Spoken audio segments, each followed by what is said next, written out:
Roman 2. Beauty, to some extent, consists primitively in an exaggeration of the sexual characters, the sexual organs, mutilations, adornments, and garments. Sexual allurement, the original object of such devices, the religious element, anesthetic character of the sexual organs. Importance of the secondary sexual characters, the pelvis and hips. Dietipigi, obesity gait, the pregnant woman. As a medieval type of beauty, the ideals of the Renaissance, the breasts, the corsets, objects, history, hair, the beard, the element of national or racial type in beauty, the relative beauty of blondes and brunettes, the general European admiration for blondes, the individual factors in the constitution of the idea of beauty, the love of the exotic. In the constitution of our ideals of masculine and feminine beauty, it was inevitable that the sexual characters should, from a very early period in the history of man, form an important element. From a primitive point of view, a sexually desirable and attractive person is one whose sexual characters are either naturally prominent or artificially rendered so. The beautiful woman is one endowed, as Chaucer expresses it, with buttocks broad and breastes round and high. That is to say, she is the woman obviously best fitted to bear children and to suckle them. These two physical characters, indeed, since they represent aptitude for the two essential acts of motherhood, must necessarily tend to be regarded as beautiful among all peoples and in all stages of culture, even in high stages of civilization, when more refined and perverse ideals tend to find favor. And at Pompeii, as a decoration on the east side of the Purgatorium of the Temple of Isis, we find a representation of Perseus rescuing Andromeda, who is shown as a woman with a very small head, small hands and feet, but with a fully developed body, large breasts, and large projecting nates. To a certain extent and, as we shall see, to a certain extent only the primary sexual characters are objects of admiration among primitive peoples. In the primitive dances of many peoples, often of sexual significance, the display of the sexual organs on the part of both men and women is frequently a prominent feature.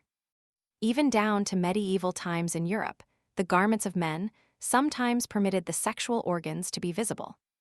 In some parts of the world, also, the artificial enlargement of the female sexual organs is practiced, and thus enlarged they are considered an important and attractive feature of beauty.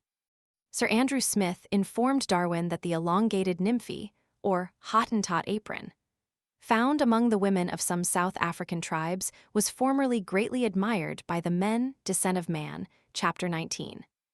This formation is probably a natural peculiarity of the women of these races, which is very much exaggerated by intentional manipulation due to the admiration it arouses.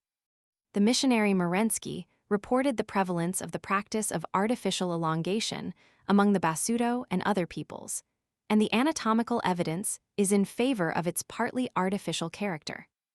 The Hottentot apron is fully discussed by Ploss and Bartels, Des Weib, B.D. I. Sec. Roman 6.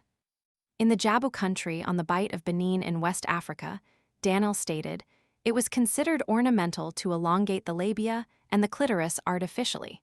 Small weights were appended to the clitoris and gradually increased. W.F. Daniel Topography of Gulf of Guinea, 1849 pp. 2453. Among the Banda of the Northern Transvaal, the missionary Westman states, it is customary for young girls from the age of to spend a certain amount of time every day in pulling the labia majora in order to elongate them.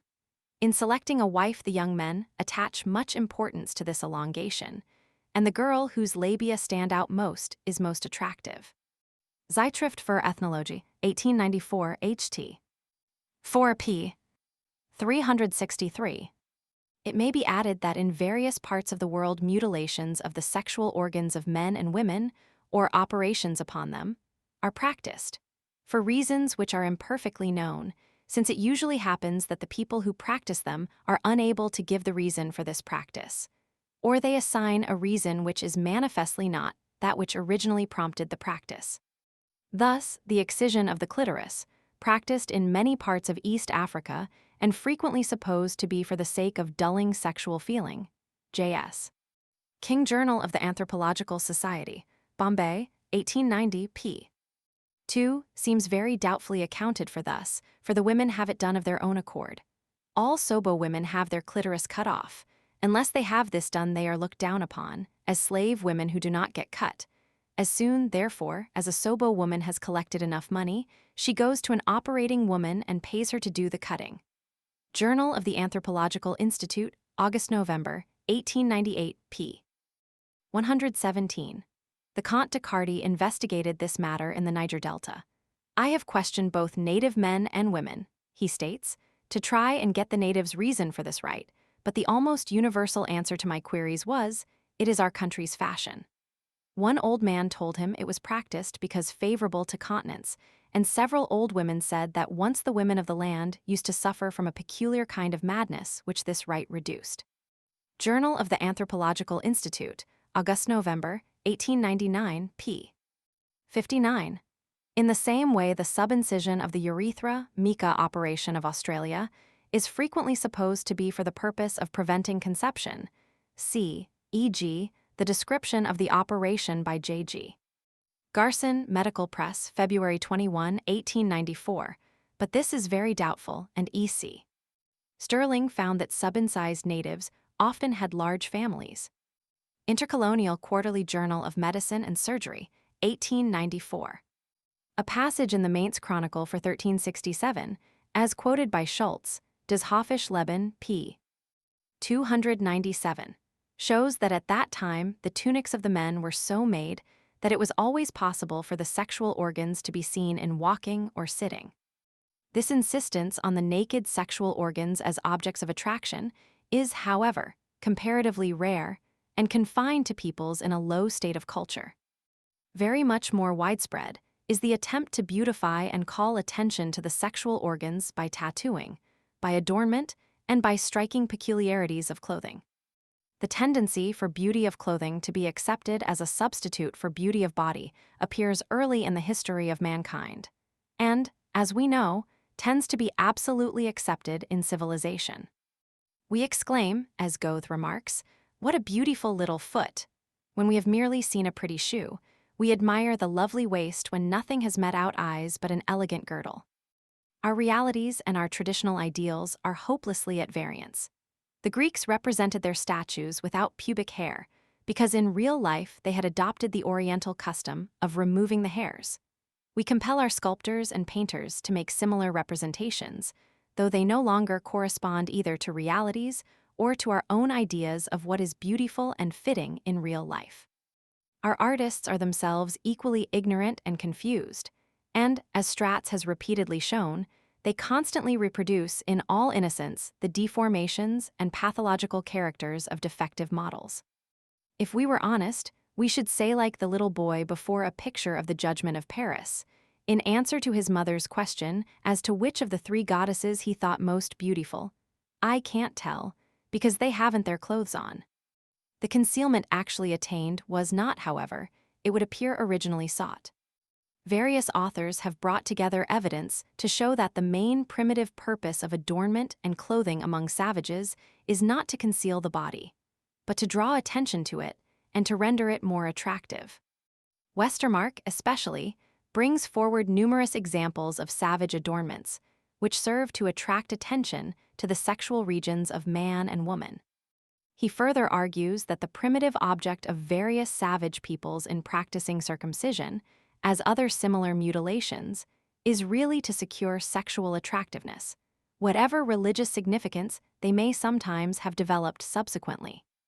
A more recent view represents the magical influence of both adornment and mutilation as primary, as a method of guarding and insulating dangerous bodily functions.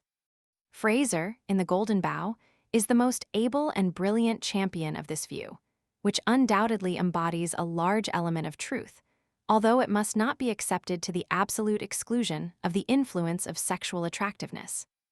The two are largely woven in together. There is, indeed, a general tendency for the sexual functions to take on a religious character, and for the sexual organs to become sacred at a very early period in culture. Generation, the reproductive force in man animals and plants, was realized by primitive man to be a fact of the first magnitude, and he symbolized it in the sexual organs of man and woman, which thus attained to a solemnity which was entirely independent of purposes of sexual allurement. Phallus worship may almost be said to be a universal phenomenon. It is found even among races of high culture, among the Romans of the Empire and the Japanese today. It has indeed been thought by some that one of the origins of the cross is to be found in the phallus. Hardly any other object, remarks Dr. Richard Andre, has been with such great unanimity represented by nearly all peoples as the phallus, the symbol of procreative force in the religions of the East and an object of veneration at public festivals. In the Moabitic Baal Peor, in the cult of Dionysos, everywhere indeed, except in Persia, we meet with priapic representations and the veneration accorded to the generative organ. It is needless to refer to the great significance of the Linga Puja, the procreative organ of the god Siva, in India, a god to whom more temples were erected than to any other Indian deity. Our museums amply show how common phallic representations are in Africa, East Asia, the Pacific, frequently in connection with religious worship. R. Andre, Amerikanische Phallusdarstellungen, Zeitschrift für Ethnologie, 1895, HT. 6p. 678. Women have no external generative organ like the phallus to play a large part in life as a sacred symbol. There is, however, some reason to believe that the triangle is to some extent such a symbol. L'étude, la représentation sexuelle en religion, art, et pédagogie. Bulletin de la Société d'Anthropologie, Paris, October 3, 1901, brings forward reasons in favor of the view that the triangular hair-covered region of the mons veneris has had considerable significance in this respect, and he presents various primitive figures in illustration. Apart from the religions and magical properties so widely accorded to the primary sexual characters, there are other reasons why they should not often have gained or long retained any great importance as objects of sexual allurement. They are unnecessary and inconvenient for this purpose. The erect attitude of man gives them here, indeed, an advantage possessed by very few animals, among whom it happens with extreme rarity that the primary sexual characters are rendered attractive to the eye of the opposite sex, though they often are to the sense of smell. The sexual regions constitute a peculiarly vulnerable spot, and remain so even in man, and the need for their protection which thus exists conflicts with the prominent display required for a sexual allurement. This end is far more effectively attained, with greater advantage and less disadvantage, by concentrating the chief ensigns of sexual attractiveness on the upper and more conspicuous parts of the body.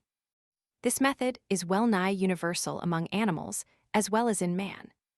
There is another reason why the sexual organs should be discarded as objects of sexual allurement, a reason which always proves finally decisive as a people advances in culture. They are not aesthetically beautiful. It is fundamentally necessary that the intromittent organ of the male and the receptive canal of the female should retain their primitive characteristics. They cannot, therefore, be greatly modified by sexual or natural selection, and the exceedingly primitive character they are thus compelled to retain, however sexually desirable and attractive they may become to the opposite sex under the influence of emotion, can rarely be regarded as beautiful from the point of view of aesthetic contemplation. Under the influence of art, there is a tendency for the sexual organs to be diminished in size, and in no civilized country has the artist ever chosen to give an erect organ to his representations of ideal masculine beauty. It is mainly because the unaesthetic character of a woman's sexual region is almost imperceptible in any ordinary and normal position of the nude body, that the feminine form is a more aesthetically beautiful object of contemplation than the masculine. Apart from this character, we are probably bound, from a strictly aesthetic point of view, to regard the male form as more aesthetically beautiful. The female form, moreover, usually overpasses very swiftly the period of the climax of its beauty, often only retaining it during a few weeks. The following communication from a correspondent brings out the divergences of feeling in this matter. You write that the sex organs, in an excited condition, cannot be called aesthetic. But I believe that they are a source, not only of curiosity and wonder to many persons, but also objects of admiration. I happen to know of one man, extremely intellectual and refined, who delights in lying between his mistress's thighs and gazing long at the dilated vagina. Also another man, married, and not intellectual, who always tenderly gazes at his wife's organs, in a strong light, before intercourse, and kisses her there and upon the abdomen. The wife, though amative, confessed to another woman that she could not understand the attraction. On the other hand, 2 married men have told me that the sight of their wives' genital parts would disgust them, and that they have never seen them. If the sexual parts cannot be called aesthetic, they have still a strong charm for many passionate lovers, of both sexes, though not often, I believe, among the unimaginative and the uneducated, who are apt to ridicule the organs or to be repelled by them. Many women confess that they are revolted by the sight of even a husband's complete nudity, though they have no indifference for sexual embraces. I think that the stupid bungle of nature, in making the generative organs serve as means of relieving the bladder, has much to do with this revulsion. But some women of erotic temperament find pleasure in looking at the penis of a husband or lover, in handling it and kissing it. Prostitutes do this in the way of business. Some chaste, passionate wives act thus voluntarily. This is scarcely morbid, as the mammalia of most species smell and lick each other's genitals. Probably primitive man did the same.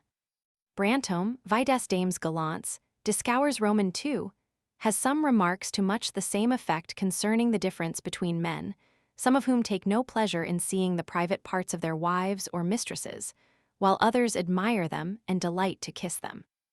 I must add that, however natural or legitimate the attraction of the sexual parts may be to either sex, the question of their purely aesthetic beauty remains unaffected. Remy de Guermantes, in a discussion of the aesthetic element in sexual beauty, considers that the invisibility of the sexual organs is the decisive fact in rendering women more beautiful than men. Sex, which is sometimes an advantage, is always a burden and always a flaw. It exists for the race and not for the individual. In the human male, and precisely because of his erect attitude, sex is the predominantly striking and visible fact, the point of attack in a struggle at close quarters, the point aimed at from a distance, an obstacle for the eye, whether regarded as a rugosity on the surface or as breaking the middle of a line. The harmony of the feminine body is thus geometrically much more perfect, especially when we consider the male and the female at the moment of desire, when they present the most intense and natural expression of life. Then the woman, whose movements are all interior or only visible by the undulation of her curves, preserves her full aesthetic value, while the man, as it were, all at once receding toward the primitive state of animality, seems to throw off all beauty and become reduced to the simple and naked condition of a genital organism. Remy de Guermantes, Physique de l'Amour, p. 69. Remy de Guermantes proceeds, however, to point out that man has his revenge after a woman has become pregnant, and that, moreover, the proportions of the masculine body are more beautiful than those of the feminine body. The primary sexual characters of man and woman have thus never at any time played a very large part in sexual allurement. With the growth of culture, indeed, the very methods which had been adopted to call attention to the sexual organs were by a further development retained for the purpose of concealing them.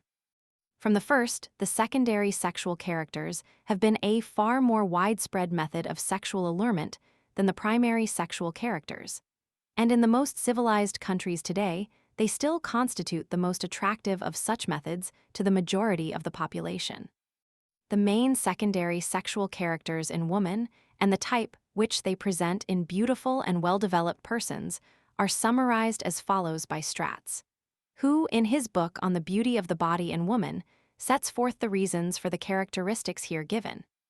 Delicate bony structure, rounded forms and breasts, broad pelvis, long and abundant hair, low and narrow boundary of pubic hair, sparse hair in armpit, no hair on body, delicate skin, rounded skull, small face, large orbits, high and slender eyebrows, low and small lower jaw, soft transition from cheek to neck, rounded neck, slender wrist, small hand with long index finger, rounded shoulders, straight small clavicle, small and long thorax, slender waist, hollow sacrum, prominent and domed nates, sacral dimples, rounded and thick thighs, low and obtuse pubic arch, soft contour of knee, rounded calves, slender ankle, small toes, long second and short fifth toe,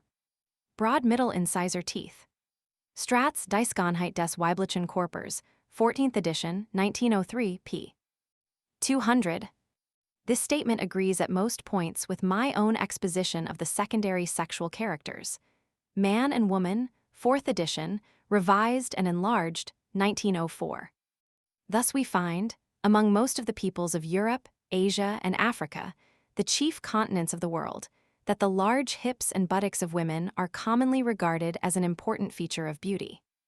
This secondary sexual character represents the most decided structural deviation of the feminine type from the masculine, a deviation demanded by the reproductive function of women, and in the admiration it arouses sexual selection is thus working in a line with natural selection. It cannot be said that, except in a very moderate degree, it has always been regarded as at the same time in a line with claims of purely aesthetic beauty. The European artist frequently seeks to attenuate rather than accentuate the protuberant lines of the feminine hips, and it is noteworthy that the Japanese also regard small hips as beautiful. Nearly everywhere else large hips and buttocks are regarded as a mark of beauty, and the average man is of this opinion even in the most aesthetic countries. The contrast of this exuberance with the more closely knit male form, the force of association, and the unquestionable fact that such development is the condition needed for healthy motherhood, have served as a basis for an ideal of sexual attractiveness which appeals to nearly all people more strongly than a more narrowly aesthetic ideal, which must inevitably be somewhat hermaphroditic in character. Broad hips, which involve a large pelvis, are necessarily a characteristic of the highest human races, because the races with the largest heads must be endowed also with the largest pelvis to enable their large heads to enter the world. The white race, according to Baccharis, has the broadest sacrum, the yellow race coming next, the black race last. The white race is also stated to show the greatest curvature of the sacrum, the yellow race next, while the black race has the flattest sacrum. The black race thus possesses the least developed pelvis, the narrowest, and the flattest. It is certainly not an accidental coincidence that it is precisely among people of black race that we find a simulation of the large pelvis of the higher races admired and cultivated in the form of steatopygia.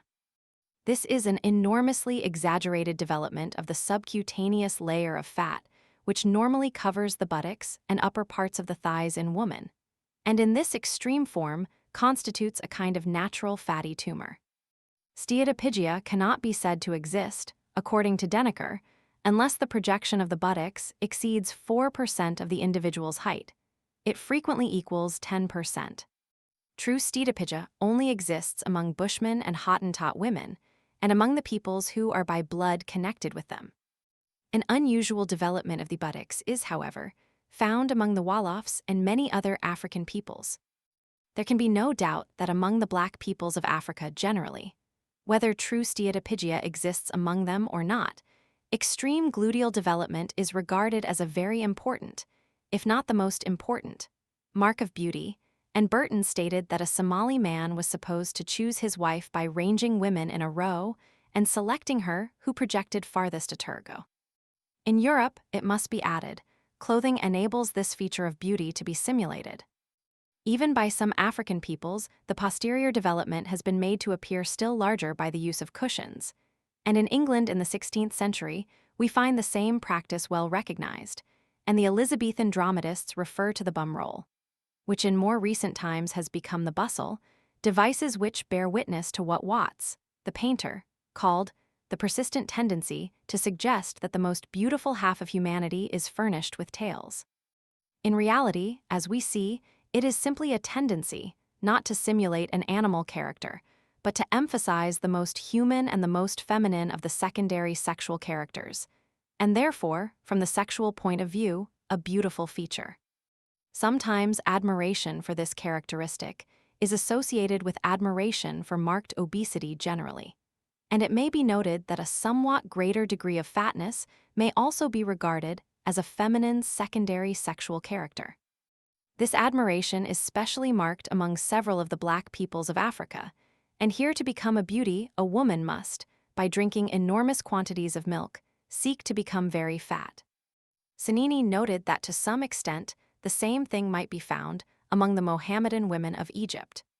After bright eyes and a soft, polished, hairless skin, an Egyptian woman, he stated, most desired to obtain embonpoint. Men admired fat women and women sought to become fat. The idea of a very fat woman, Sanini adds, is nearly always accompanied in Europe by that of softness of flesh, effacement of form, and defect of elasticity in the outlines. It would be a mistake thus to represent the women of Turkey in general, where all seek to become fat. It is certain that the women of the East, more favored by nature, preserve longer than others the firmness of the flesh. And this precious property, joined to the freshness and whiteness of their skin, renders them very agreeable. It must be added that in no part of the world is cleanliness carried so far as by the women of the East. The special characteristics of the feminine hips and buttocks become conspicuous in walking, and may be further emphasized by the special method of walking or carriage. The women of some southern countries are famous for the beauty of their way of walk. The goddess is revealed by her walk, as Virgil said. In Spain, especially, among European countries, the walk very notably gives expression to the hips and buttocks. The spine is in Spain very curved, producing what is termed encelor, or saddleback, a characteristic which gives great flexibility to the back and prominence to the gluteal regions, sometimes slightly simulating steatopygia. The vibratory movement, naturally produced by walking and sometimes artificially heightened, thus becomes a trait of sexual beauty. Outside of Europe, such vibration of the flanks and buttocks is more frankly displayed and cultivated as a sexual allurement. The Papuans are said to admire this vibratory movement of the buttocks in their women.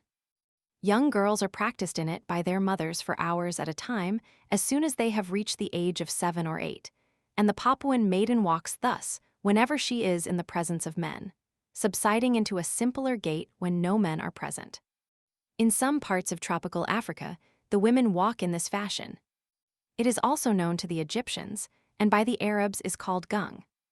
As Mantegazza remarks, the essentially feminine character of this gait makes it a method of sexual allurement.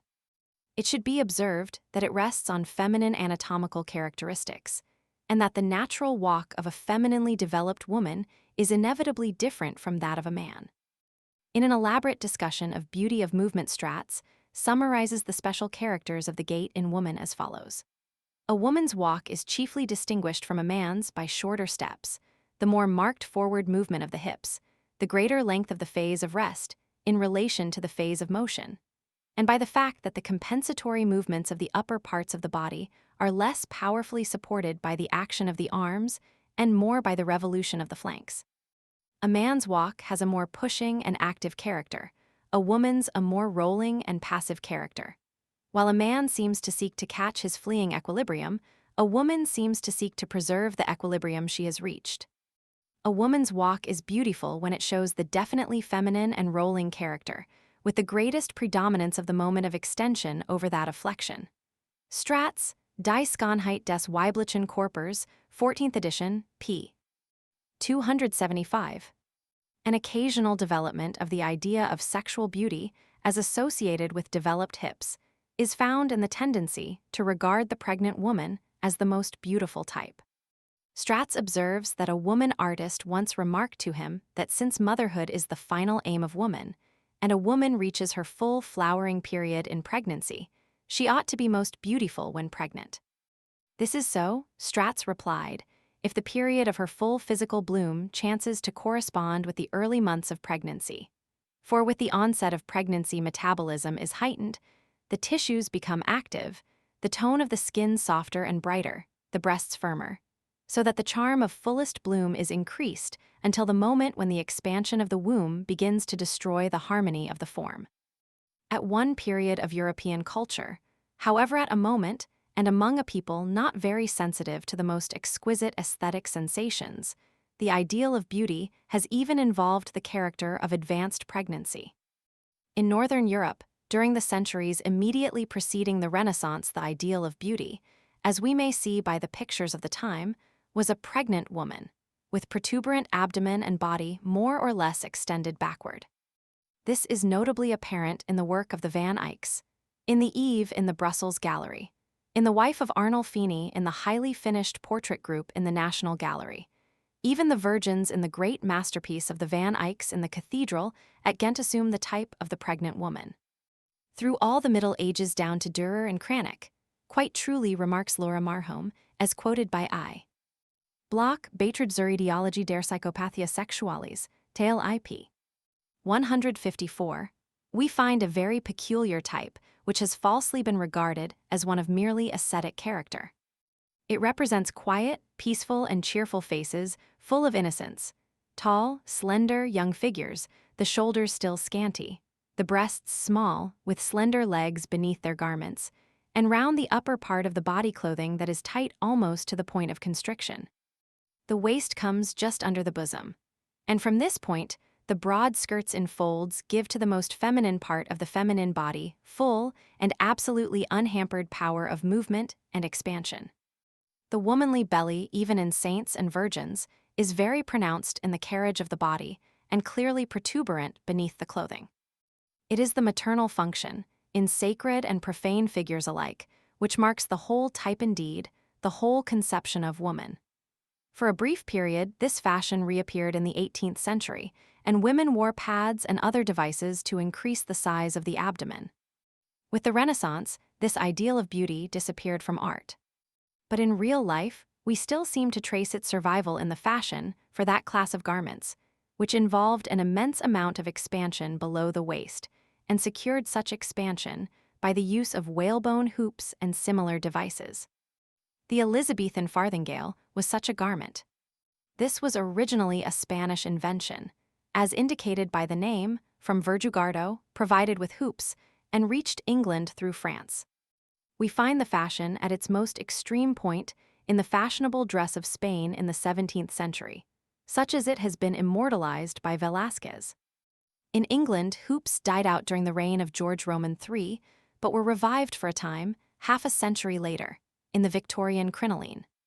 Only second to the pelvis, and its integuments as a secondary sexual character in woman, we must place the breasts. Among barbarous and civilized peoples, the beauty of the breast is usually highly esteemed. Among Europeans, indeed, the importance of this region is so highly esteemed that the general rule against the exposure of the body is in its favor abrogated, and the breasts are the only portion of the body, in the narrow sense, which a European lady in full dress is allowed more or less to uncover. Moreover, at various periods, and notably in the 18th century, women naturally deficient in this respect have sometimes worn artificial busts made of wax. Savages, also, sometimes show admiration for this part of the body, and in the Papuan folk tales, for instance, the sole distinguishing mark of a beautiful woman is breasts that stand up. On the other hand, various savage peoples even appear to regard the development of the breasts as ugly and adopt devices for flattening this part of the body. The feeling that prompts this practice is not unknown in modern Europe, for the Bulgarians are said to regard developed breasts as ugly. In medieval Europe, indeed, the general ideal of feminine slenderness was opposed to developed breasts, and the garments tended to compress them. But in a very high degree of civilization, this feeling is unknown, as, indeed, it is unknown to most barbarians, and the beauty of a woman's breasts, and of any natural or artificial object which suggests the gracious curves of the bosom, is a universal source of pleasure. The casual vision of a girl's breasts may, in the chastest youth, evoke a strange perturbation. Cf., e.g., a passage in an early chapter of Marcel Tigner's La Maison du Pech. We need not regard this feeling as of purely sexual origin, and in addition even to the aesthetic element, it is probably founded to some extent on a reminiscence of the earliest associations of life. This element of early association, was very well set forth long ago by Erasmus Darwin. When the babe, soon after it is born into this cold world, is applied to its mother's bosom, its sense of perceiving warmth is first agreeably affected. Next, its sense of smell is delighted with the odor of her milk. Then its taste is gratified by the flavor of it. Afterward, the appetites of hunger and of thirst afford pleasure by the possession of their object, and by the subsequent digestion of the aliment. And last, the sense of touch is delighted by the softness and smoothness of the milky fountain, the source of such variety of happiness. All these various kinds of pleasure at length become associated with the form of the mother's breast, which the infant embraces with its hands, presses with its lips, and watches with its eyes, and thus acquires more accurate ideas of the form of its mother's bosom than of the odor, flavor, and warmth which it perceives by its other senses. And hence, at our maturer years, when any object of vision is presented to us which by its wavy or spiral lines bears any similitude to the form of the female bosom, whether it be found in a landscape with soft gradations of raising and descending surface, or in the forms of some antique vases, or in other works of the pencil or the chisel, we feel a general glow of delight which seems to influence all our senses. And if the object be not too large, we experience an attraction to embrace it with our lips, as we did in our early infancy the bosom of our mothers. E. Darwin's Zoonomia, 1800, volume IP. 174. The general admiration accorded to developed breasts and a developed pelvis is evidenced by a practice which, as embodied in the corset, is all but universal in many European countries, as well as the extra-European countries inhabited by the white race, and in one form or another is by no means unknown to peoples of other than the white race. The tightening of the waist girth was little known to the Greeks of the best period, but it was practiced by the Greeks of the Decadence and by them transmitted to the Romans. There are many references in Latin literature to this practice, and the ancient physician wrote against it in the same sense as modern doctors. So far as Christian Europe is concerned, it would appear that the corset arose to gratify an ideal of asceticism rather than of sexual allurement. The bodice in early medieval days bound and compressed the breasts, and thus tended to efface the specifically feminine character of a woman's body. Gradually, however, the bodice was displaced downward, and its effect, ultimately, was to render the breasts more prominent instead of effacing them. Not only does the corset render the breasts more prominent, it has the further effect of displacing the breathing activity of the lungs in an upward direction, the advantage from the point of sexual allurement thus gained being that additional attention is drawn to the bosom from the respiratory movement thus imparted to it. So marked and so constant is this artificial respiratory effect, under the influence of the waist compression habitual among civilized women, that until recent years it was commonly supposed that there is a real and fundamental difference in breathing between men and women, that women's breathing is thoracic and men's abdominal. It is now known that under natural and healthy conditions there is no such difference, but that men and women breathe in a precisely identical manner. The corset may thus be regarded as the chief instrument of sexual allurement which the armory of costume supplies to a woman, for it furnishes her with a method of heightening at once her two chief sexual secondary characters, the bosom above, the hips and buttocks below. We cannot be surprised that all the scientific evidence in the world of the evil of the corset is powerless not merely to cause its abolition, but even to secure the general adoption of its comparatively harmless modifications. Several books have been written on the history of the corset. Leidy Le Corset à travers les ages, 1893, accepts Bouvier's division of the phases through which the corset has passed. 1. The bands or fasciae of Greek and Roman ladies. 2. Period of transition during greater part of Middle Ages, classic traditions still subsisting. 3. End of Middle Ages and beginning of Renaissance, when tight bodices were worn. 4. The period of whalebone bodices, from middle of 16th to end of 18th centuries.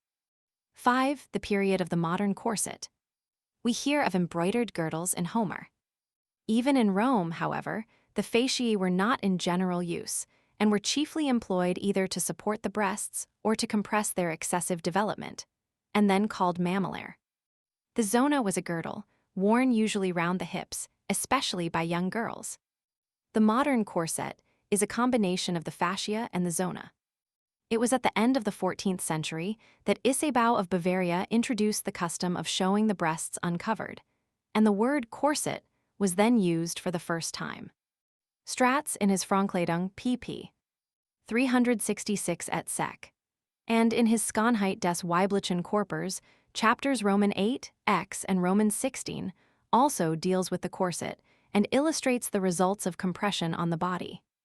For a summary of the evidence concerning the difference of respiration in man and woman, its causes and results, see Havelock Ellis, Man and Woman, 4th edition, pp. 220, 8-44.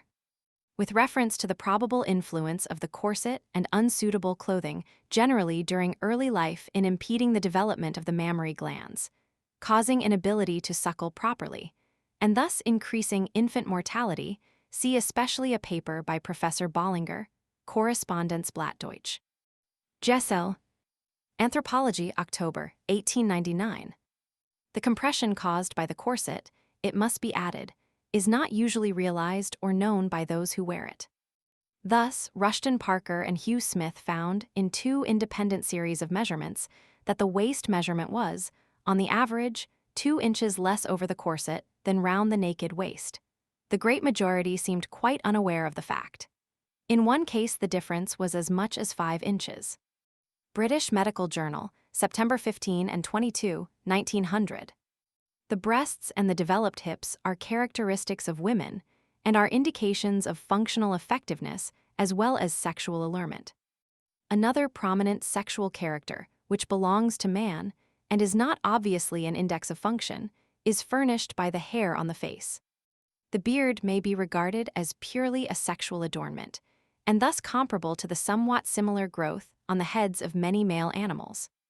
From this point of view, its history is interesting, for it illustrates the tendency with increase of civilization not merely to dispense with sexual allurement in the primary sexual organs, but even to disregard those growths which would appear to have been developed solely to act as sexual allurements. The cultivation of the beard belongs peculiarly to barbarous races. Among these races, it is frequently regarded as the most sacred and beautiful part of the person, as an object to swear by, an object to which the slightest insult must be treated as deadly. Holding such a position, it must doubtless act as a sexual allurement. Allah has specially created an angel in heaven. It is said in the Arabian Nights, who has no other occupation than to sing the praises of the Creator for giving a beard to men and long hair to women. The sexual character of the beard and the other hirsute appendage is significantly indicated by the fact that the ascetic spirit in Christianity has always sought to minimize or to hide the hair. Altogether apart, however, from this religious influence, civilization tends to be opposed to the growth of hair on the masculine face and especially to the beard. It is part of the well-marked tendency with civilization to the abolition of sexual differences. We find this general tendency among the Greeks and Romans, and, on the whole, with certain variations and fluctuations of fashion, in modern Europe also. Schopenhauer frequently referred to this disappearance of the beard as a mark of civilization, a barometer of culture. The absence of facial hair heightens aesthetic beauty of form and is not felt to remove any substantial sexual attraction. That even the Egyptians regarded the beard as a mark of beauty and an object of veneration is shown by the fact that the priests wore it long and cut it off in grief. Herodotus, Euterpe, chapter 36. The respect with which the beard was regarded among the ancient Hebrews is indicated in the narrative Roman 2 Samuel, chapter 10, which tells how, when David sent his servants to King Hanun, the latter shaved off half their beards. They were too ashamed to return in this condition and remained at Jericho until their beards had grown again. A passage in Ordericus Vitalis, Ecclesiastical History, Book 8, Chapter 10, is interesting both as regards the fashions of the 12th century in England and Normandy and the feeling that prompted Ordericus.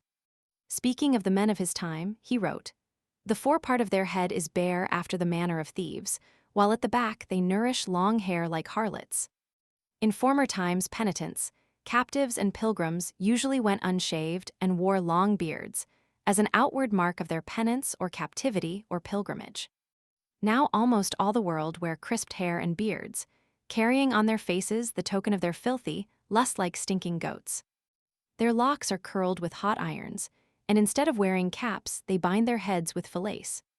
A knight seldom appears in public with his head uncovered and properly shaved, according to the apostolic precept, I Corinthians, chapter 11, verses 7 and 14. We have seen that there is good reason for assuming a certain fundamental tendency, whereby the most various peoples of the world, at all events in the person of their most intelligent members, recognize and accept a common ideal of feminine beauty, so that to a certain extent beauty may be said to have an objectively aesthetic basis. We have further found that this aesthetic human ideal is modified, and very variously modified in different countries, and even in the same country at different periods, by a tendency, prompted by a sexual impulse which is not necessarily in harmony with aesthetic canons, to emphasize, or even to repress, one or other of the prominent secondary sexual characters of the body. We now come to another tendency, which is apt to an even greater extent to limit the cultivation of the purely aesthetic ideal of beauty, the influences of national or racial type. To the average man of every race, the woman who most completely embodies the type of his race is usually the most beautiful, and even mutilations and deformities often have their origin, as Humboldt long since pointed out, in the effort to accentuate the racial type.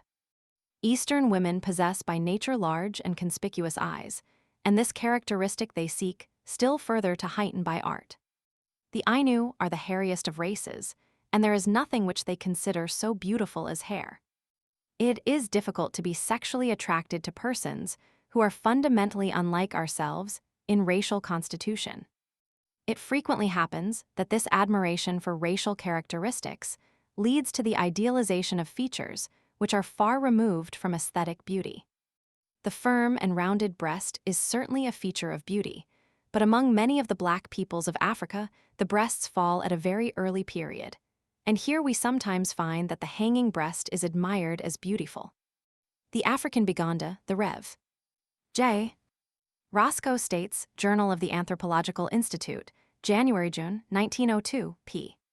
72, admire hanging breasts to such an extent that their young women tie them down in order to hasten the arrival of this condition. The most remarkable trait of beauty in the East, wrote Sinini, is to have large black eyes, and nature has made this a characteristic sign of the women of these countries. But not content with this, the women of Egypt wish their eyes to be still larger and blacker. To attain this, Mussulmans, Jewesses, and Christians, rich and poor, all tint their eyelids with galena.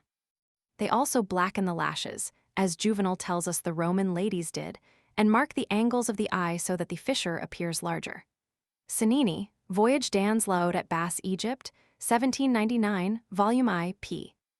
290. Kohl is thus only used by the women who have what the Arabs call natural kohl.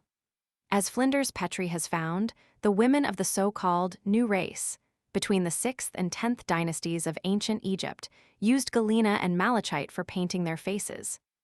Jewish women in the days of the prophets painted their eyes with kohl, as do some Hindu women today. The Ainu have a great affection for their beards.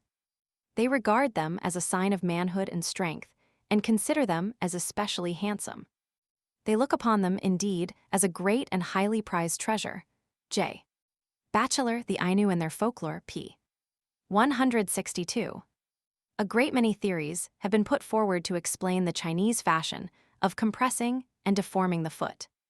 The Chinese are great admirers of the feminine foot and show extreme sexual sensitiveness in regard to it. Chinese women naturally possess very small feet, and the main reason for binding them is probably to be found in the desire to make them still smaller. See e.g. Stratz, Die Frauenkleidung 1904, p. An interesting question, which in part finds its explanation here and is of considerable significance from the point of view of sexual selection, concerns the relative admiration bestowed on blondes and brunettes. The question is not, indeed, one which is entirely settled by racial characteristics. There is something to be said on the matter from the objective standpoint of aesthetic considerations. Stratz, in a chapter on beauty of coloring in woman, points out that fair hair is more beautiful because it harmonizes better with the soft outlines of woman, and, one may add, it is more brilliantly conspicuous. A golden object looks larger than a black object. The hair of the armpit, also, Stratz considers should be light.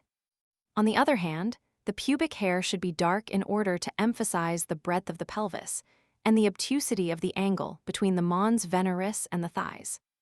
The eyebrows and eyelashes should also be dark in order to increase the apparent size of the orbits. Stratz adds that among many thousand women he has only seen one who, together with an otherwise perfect form, has also possessed these excellencies in the highest measure. With an equable and matte complexion, she had blonde, very long, smooth hair, with sparse, blonde, and curly axillary hair. But, although her eyes were blue, the eyebrows and eyelashes were black, as also was the not overdeveloped pubic hair. We may accept it as fairly certain that, so far as any objective standard of aesthetic beauty is recognizable, that standard involves the supremacy of the fair type of woman. Such supremacy in beauty has doubtless been further supported by the fact that in most European countries the ruling caste, the aristocratic class, whose superior energy has brought it to the top, is somewhat blonder than the average population. The main cause, however, in determining the relative amount of admiration accorded in Europe to blondes and to brunettes, is the fact that the population of Europe must be regarded as predominantly fair, and that our conception of beauty in feminine coloring is influenced by an instinctive desire to seek this type in its finest forms. In the north of Europe, there can, of course, be no question concerning the predominant fairness of the population, but in portions of the center, and especially in the south, it may be considered a question. It must, however, be remembered that the white population, occupying all the shores of the Mediterranean, have the black peoples of Africa immediately to the south of them. They have been liable to come in contact with the black peoples, and in contrast with them, they have tended not only to be more impressed with their own whiteness, but to appraise still more highly its blondest manifestations as representing a type the farthest removed from the Negro. It must be added that the northerner who comes into the south is apt to overestimate the darkness of the southerner, because of the extreme fairness of his own people. The differences are, however, less extreme than we are apt to suppose. There are more dark people in the north than we commonly assume, and more fair people in the south. Thus, if we take Italy, we find in its fairest part, Venetia, according to Razzari, that there are 8%. Communes in which fair hair predominates, 81%. In which brown predominates, and only 11%. In which black predominates. As we go farther south, black hair becomes more prevalent, but there are in most provinces a few communes in which fair hair is not only frequent, but even predominant. It is somewhat the same with light eyes, which are also most abundant in Venetia and decrease to a slighter extent as we go south. It is possible that in former days the blondes prevailed to a greater degree than today in the south of Europe. Among the Berbers of the Atlas Mountains, who are probably allied to the South Europeans, there appears to be a fairly considerable proportion of blondes, while on the other hand, there is some reason to believe that blondes die out under the influence of civilization as well as of a hot climate. However this may be, the European admiration for blondes dates back to early classic times. Gods and men in Homer would appear to be frequently described as fair. Venus is nearly always blonde, as was Milton's Eve. Lucian refers to women who dye their hair. The Greek sculptors gilded the hair of their statues, and the figurines in many cases show very fair hair. The Roman custom of dyeing the hair light, as Rainier has shown, was not due to the desire to be like the fair Germans, and when Rome fell, it would appear that the custom of dyeing the hair persisted and never died out. It is mentioned by Anselm, who died at the beginning of the 12th century. In the poetry of the people in Italy, brunettes, as we should expect, receive much commendation, though even here the blondes are preferred. When we turn to the painters and poets of Italy, and the aesthetic writers on beauty from the Renaissance onward, the admiration for fair hair is unqualified, though there is no correspondingly unanimous admiration for blue eyes. Angelico and most of the pre-Raphaelite artists usually painted their women with flaxen and light golden hair, which often became brown with the artists of the Renaissance period. Firenzuola, in his admirable dialogue on feminine beauty, says that a woman's hair should be like gold or honey or the rays of the sun. Luigini also, in his Libro della Bella Donna, says that hair must be golden. So also thought Petrarch and Ariosto. There is, however, no corresponding predilection among these writers for blue eyes. Firenzuola said that the eyes must be dark, though not black. Luigini said that they must be bright and black. Niphus had previously said that the eyes should be black like those of Venus, and the skin ivory, even a little brown. He mentions that Avicenna had praised the mixed, or gray eye. In France and other northern countries, the admiration for very fair hair is just as marked as in Italy, and dates back to the earliest ages of which we have a record. Even before the 13th century, remarks Howd, in his very interesting study of feminine beauty in northern France during medieval times, and for men as well as for women, fair hair was an essential condition of beauty. Gold is the term of comparison almost exclusively used. He mentions that in the Acta Sanctorum it is stated that Saint Godelive of Bruges, though otherwise beautiful, had black hair and eyebrows and was hence contemptuously called a crow. In the Chanson de Roland and all the French medieval poems, the eyes are invariably verts. This epithet is somewhat vague. It comes from various and signifies mixed, which Howd regards as showing various irradiations, the same quality which later gave rise to the term iris to describe the pupillary membrane. Vert would thus describe not so much the color of the eye as its brilliant and sparkling quality. While Howde may have been correct, it still seems probable that the eye described as vert was usually assumed to be various, in color also, of the kind we commonly call gray, which is usually applied to blue eyes encircled with a ring of faintly sprinkled brown pigment. Such eyes are fairly typical of northern France and frequently beautiful. That this was the case seems to be clearly indicated by the fact that, as Howd himself points out, a few centuries later the vert eye was regarded as vert, and green eyes were celebrated as the most beautiful. The etymology was false, but a false etymology will hardly suffice to change an ideal. At the Renaissance, Jehan Lemaire, when describing Venus as the type of beauty, speaks of her green eyes, and Ronsard, a little later, sang Noir j'ai vu Eloil, et brun la teinte, bien que Eloil verd tout la France adore. Early in the 16th century, Brantome quotes some lines current in France, Spain, and Italy according to which a woman should have a white skin, but black eyes and eyebrows, and adds that personally he agrees with the Spaniard that a brunette is sometimes equal to a blonde. But there is also a marked admiration for green eyes in Spanish literature, not only in the typical description of a Spanish beauty in the Celestina Act. I are the eyes green, but Cervantes, for example, when referring to the beautiful eyes of a woman, frequently speaks of them as green. It would thus appear that in continental Europe generally, from south to north, there is a fair uniformity of opinion as regards the pigmentary type of feminine beauty. Such variation as exists seemingly involves a somewhat greater degree of darkness for the southern beauty in harmony with the greater racial darkness of the southerner, but the variations fluctuate within a narrow range. The extremely dark type is always excluded, and so it would seem probable is the extremely fair type, for blue eyes have not, on the whole, been considered to form part of the admired type. If we turn to England, no serious modification of this conclusion is called for. Beauty is still fair. Indeed, the very word fair in England itself means beautiful.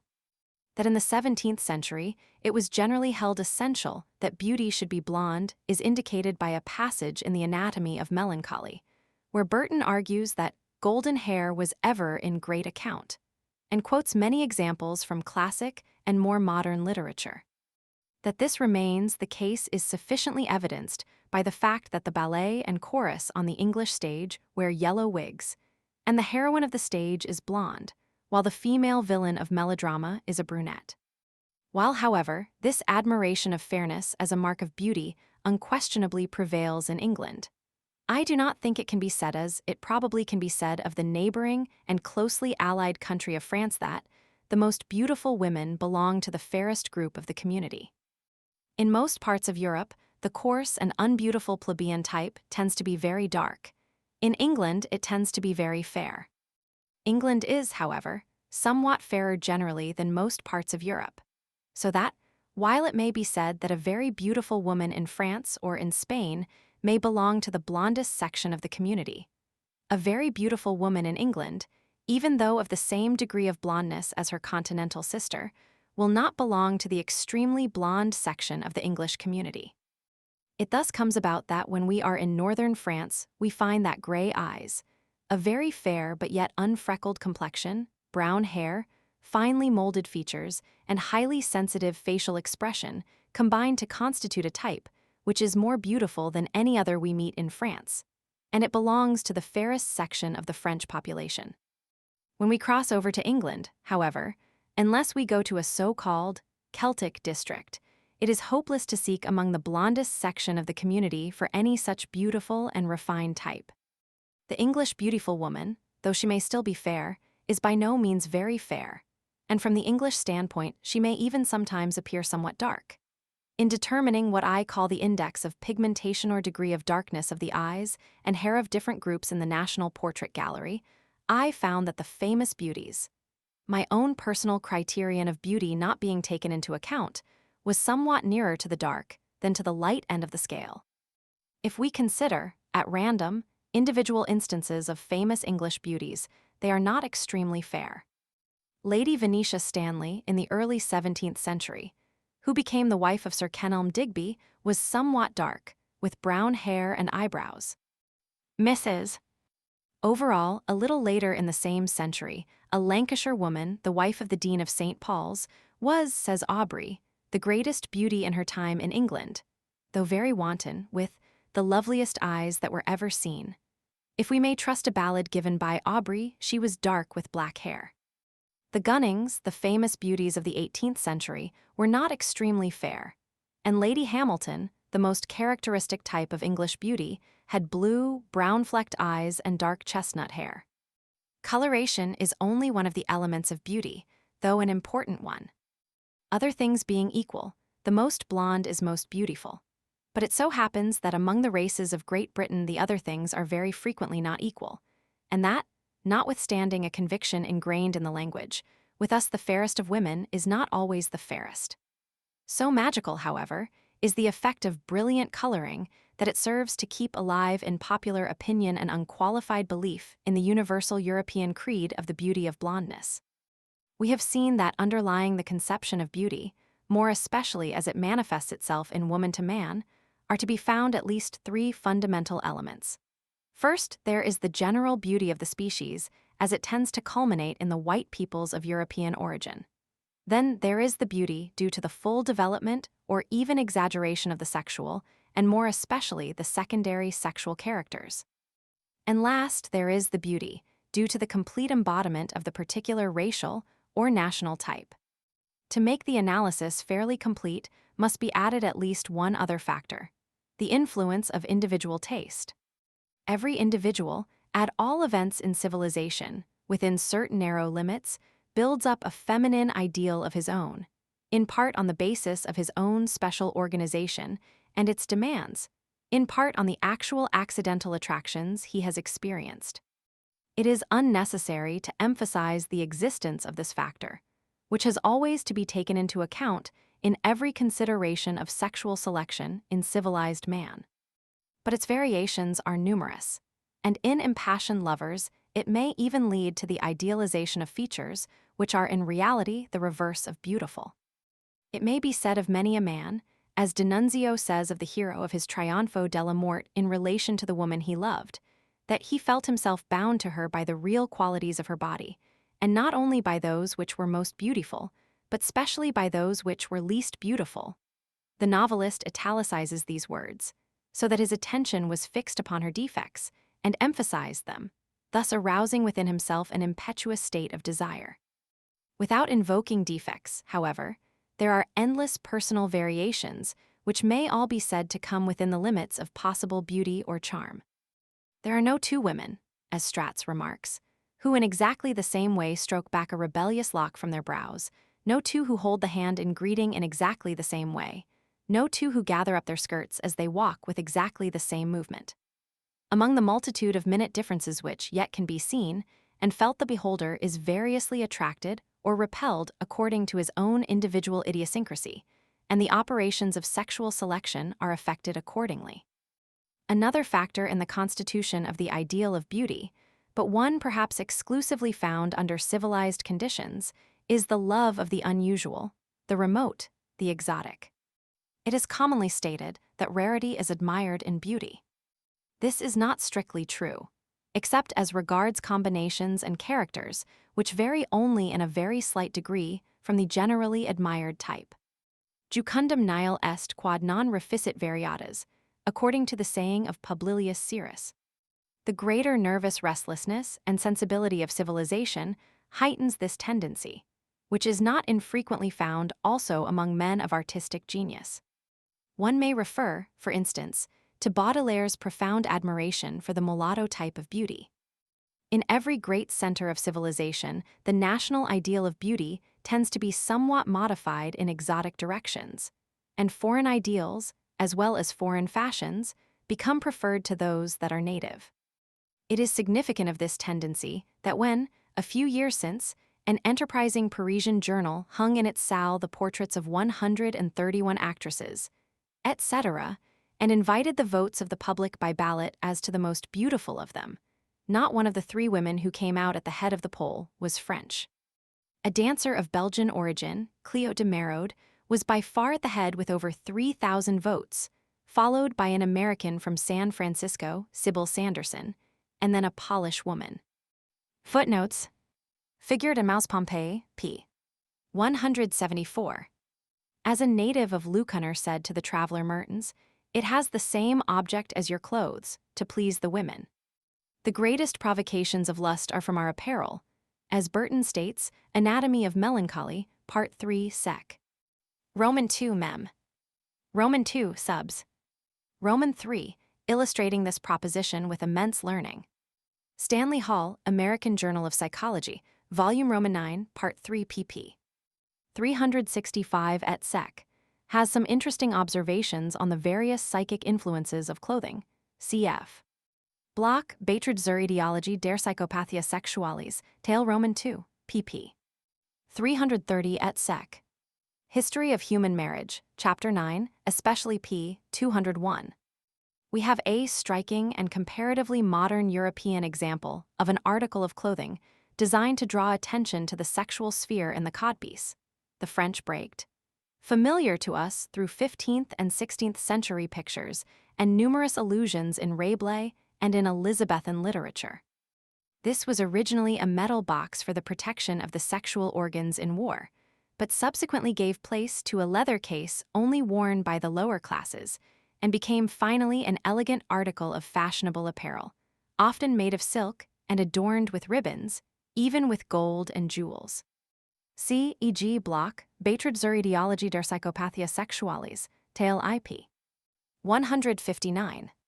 A correspondent in Ceylon has pointed out to me that in the Indian statues of Buddha, Vishnu, goddesses, etc., the necklace always covers the nipples, a sexually attractive adornment being thus at the same time the guardian of the orifices of the body. Crawley the Mystic Rose, p. 135, regards mutilations as in the nature of permanent amulets or charms. Mantegazza, in his discussion of this point, although an ardent admirer of feminine beauty, decides that woman's form is not, on the whole, more beautiful than man's. See Appendix to Cap. Roman 4 of Physiologia della Donna. For a discussion of the anthropology of the feminine pelvis, see Ploss and Bartels, Des Weib, B.D. 1. Sec. Roman 6. Ploss and Bartels, Luck. Sit, Denneker, Revue d'Anthropologie, January 15, 1889, and Races of Man, p. 93. Darwin. G.F. Watts on Taste and Dress, 19th century, 1883. From medieval times onwards, there has been a tendency to treat the gluteal region with contempt, a tendency well marked in speech and custom among the lowest classes in Europe today, but not easily traceable in classic times. Duren des Geschlechtsleben Leben in England BD. Roman 2 pp. 359 et seq. Brings forward quotations from aesthetic writers and others dealing with the beauty of this part of the body. Cennini Voyage, etc. Volume IP. 308. Ploss and Bartels des Weib BD. 1 sec. Roman 3, Mantegazza Physiologia della Donna, Chapter 3. Bloch brings together various interesting quotations concerning the farthingale and the crinoline. Beiträge zur Ideologie der Psychopathia Sexualis, Tale IP. 156. He states that, like most other feminine fashions in dress, it was certainly invented by prostitutes. The racial variations in the form and character of the breasts are great, and there are considerable variations even among Europeans. Even as regards the latter, our knowledge is, however, still very vague and incomplete. There is here a fruitful field for the medical anthropologist. Ploss and Bartels have brought together the existing data. Des Weib, BD. I sec. Roman 8. Stratz also discusses the subject Die Schönheit des weiblichen Körpers, Chapter 10. Cambridge Anthropological Expedition to Torres Straits, Volume V, p. 28. These devices are dealt with and illustrations given by Ploss and Bartels, des Weib Locke. Sit. C.E.G. Pererga und Perlipomena, BD. IP. 189 and BD. 2p. 482. Moll has also discussed this point, Untersuchungen über die Libido Sexualis, BD. IPP. 384 et seq. Speaking of some South American tribes, he remarks Travels English Translations, 1814, Volume Roman 3. p.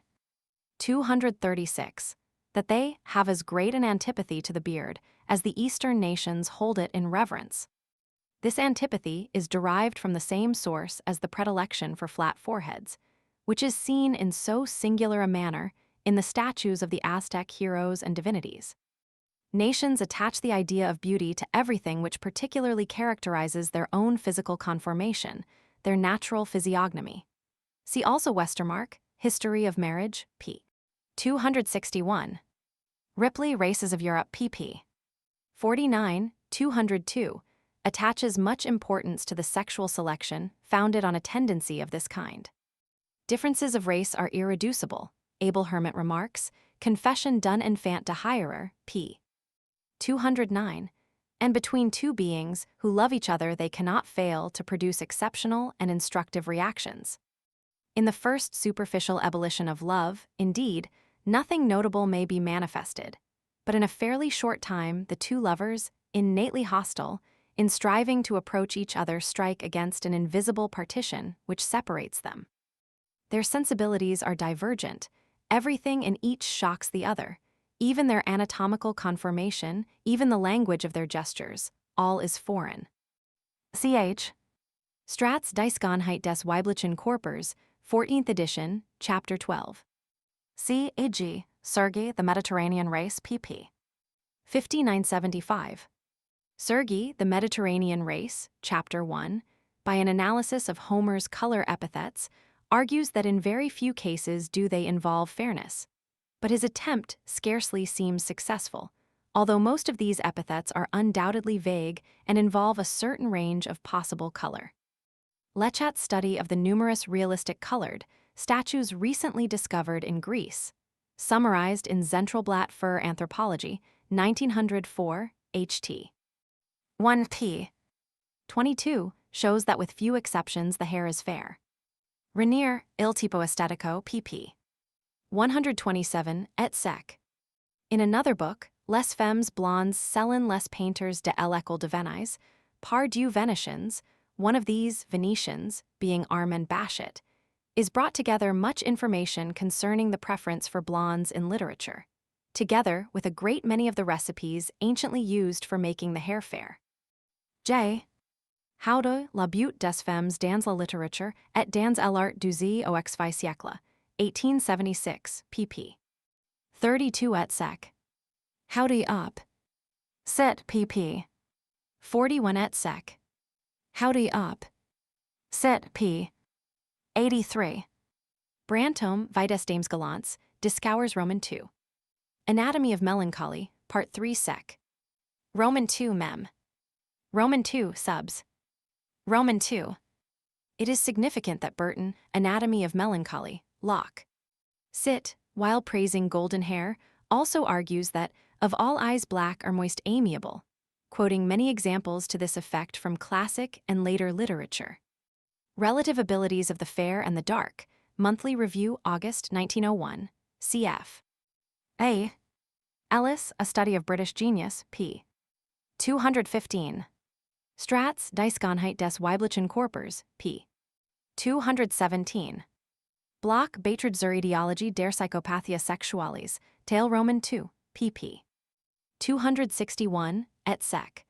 Brings together some facts bearing on the admiration for negresses in Paris and elsewhere. Roman 3. Beauty not the sole element in the sexual appeal of vision movement, the mirror narcissism pygmalionism mixoscopy, the indifference of women to male beauty, the significance of woman's admiration of strength, the spectacle of strength, is a tactile quality made visible. Our discussion of the sensory element of vision in human sexual selection has been mainly an attempt to disentangle the chief elements of beauty insofar as beauty is a stimulus to the sexual instinct. Beauty by no means comprehends the whole of the influences which make for sexual allurement through vision, but it is the point at which all the most powerful and subtle of these are focused. It represents a fairly definite complexus, appealing at once to the sexual and to the aesthetic impulses, to which no other sense can furnish anything in any degree analogous. It is because this conception of beauty has arisen upon it that vision properly occupies the supreme position in man from the point of view which we here occupy. Beauty is thus the chief, but it is not the sole, element in the sexual appeal of vision. In all parts of the world, this has always been well understood, and in courtship, in the effort to arouse tumescence, the appeals to vision have been multiplied and at the same time aided by appeals to the other senses. Movement, especially in the form of dancing, is the most important of the secondary appeals to vision. This is so well recognized that it is scarcely necessary to insist upon it here. It may suffice to refer to a single typical example. The most decent of Polynesian dances, according to William Ellis, was the hura, which was danced by the daughters of chiefs in the presence of young men of rank with the hope of gaining a future husband. The daughters of the chiefs, who were the dancers on these occasions, at times amounted to 5 or 6, though occasionally only one exhibited her symmetry of figure and gracefulness of action. Their dress was singular but elegant. The head was ornamented with a fine and beautiful braid of human hair, wound round the head in the form of a turban. A triple wreath of scarlet, white, and yellow flowers adorned the headdress. A loose vest of spotted cloth covered the lower part of the bosom. The tihai of fine white stiffened cloth frequently edged with a scarlet border, gathered like a large frill, passed under the arms and reached below the waist, while a handsome fine cloth, fastened round the waist with a band or sash, covered the feet. The breasts were ornamented with rainbow-colored mother-of-pearl shells, and a covering of curiously wrought network and feathers. The music of the hura was the large and small drum and occasionally the flute. The movements were generally slow, but always easy and natural, and no exertion on the part of the performers was wanting to render them graceful and attractive. We see here, in this very typical example, how the extraneous visual aids of movement, color, and brilliancy are invoked in conjunction with music to make the appeal of beauty more convincing in the process of sexual selection. It may be in place here to mention, in passing, the considerable place which vision occupies in normal and abnormal methods of heightening tumescence under circumstances which exclude definite selection by beauty. The action of mirrors belongs to this group of phenomena. Mirrors are present in profusion in high-class brothels on the walls and also above the beds. Innocent youths and girls are also often impelled to contemplate themselves in mirrors and sometimes thus produce the first traces of sexual excitement.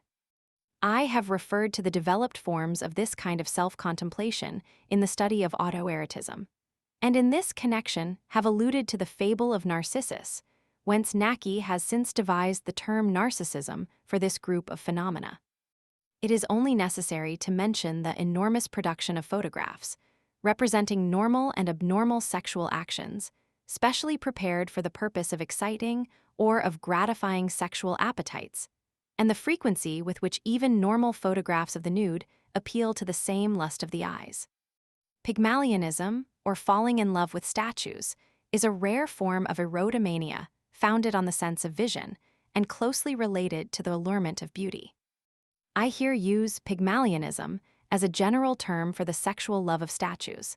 It is sometimes restricted to cases in which a man requires of a prostitute that she shall assume the part of a statue which gradually comes to life, and finds sexual gratification in this performance alone.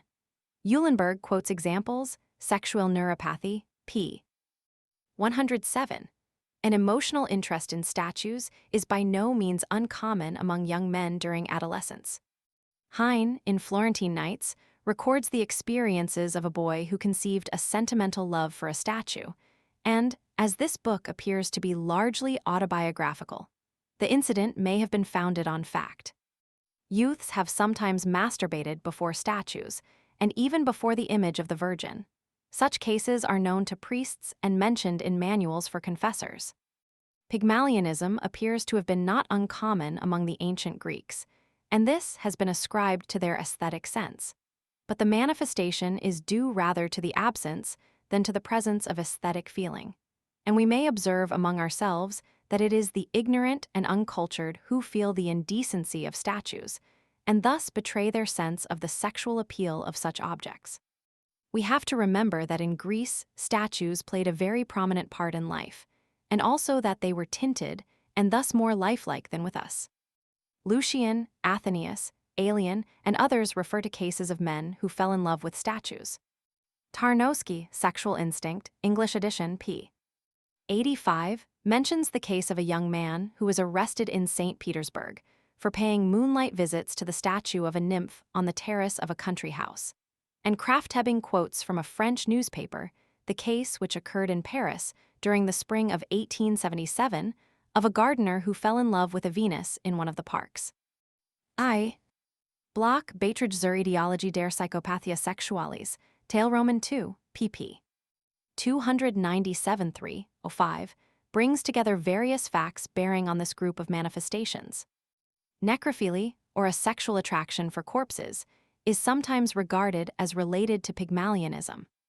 It is, however, a more profoundly morbid manifestation, and may perhaps be regarded as a kind of perverted sadism. Founded on the sense of vision, also we find a phenomenon bordering on the abnormal, which is by Moll termed mixoscopy. This means the sexual pleasure derived from the spectacle of other persons engaged in natural or perverse sexual actions. Moll Konträr Sexualempfindung, 3rd edition, p. 308. Moll considers that in some cases mixoscopy is related to masochism. There is, however, no necessary connection between the two phenomena. Brothels are prepared to accommodate visitors who merely desire to look on, and for their convenience, carefully contrived peepholes are provided. Such visitors are in Paris termed voyeurs. It is said by Coffignon that persons hide at night in the bushes in the Champs-Élysées in the hope of witnessing such scenes between servant girls and their lovers. In England, during a country walk, I have come across an elderly man carefully ensconced behind a bush and intently watching through his field glass a couple of lovers reclining on a bank, though the actions of the latter were not apparently marked by any excess of indecorum. Such impulses are only slightly abnormal, whatever may be said of them from the point of view of good taste. They are not very far removed from the legitimate curiosity of the young woman who, believing herself unobserved, turns her glass on to a group of young men bathing naked. They only become truly perverse when the gratification thus derived is sought in preference to natural sexual gratification.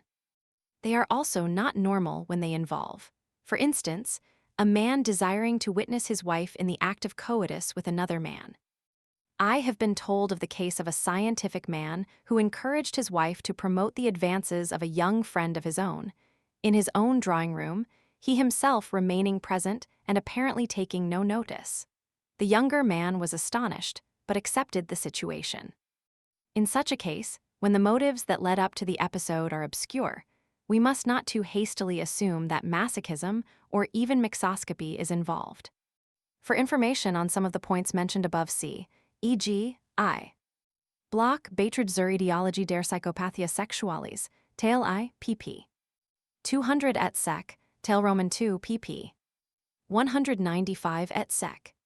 Wide, however, as is the appeal of beauty in sexual selection, it cannot be said to cover by any means the whole of the visual field in its sexual relationship. Beauty in the human species is, above all, a feminine attribute, making its appeal to men. Even for women, as has already been noted, beauty is still a feminine quality, which they usually admire, and in cases of inversion worship with an ardor which equals, if it does not surpass, that experienced by normal men. But the normal woman experiences no corresponding cult for the beauty of man.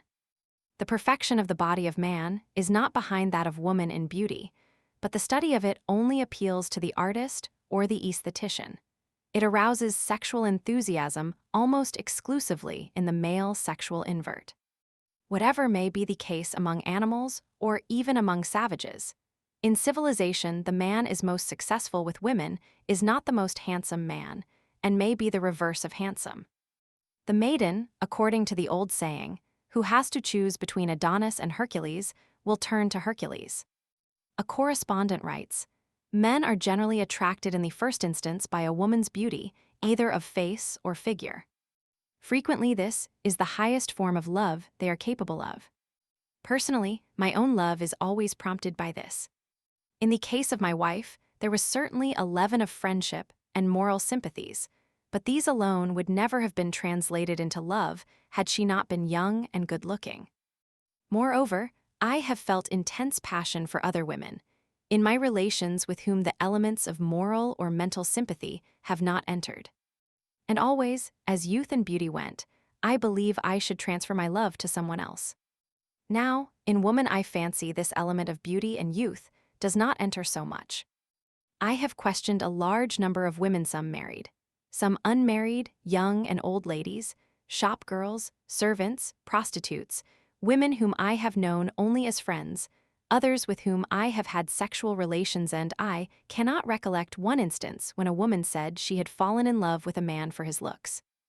The nearest approach to any sign of this was in the instance of one who noticed a handsome man sitting near us in a hotel and said to me, "I should like him to kiss me."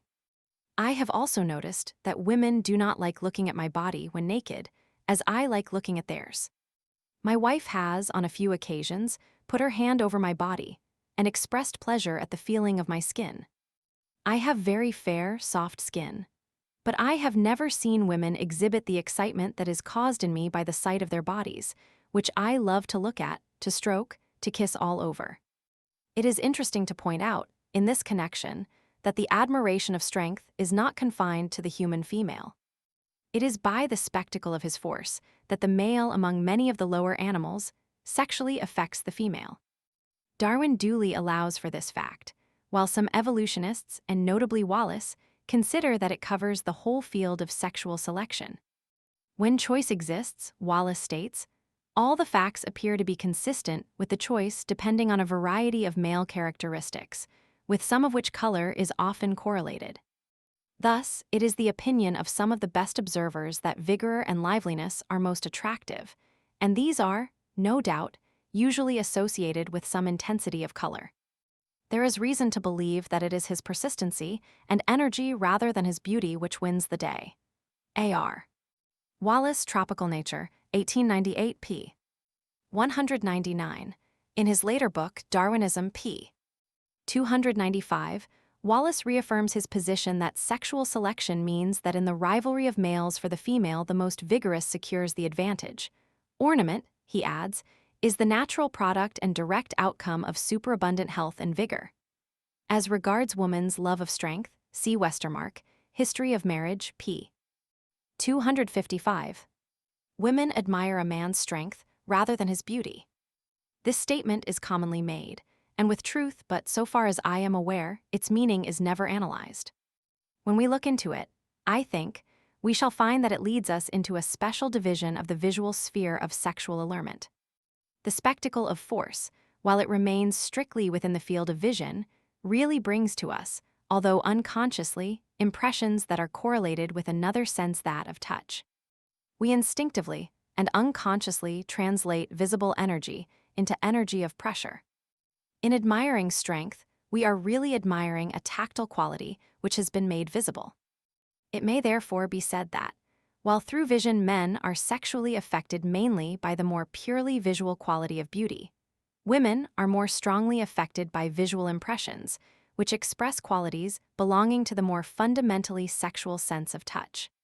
The distinction between the man's view and the woman's view, here pointed out, is not, it must be added, absolute. Even for a man, beauty, with all these components which we have already analyzed in it, is not the sole sexual allurement of vision. A woman is not necessarily sexually attractive in the ratio of her beauty, and with even a high degree of beauty may have a low degree of attraction. The addition of vivacity or the addition of languor may each furnish a sexual allurement, and each of these is a translated tactile quality which possesses an obscure potency from vague sexual implications. But while in the man, the demand for these translated pressure qualities in the visible attractiveness of a woman are not usually quite clearly realized. In a woman, the corresponding craving for the visual expression of pressure energy is much more pronounced and predominant. It is not difficult to see why this should be so, even without falling back on the usual explanation that natural selection implies that the female shall choose the male who will be the most likely father of strong children and the best protector of his family. The more energetic part in physical love belongs to the man, the more passive part to the woman. So that, while energy in a woman is no index to effectiveness in love, energy in a man furnishes a seeming index to the existence of the primary quality of sexual energy, which a woman demands of a man in the sexual embrace. It may be a fallacious index, for muscular strength is not necessarily correlated with sexual vigor, and in its extreme degrees appears to be more correlated with its absence. But it furnishes, in Stendhal's phrase, a probability of passion, and in any case it still remains a symbol which cannot be without its effect. We must not, of course, suppose that these considerations are always or often present to the consciousness of the maiden who blushingly turns from Adonis to Hercules, but the emotional attitude is rooted in more or less unerring instincts. In this way it happens that even in the field of visual attraction, sexual selection influences women on the underlying basis of the more primitive sense of touch, the fundamentally sexual sense. Women are very sensitive to the quality of a man's touch, and appear to seek and enjoy contact and pressure to a greater extent than do men. Although in early adolescence, this impulse seems to be marked in both sexes. There is something strangely winning to most women, remarks George Eliot, in The Mill on the Floss, in that offer of the firm arm. The help is not wanted physically at that moment, but the sense of help, the presence of strength that is outside them, and yet theirs meets a continual want of the imagination. Women are often very critical concerning a man's touch and his method of shaking hands. Stanley Hall, Adolescence, Volume Roman II, p. quotes a gifted lady as remarking, "I used to say that, however much I liked a man, I could never marry him if I did not like the touch of his hand, and I feel so yet." Among the elements of sexual attractiveness which make a special appeal to women, extreme personal cleanliness would appear to take higher rank than it takes in the eyes of a man. Some men, indeed, seeming to make surprisingly small demands of a woman in this respect. If this is so, we may connect it with the fact that beauty in a woman's eye is to a much greater extent than in a man's a picture of energy, in other words, a translation of pressure contracts, with which the question of physical purity is necessarily more intimately associated than it is with the picture of purely visual beauty. It is noteworthy that Ovid, Ars Amandi, lib. I, urges men who desire to please women to leave the arts of adornment and effeminacy to those whose loves are homosexual, and to practice a scrupulous attention to extreme neatness and cleanliness of body and garments in every detail, a sun-browned skin, and the absence of all odor. Some 2,000 years later, Brummel, in an age when extravagance and effeminacy often marked the fashions of men, introduced a new ideal of unobtrusive simplicity, extreme cleanliness, with avoidance of perfumes, and exquisite good taste. He abhorred all eccentricity, and may be said to have constituted a tradition which Englishmen have ever since sought, more or less successfully, to follow. He was idolized by women.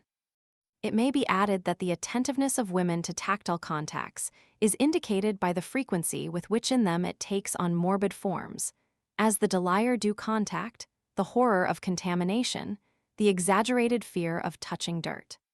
See, e.g., Raymond and Janet, Less Obsessions at La Psychasthenie. Footnotes. William Ellis, Polynesian Researches, 2nd edition, 1832, Volume 1, p. 215. Stendhal de Elhammer, Chapter 18, has some remarks on this point, and refers to the influence over women possessed by Leckine, the famous actor, who was singularly ugly. It is passion, he remarks, which we demand. Beauty only furnishes probabilities. The charm of a woman's garments to a man is often due in part to their expressiveness in rendering impressions of energy, vivacity, or languor. This has often been realized by the poets, and notably by Herrick, who was singularly sensitive to these qualities in a woman's garments. Roman 4. The alleged charm of disparity in sexual attraction, the admiration, for high stature the admiration, for dark pigmentation the charm, of parity conjugal, mating the statistical results of observation, as regards general appearance, stature, and pigmentation of married couples preferential mating, and assortative mating the nature of the advantage, attained by the fair in sexual selection the abhorrence of incest, and the theories of its cause the explanation in reality, simple the abhorrence of incest, in relation to sexual selection the limits to the charm of parity in conjugal, mating the charm of disparity in secondary sexual characters. When we are dealing with the senses of touch, smell, and hearing, it is impossible at present, and must always remain somewhat difficult, to investigate precisely the degree and direction of their influence in sexual selection. We can marshal in order as has here been attempted the main facts and considerations, which clearly indicate that there is and must be such an influence, but we cannot even attempt to estimate its definite direction, and still less to measure it precisely. With regard to vision, we are in a somewhat better position. It is possible to estimate the direction of the influence which certain visible characters exert on sexual selection, and it is even possible to attempt their actual measurement, although there must frequently be doubt as to the interpretation of such measurements. Two facts render it thus possible to deal more exactly with the influence of vision on sexual selection than with the influence of the other senses. In the first place, men and women consciously seek for certain visible characters in the persons to whom they are attracted. In other words, their ideals of a fitting mate are visual rather than tactile, olfactory, or auditory. In the second place, whether such ideals are potent in actual mating, or whether they are modified or even inhibited by more potent psychological or general biological influences, it is in either case possible to measure and compare the visible characters of mated persons. The two visible characters, which are at once most frequently sought in a mate, and most easily measurable, are degree of stature and degree of pigmentation. Every youth or maiden pictures the person he or she would like for a lover as tall or short, fair or dark, and such characters are measurable and have on a large scale been measured. It is of interest in illustration of the problem of sexual selection in man to consider briefly what results are at present obtainable regarding the influence of these two characters. It has long been a widespread belief that short people are sexually attracted to tall people and tall people to short, that in the matter of stature men and women are affected by what Bain called the charm of disparity. It has not always prevailed. Many centuries ago, Leonardo da Vinci, whose insight at so many points anticipated our most modern discoveries, affirmed clearly and repeatedly the charm of parity. After remarking that painters tend to delineate the figures that resemble themselves, he adds that men also fall in love with and marry those who resemble themselves. Kai esinamora voluntari esinamorano de cos a laro simiglianti, he elsewhere puts it. But from that day to this, it would seem Leonardo's statements have remained unknown or unnoticed. Bernardin de Saint Pierre said that love is the result of contrasts, and Schopenhauer affirmed the same point very decisively. Various scientific and unscientific writers have repeated this statement. So far as stature is concerned, there appears to be very little reason to suppose that this charm of disparity plays any notable part in constituting the sexual ideals of either men or women. Indeed, it may probably be affirmed that both men and women seek tallness in the person to whom they are sexually attracted. Darwin quotes the opinion of Mayhew that among dogs, the females are strongly attracted to males of large size.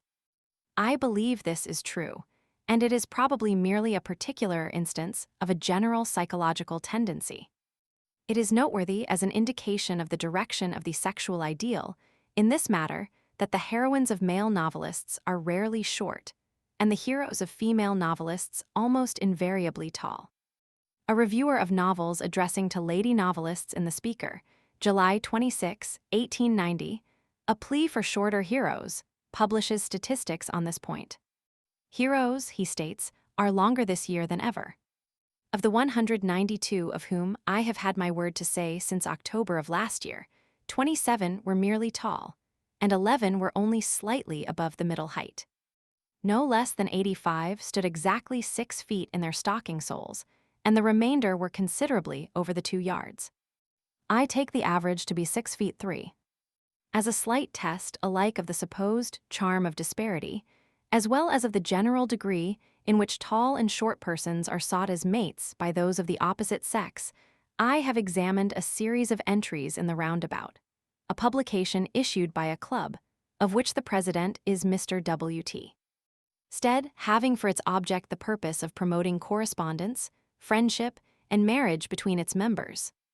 There are 2 classes of entries, one inserted with a view to intellectual friendship, the other with a view to marriage. I have not thought it necessary to recognize this distinction here.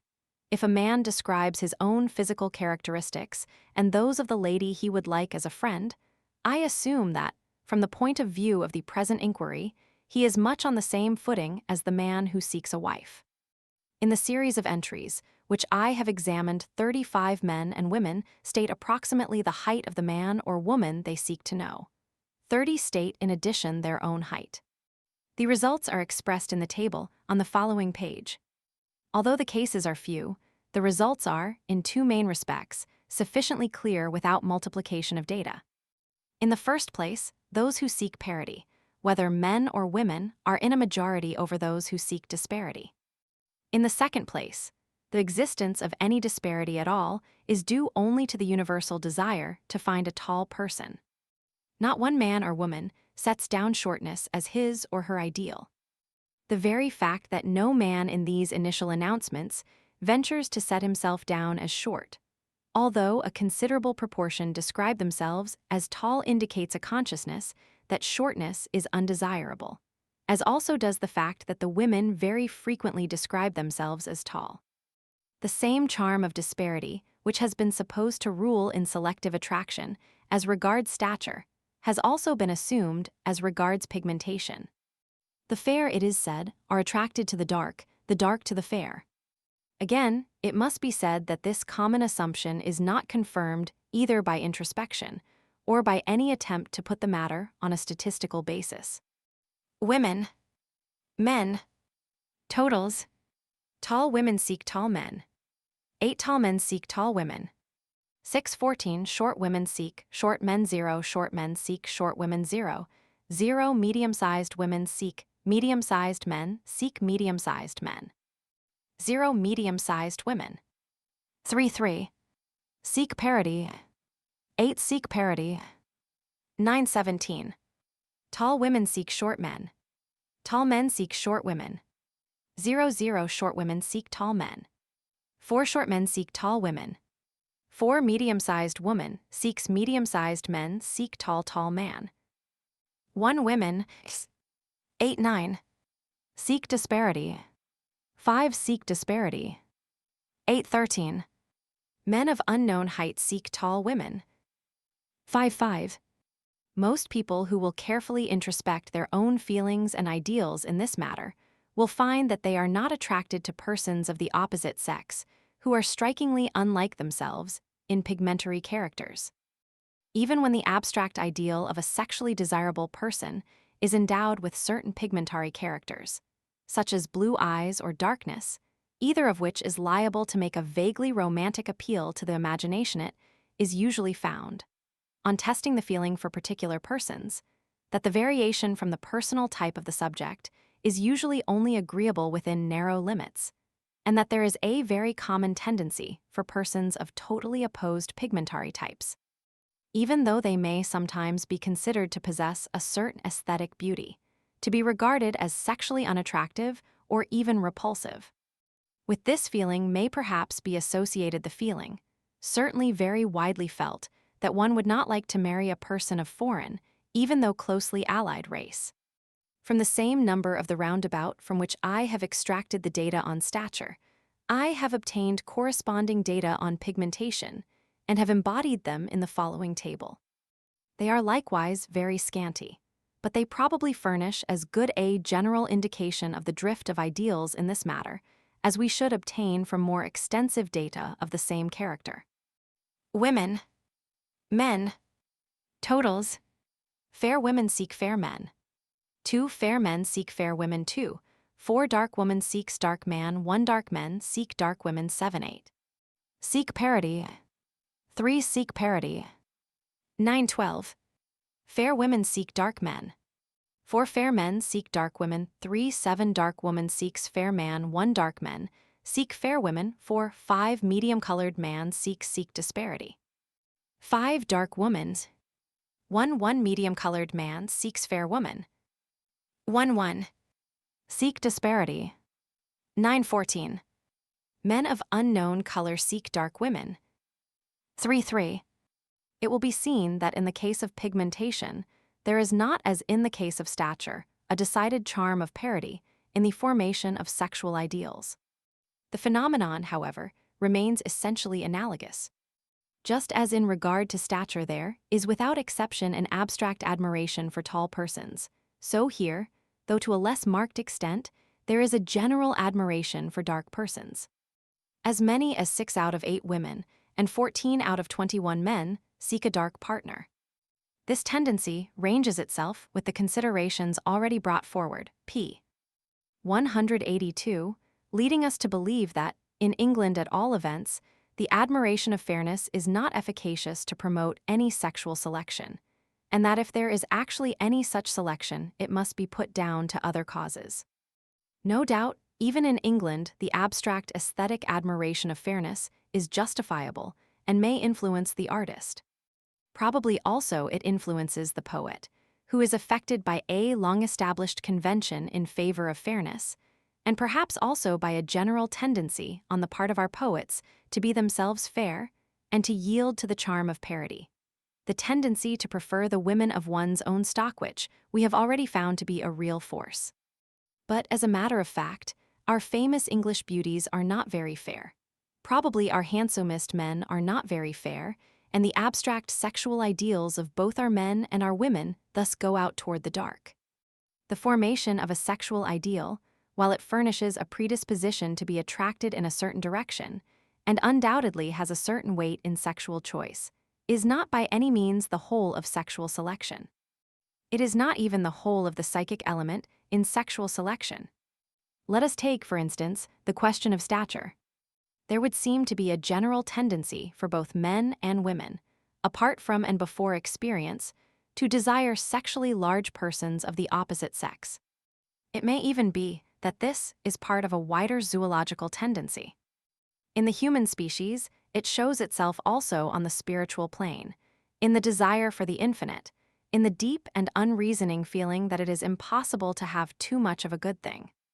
But it not infrequently happens that a man in whose youthful dreams of love the heroine has always been large, has not been able to calculate what are the special nervous and other characteristics most likely to be met in large women, nor how far these correlated characteristics would suit his own instinctive demands.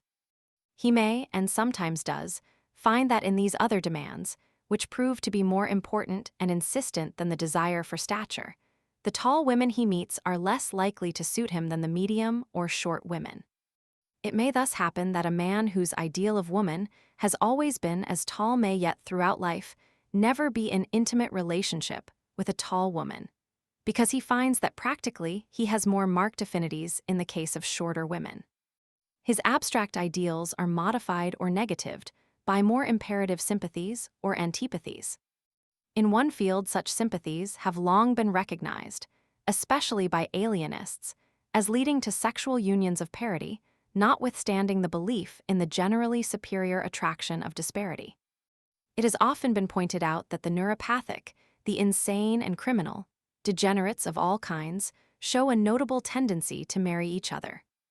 This tendency has not, however, been investigated with any precision. The first attempt on a statistical basis to ascertain what degree of parity or disparity is actually attained by sexual selection was made by Alphonse de Candolle. Obtaining his facts from Switzerland, North Germany, and Belgium, he came to the conclusion that marriages are most commonly contracted between persons with different eye colors, except in the case of brown-eyed women, who, as Schopenhauer stated, and as is seen in the English data of the sexual ideal I have brought forward, are found more attractive than others.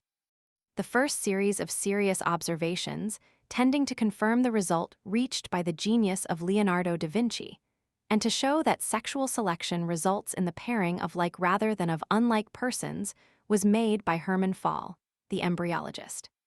He set out with the popular notion that married people end by resembling each other, but when at Nice, which is visited by many young married couples on their honeymoons, he was struck by the resemblances already existing immediately after marriage. In order to test the matter, he obtained the photographs of 251 young and old married couples not personally known to him. The results were as follows: resemblances, non-resemblances, couples. Percentage. Total.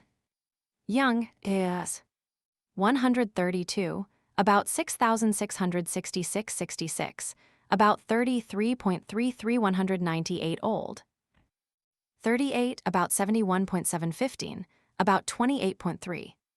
He concluded that in the immense majority of marriages of inclination, the contracting parties are attracted by similarities, and not by dissimilarities, and that, consequently, the resemblances between aged married couples are not acquired during conjugal life.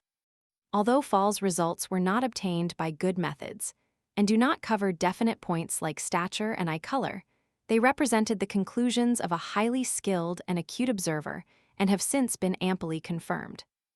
Galton could not find that the average results from a fairly large number of cases indicated that stature, eye color, or other personal characteristics notably influenced sexual selection, as evidenced by a comparison of married couples. Carl Pearson, however, in part making use of a large body of data obtained by Galton, referring to stature and eye color, has reached the conclusion that sexual selection ultimately results in a marked degree of parity so far as these characters are concerned. As regards stature, he is unable to find evidence of what he terms preferential mating. That is to say, it does not appear that any preconceived ideals concerning the desirability of tallness in sexual mates leads to any perceptibly greater tallness of the chosen mate. Husbands are not taller than men in general, nor wives than women in general. In regard to eye color, however, there appeared to be evidence of preferential mating. Husbands are very decidedly fairer than men in general, and though there is no such marked difference in women, wives are also somewhat fairer than women in general. As regards assortative mating, as it is termed by Pearson, the tendency to parity or to disparity between husbands and wives the result were in both cases decisive. Tall men marry women who are somewhat above the average in height. Short men marry women who are somewhat below the average, so that husband and wife resemble each other in stature as closely as uncle and niece. As regards eye color, there is also a tendency for like to marry like. The light-eyed men tend to marry light-eyed women more often than dark-eyed women. The dark-eyed men tend to marry dark-eyed women more often than light-eyed. There remains, however, a very considerable difference in the eye color of husband and wife. In the 774 couples dealt with by Pearson, there are 333 dark-eyed women to only 251 dark-eyed men, and 523 light-eyed men to only 441 light-eyed women. The women in the English population are darker-eyed than the men, but the difference is scarcely so great as this, so that even if wives are not so dark-eyed as women generally, it would appear that the ideal admiration for the dark-eyed may still to some extent make itself felt in actual mating. While we have to recognize that the modification and even total inhibition of sexual ideals in the process of actual mating is largely due to psychic causes, such causes do not appear to cover the whole of the phenomena. Undoubtedly, they count for much, and the man or the woman who, from whatever causes, has constituted a sexual ideal with certain characters may, in the actual contacts of life, find that individuals with other and even opposed characters most adequately respond to his or her psychic demands. There are, however, other causes in play here which at first sight may seem to be not of a purely psychic character. One unquestionable cause of this kind comes into action in regard to pigmentary selection. Fair people, possibly as a matter of race more than from absence of pigment, are more energetic than dark people. They possess a sanguine vigor and impetuosity, which in most, though not in all, fields and especially in the competition of practical life, tend to give them some superiority over their darker brethren. The greater fairness of husbands in comparison with men in general, as found by Carl Pearson, is thus accounted for. Fair men are most likely to obtain wives. Husbands are fairer than men in general for the same reason that, as I have shown elsewhere, created peers are fairer than either hereditary peers or even most groups of intellectual persons. They have possessed in higher measure the qualities that ensure success. It may be added that with the recognition of this fact, we have not really left the field of sexual psychology. For, as has already been pointed out, that energy which thus ensures success in practical life is itself a sexual allurement to women. Energy in a woman in courtship is less congenial to her sexual attitude than to a man's, and is not attractive to men.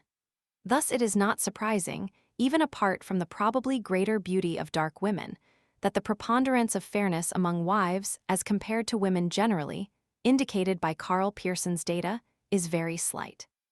It may possibly be accounted for altogether by homogamy, the tendency of like to marry like in the fair husbands. The energy and vitality of fair people is not, however, it is probable, merely an indirect cause of the greater tendency of fair men to become husbands. That is to say, it is not merely the result of the generally somewhat greater ability of the fair to attain success in temporal affairs. In addition to this, fair men, if not fair women, would appear to show a tendency to a greater activity in their specifically sexual proclivities. This is a point which we shall encounter in a later study, and it is therefore unnecessary to discuss it here.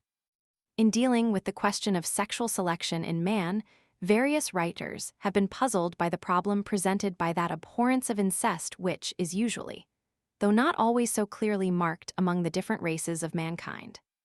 It was once commonly stated, as by Morgan and by Maine, that this abhorrence was the result of experience. The marriages of closely related persons were found to be injurious to offspring and were therefore avoided.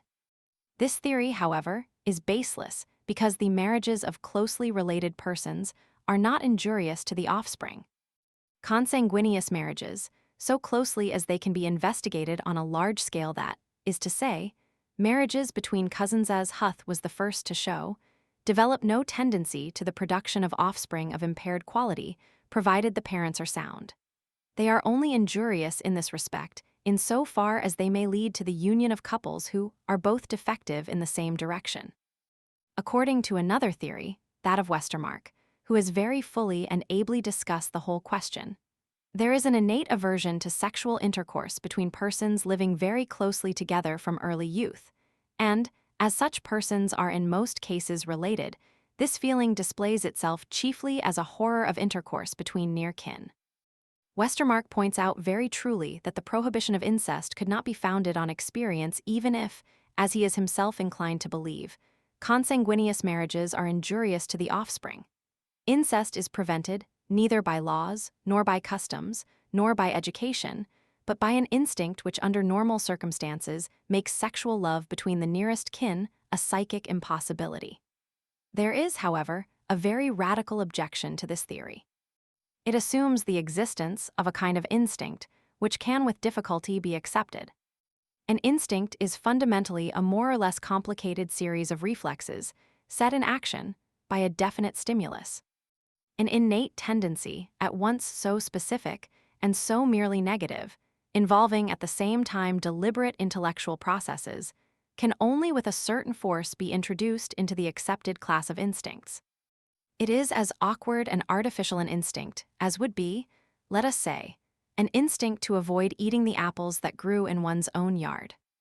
The explanation of the abhorrence to incest is really, however, exceedingly simple.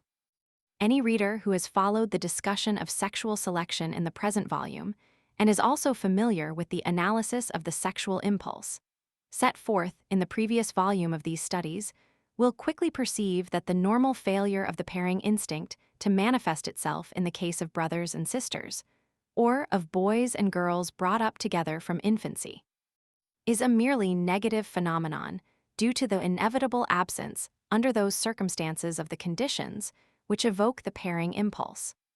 Courtship is the process by which powerful sensory stimuli proceeding from a person of the opposite sex gradually produce the physiological state of tumescence, with its psychic concomitant of love and desire, more or less necessary for mating to be effected. But between those who have been brought up together from childhood, all the sensory stimuli of vision, hearing, and touch have been dulled by use, trained to the calm level of affection, and deprived of their potency to arouse the erethistic excitement which produces sexual tumescence. Brothers and sisters in relation to each other have at puberty already reached that state to which old married couples, by the exhaustion of youthful passion and the slow usage of daily life, gradually approximate. Passion between brother and sister is, indeed, by no means so rare as is sometimes supposed, and it may be very strong, but it is usually aroused by the aid of those conditions which are normally required for the appearance of passion, more especially by the unfamiliarity caused by a long separation. In reality, therefore, the usual absence of sexual attraction between brothers and sisters requires no special explanation. It is merely due to the normal absence under these circumstances of the conditions that tend to produce sexual tumescence and the play of those sensory allurements which lead to sexual selection. It is a purely negative phenomenon, and it is quite unnecessary, even if it were legitimate, to invoke any instinct for its explanation. It is probable that the same tendency also operates among animals to some extent, tending to produce a stronger sexual attraction toward those of their species to whom they have not become habituated.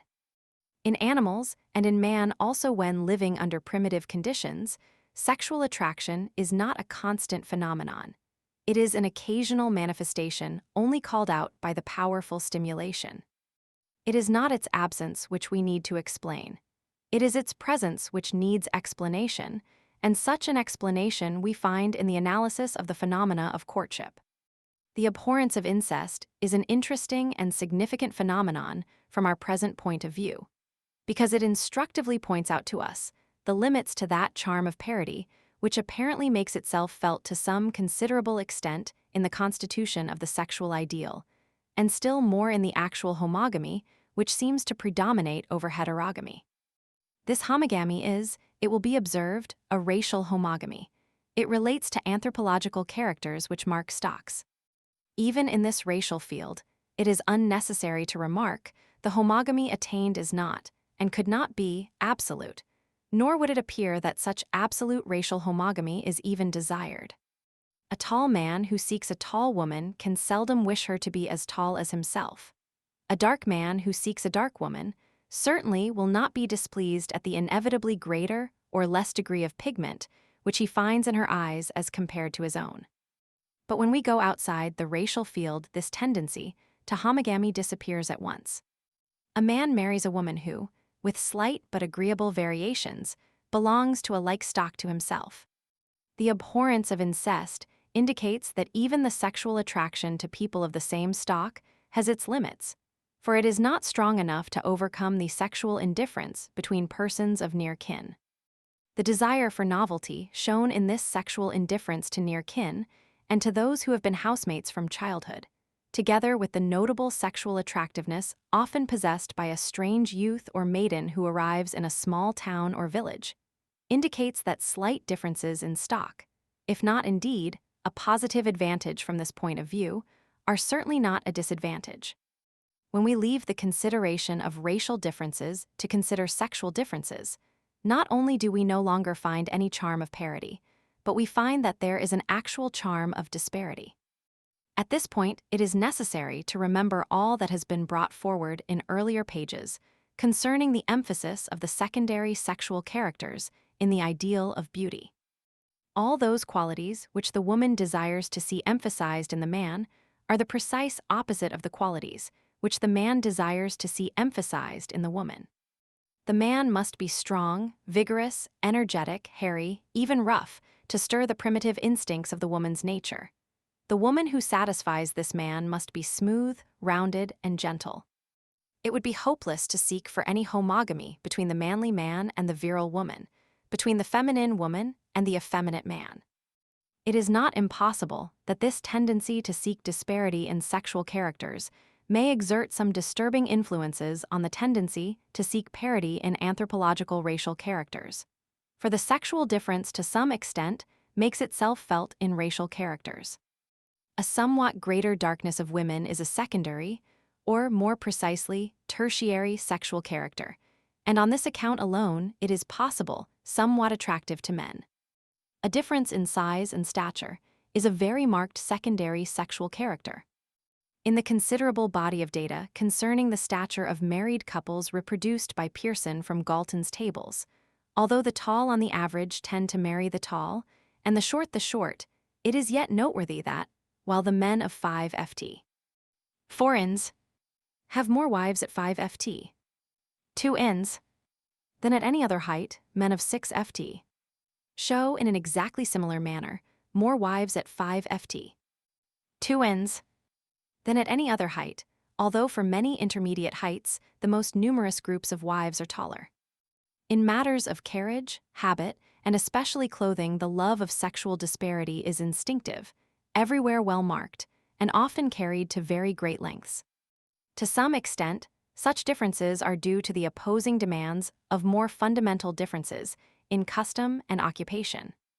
But this cause by no means adequately accounts for them, since it may sometimes happen that what in one land is the practice of the men is in another the practice of the women, and yet the practices of the two sexes are still opposed.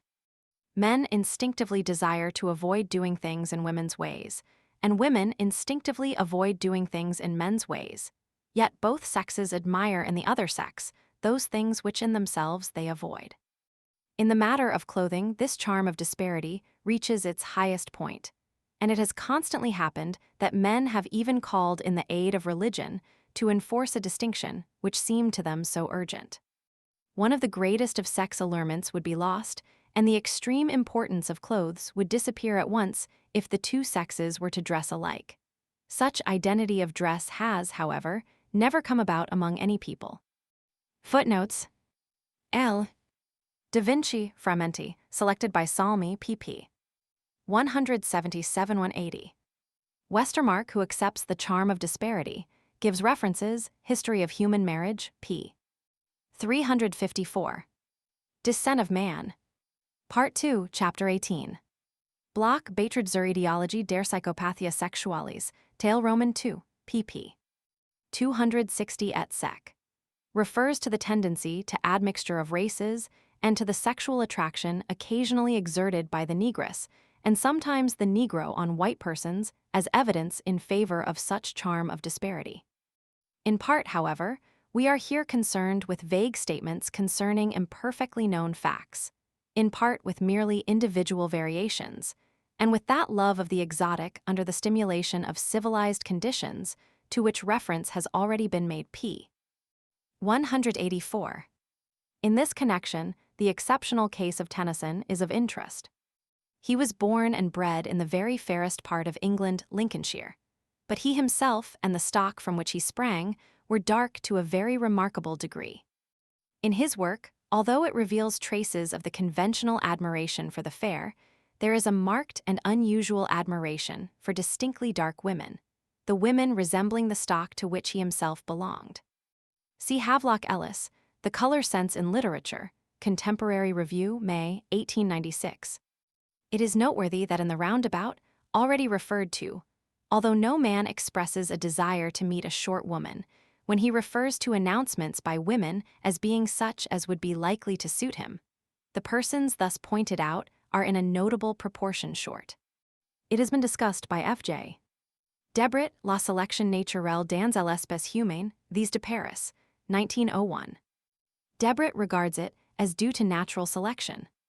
Heredite de la couleur des yeux dans l'espèce humaine, Archives des sciences physiques et naturelles, Sir. Roman 3, Volume Roman 12, 1884 p. 109. Revue Scientifique, Jan, 1891. F. Galton, Natural Inheritance, p. 85. It may be remarked that while Galton's tables on page 206 show a slight excess of disparity as regards sexual selection in stature, in regard to eye color, they anticipate Karl Pearson's more extensive data, and in marriages of disparity show a decided deficiency of observed over chance results. In English Men of Science, pp. 2833, also, Galton found that among the parents parity decidedly prevailed over disparity, 78 to 31, alike as regards temperament, hair color, and eye color. Karl Pearson, Phil. Trans. Royal Society, Volume CLXXXV, p. 273, and Volume CXCV, p. 113, Proceedings of the Royal Society, Volume LXVI, p. 28, Grammar of Science, 2nd edition, 1900, pp. 425 et seq. Biometrica, November 1903. The last-named periodical also contains a study on assortative mating in man, bringing forward evidence to show that, apart from environmental influence, length of life is a character which is subject to selection. That is to say, the long-lived tend to marry the long-lived, and the short-lived to marry the short-lived. For a summary of the evidence on this point, see Havelock Ellis, Man and Woman, 4th edition, 1904, pp. 250, 6-64. The Comparative Abilities of the Fair and the Dark, Monthly Review, August, 1901. The fact that even in Europe the abhorrence to incest is not always strongly felt is brought out by Bloch, Beiträge zur Ideologie der Psychopathia Sexualis, Tale Roman 2, pp. 263 et seq. Westermarck, History of Marriage, chapters Roman 14 and Roman 15. Crawley the Mystic Rose, p. 446, has pointed out that it is not legitimate to assume the possibility of an instinct of this character. Instinct has nothing in its character but a responsive function to environment. Fromentin, in his largely autobiographic novel Dominique, makes Olivier say, "Julie is my cousin, which is perhaps a reason why she should please me less than anyone else. I have always known her. We have, as it were, slept in the same cradle." There may be people who would be attracted by this almost fraternal relationship. To me, the very idea of marrying someone whom I knew as a baby is as absurd as that of coupling two dolls. It may well be, as Crawley argues, The Mystic Rose, chapter 17, that sexual taboo plays some part among primitive people in preventing incestuous union, as, undoubtedly, training and moral ideas do among civilized peoples. The remarks of the Marquis de Brisset, an authority on doves, as communicated to Giard, L'Intermédiaire des Biologistes, November 20, 1897, are of much interest on this point, since they correspond to what we find in the human species. Two birds from the same nest rarely couple. Birds coming from the same nest behave as though they regarded coupling as prohibited, or, rather, they know each other too well, and seem to be ignorant of their difference in sex, remaining unaffected in their relations by the changes which make them adults. Westermark, Op. Cit. p. 334, has some remarks on a somewhat similar tendency, sometimes observed in dogs and horses. See Appendix to Volume A of these studies, The Sexual Impulse Among Savages. See especially anti-pp. 163 et seq. Kistemaker, as quoted by Bloch-Beitridge, etc. Roman 2. p. 340, alludes in this connection to the dark clothes of men and to the tendency of women to wear lighter garments, to emphasize the white underlinen, to cultivate pallor of the face, to use powder. I am white and you are brown, ergo you must love me. This affirmation, he states, may be found in the depths of every woman's heart. K. Pearson, Grammar of Science, 2nd edition, p. 430. In Man and Woman, 4th edition, p. 65, I have referred to a curious example of this tendency to opposition, which is of almost worldwide extent. Among some people it is, or has been, the custom for the women to stand during urination, and in these countries it is usually the custom for the man to squat. In most countries, the practices of the sexes in this matter are opposed. It is sufficient to quote one example. At the end of the 16th century, it was a serious objection to the fashionable wife of an English Brownist pastor in Amsterdam that she had bodies tied to the petticoat with points as men do their doublets and their hose, contrary to I.Thes. v. 22, conferred with Dute. Roman 22, 5, and I. John Roman 2, 16. v. Summary of the conclusions at present attainable in regard to the nature of beauty and its relation to sexual selection. The consideration of vision has led us into a region in which, more definitely and precisely than is the case with any other sense, we can observe and even hope to measure the operation of sexual selection in man. In the conception of feminine beauty, we possess an instrument of universal extension, by which it seems possible to measure the nature and extent of such selection as exercised by men on women. This conception, with which we set out, is, however, by no means so precise, so easily available for the attainment of sound conclusions, as at first it may seem to be. It is true that beauty is not, as some have supposed, a mere matter of caprice. It rests in part on 1. An objective basis of aesthetic character which holds all its variations together and leads to a remarkable approximation among the ideals of feminine beauty, cherished by the most intelligent men of all races. But beyond this general objective basis, we find that, 2, the specific characters of the race or nation tend to cause divergence in the ideals of beauty, since beauty is often held to consist in the extreme development of these racial or national anthropological features. And it would, indeed, appear that the full development of racial characters indicates at the same time the full development of health and vigor. We have further to consider that, 3, in most countries an important and usually essential element of beauty lies in the emphasis of the secondary and tertiary sexual characters. The special characters of the hair in woman, her breasts, her hips, and innumerable other qualities of minor saliency, but all apt to be of significance from the point of view of sexual selection. In addition, we have, 4, the factor of individual taste, constituted by the special organization and the peculiar experiences of the individual and inevitably affecting his ideal of beauty. Often this individual factor is merged into collective shapes, and in this way are constituted passing fashions in the matter of beauty, certain influences, which normally affect only the individual having become potent enough to affect many individuals. Finally, in states of high civilization, and in individuals of that restless and nervous temperament which is common in civilization, we have 5, a tendency to the appearance of an exotic element in the ideal of beauty, and in place of admiring that kind of beauty, which most closely approximates to the type of their own race, men begin to be agreeably affected by types which more or less deviate from that with which they are most familiar. While we have these various, and to some extent conflicting elements in a man's ideal of feminine beauty, the question is still further complicated by the fact that sexual selection in the human species is not merely the choice of the woman by the man, but also the choice of the man by the woman. And when we come to consider this, we find that the standard is altogether different, that many of the elements of beauty as it exists in woman for man have here fallen away altogether, while a new and preponderant element has to be recognized in the shape of a regard for strength and vigor. This, as I have pointed out, is not a purely visual character, but a tactile pressure character translated into visual terms. When we have stated the sexual ideal, we have not yet, however, by any means stated the complete problem of human sexual selection. The ideal that is desired and sought is, in a large measure, not the outcome of experience. It is not even necessarily the expression of the individual's temperament and idiosyncrasy.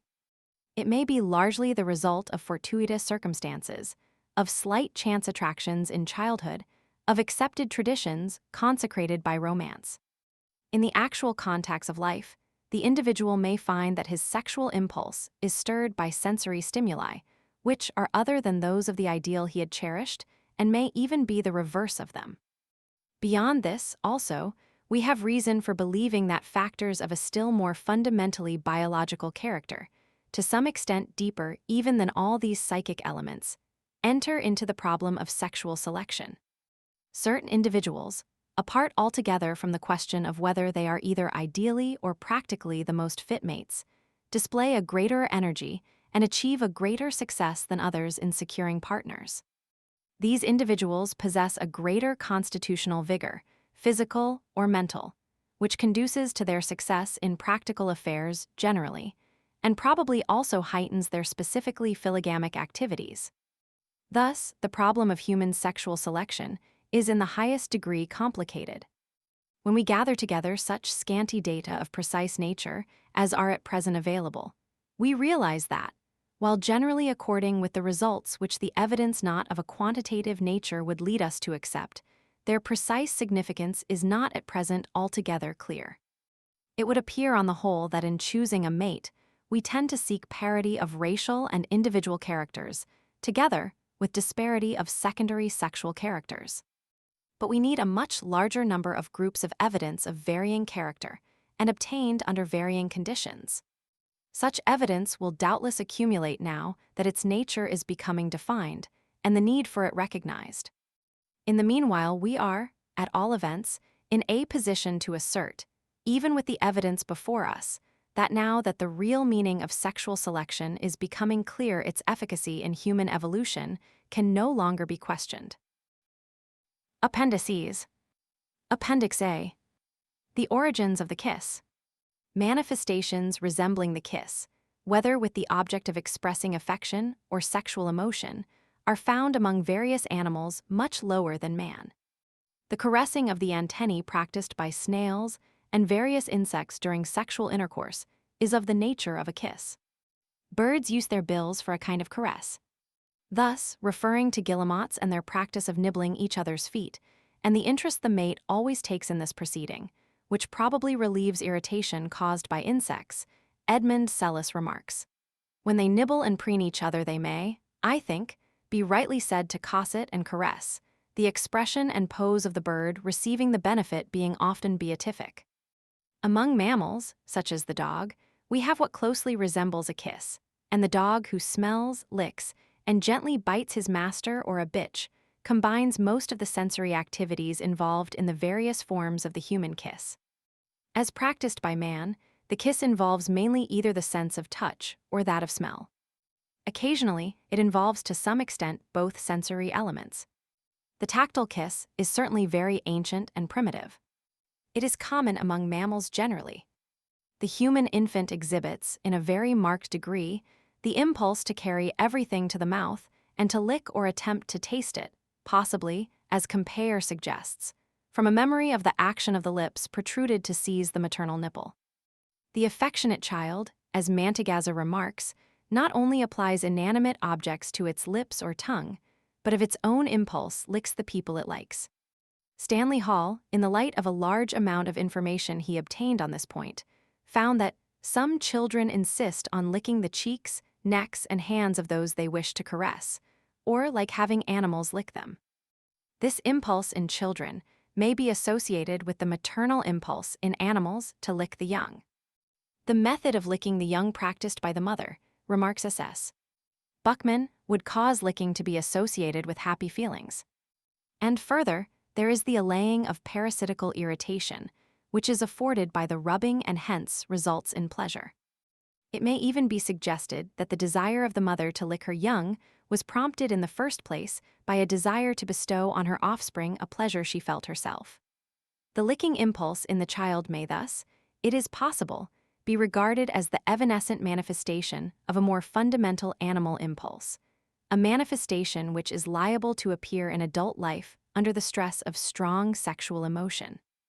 Such an association is of interest if, as there is some reason to believe, the kiss of sexual love originated as a development of the more primitive kiss bestowed by the mother on her child, for it is sometimes found that the maternal kiss is practiced where the sexual kiss is unknown.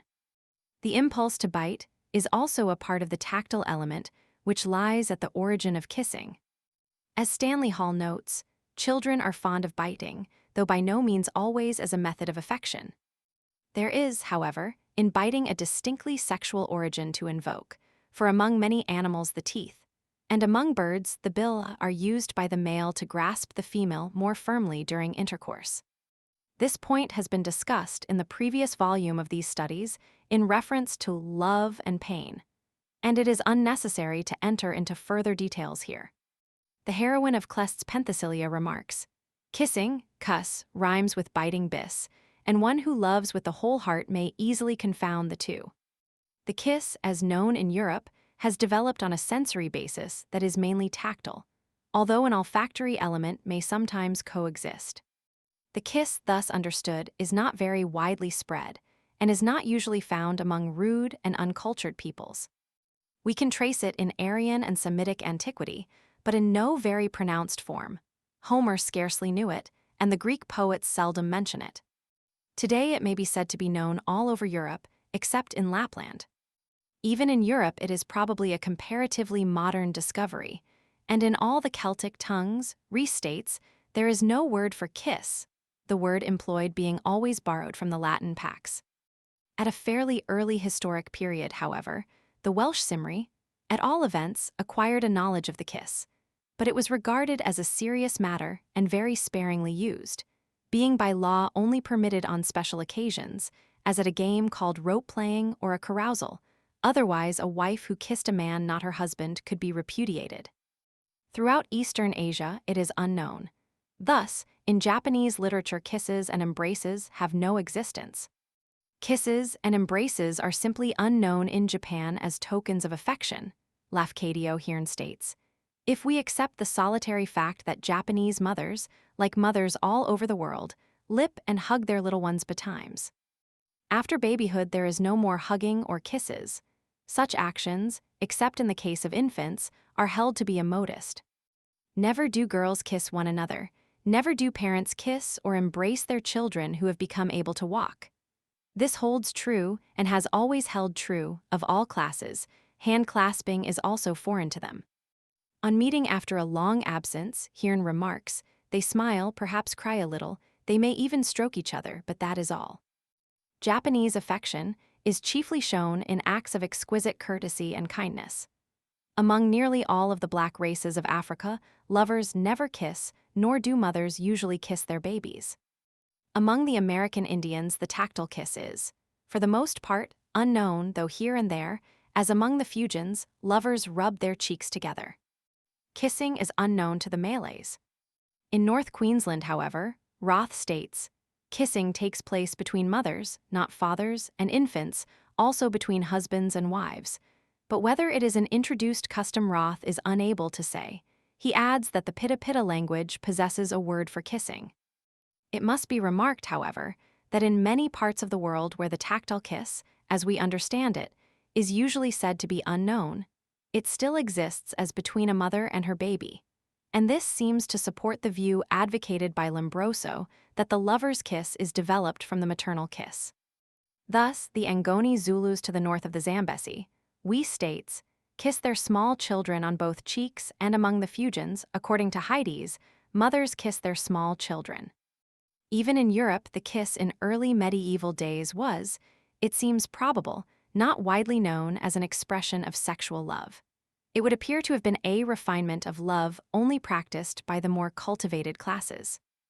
In the old ballad of Glasgerion, the lady suspected that her secret visitor was only a churl, and not the knight he pretended to be, because when he came in his master's place to spend the night with her, he kissed her neither coming nor going, but simply got her with child.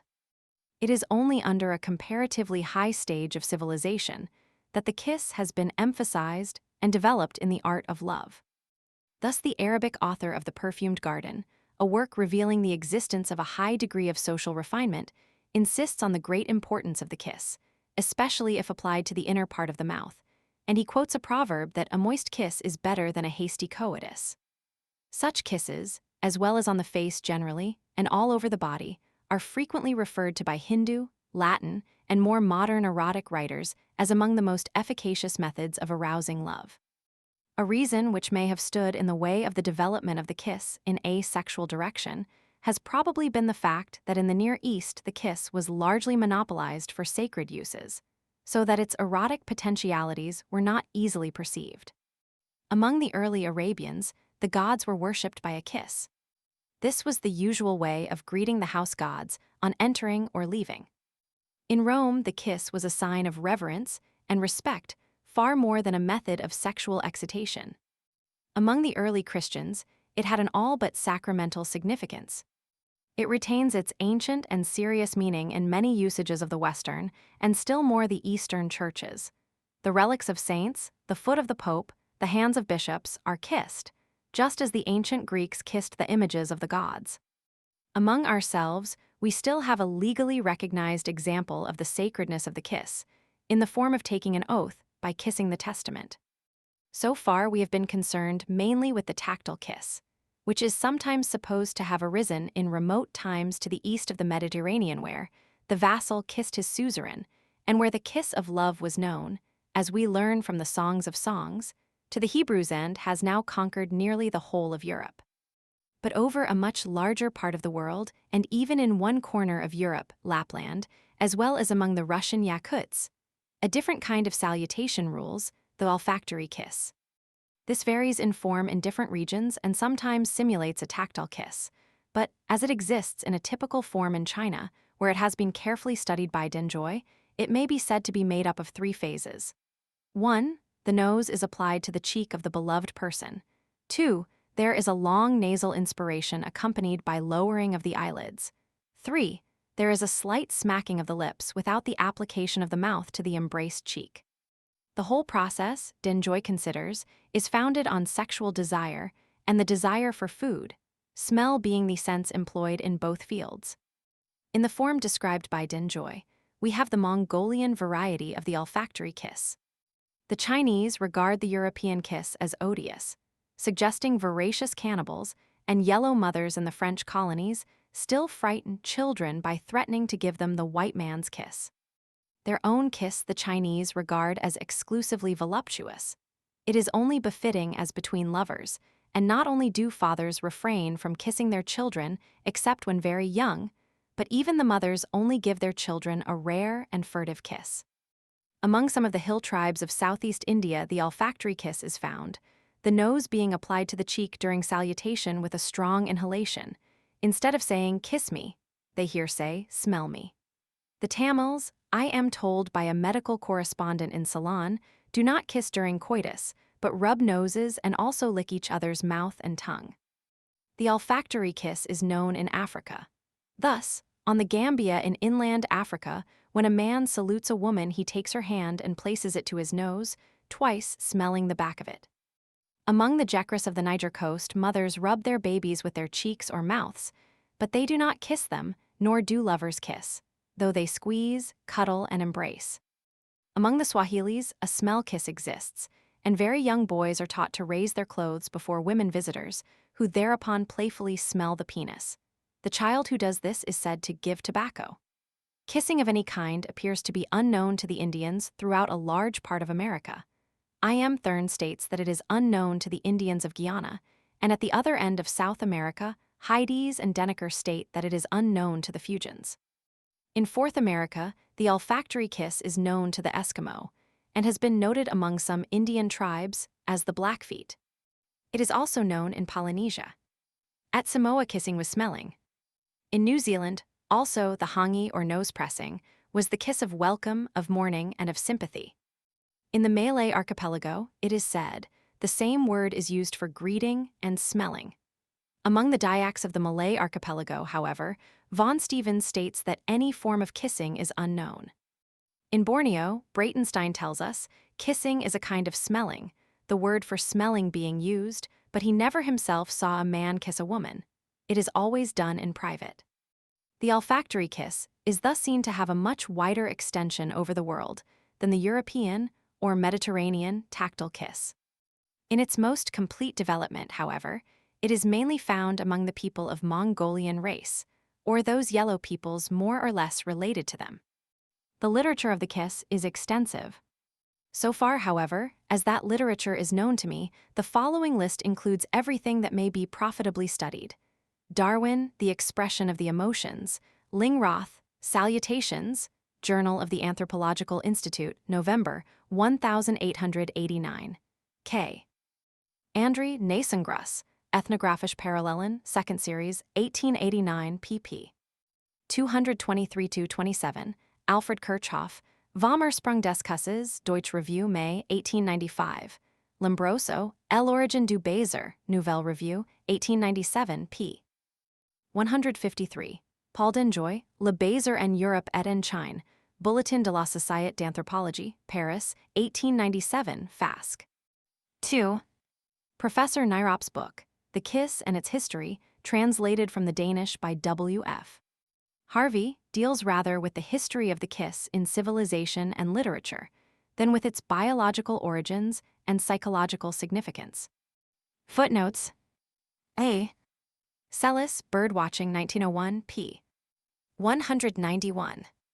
This author adds, it seems probable indeed that the conferring a practical benefit of the kind indicated may be the origin of the caress throughout nature. Tyler terms the kiss the salute by tasting, and Denjoy defines it as a bite and a suction. There seems, however, little evidence to show that the kiss contains any gustatory element in the strict sense. Compare L'Évolution intellectuelle et morale de l'enfant, p. 9. Mantegazza, Physiognomy and Expression, p. 144. J. Stanley Hall, The Early Sense of Self, American Journal of Psychology, April, 1898 p. 361. In some parts of the world, the impulse persists into adult life. Sir S. Baker Ismailia p. 472 mentions licking the eyes as a sign of affection. Book of Common Prayer in Manx Gaelic, edited by A.W. Moore and J. Rees, 1895. L. Hearn, Out of the East, 1895 p. 103. C. A.G. Abe. Ellis, Tishi-Speaking Peoples, p. 288. Among the Swahili, the kiss is practiced, but exclusively between married people and with very young children. Velton believes they learned it from the Arabs. Heides and Denneker, Mission Scientifique du Cap Horn, Volume Roman 7 p. 245. W. Roth, Ethnological Notes Among the Queensland Aborigines, p. 184. Zeitschrift für Ethnologie, 1900 HT. 5 p. 200. E.g., the Kama Sutra of Vatsyayana, BK. Roman 3, Chapter 1. Hosea, Chapter 13 v. 2 I Kings, Chapter 19 v. 18. Wellhausen, Resta Arabischen Heidentums, p. 109. The Romans recognized at least 3 kinds of kiss. The osculum for friendship given on the face, the basium for affection given on the lips, the suavium given between the lips reserved for lovers. In other parts of the world, it would appear that the kiss sometimes has a sacred or ritual character. Thus, according to Rev. J. MacDonald, Journal of the Anthropological Institute, November, 1890 p.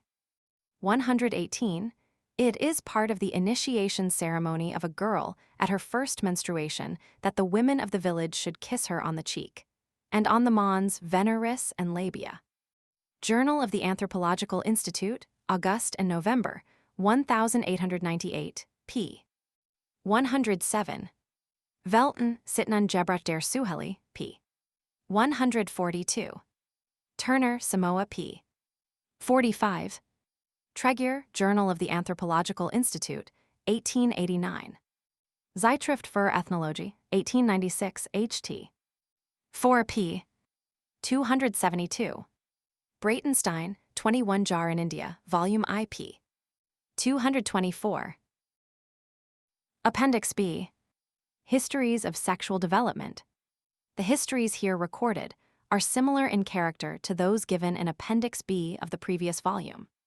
History ICD, clergyman age 34. Height about 5 ft. 8 in.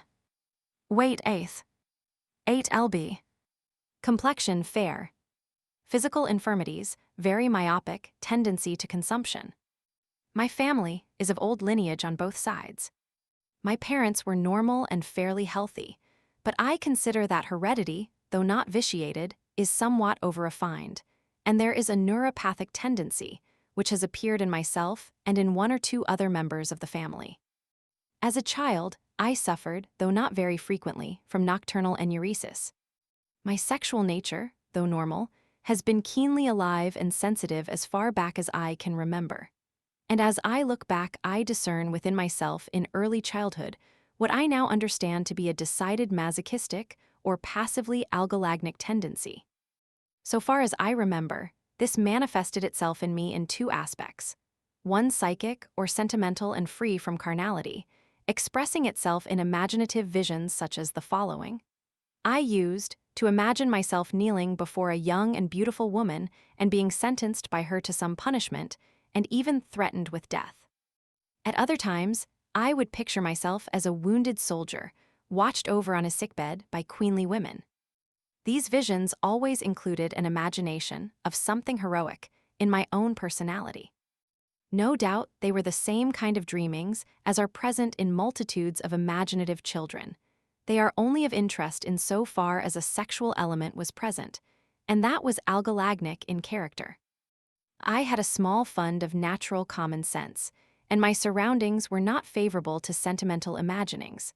Consequently, I believe I began to throw them off at an early age, though the temperament which produced them is still a part of my nature. On the carnal side, the sexual instinct was decidedly algolagnic. Masturbation is one of my earliest recollections. Indeed, it was not at first, so far as I remember, associated with any sexual ideas at all, but began as a reflex animal act. I do not remember its first occurrence.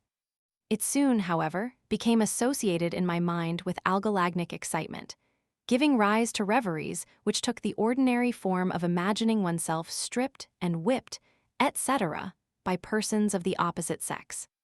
The dramatis personae in my own algolagnic reveries were elderly women.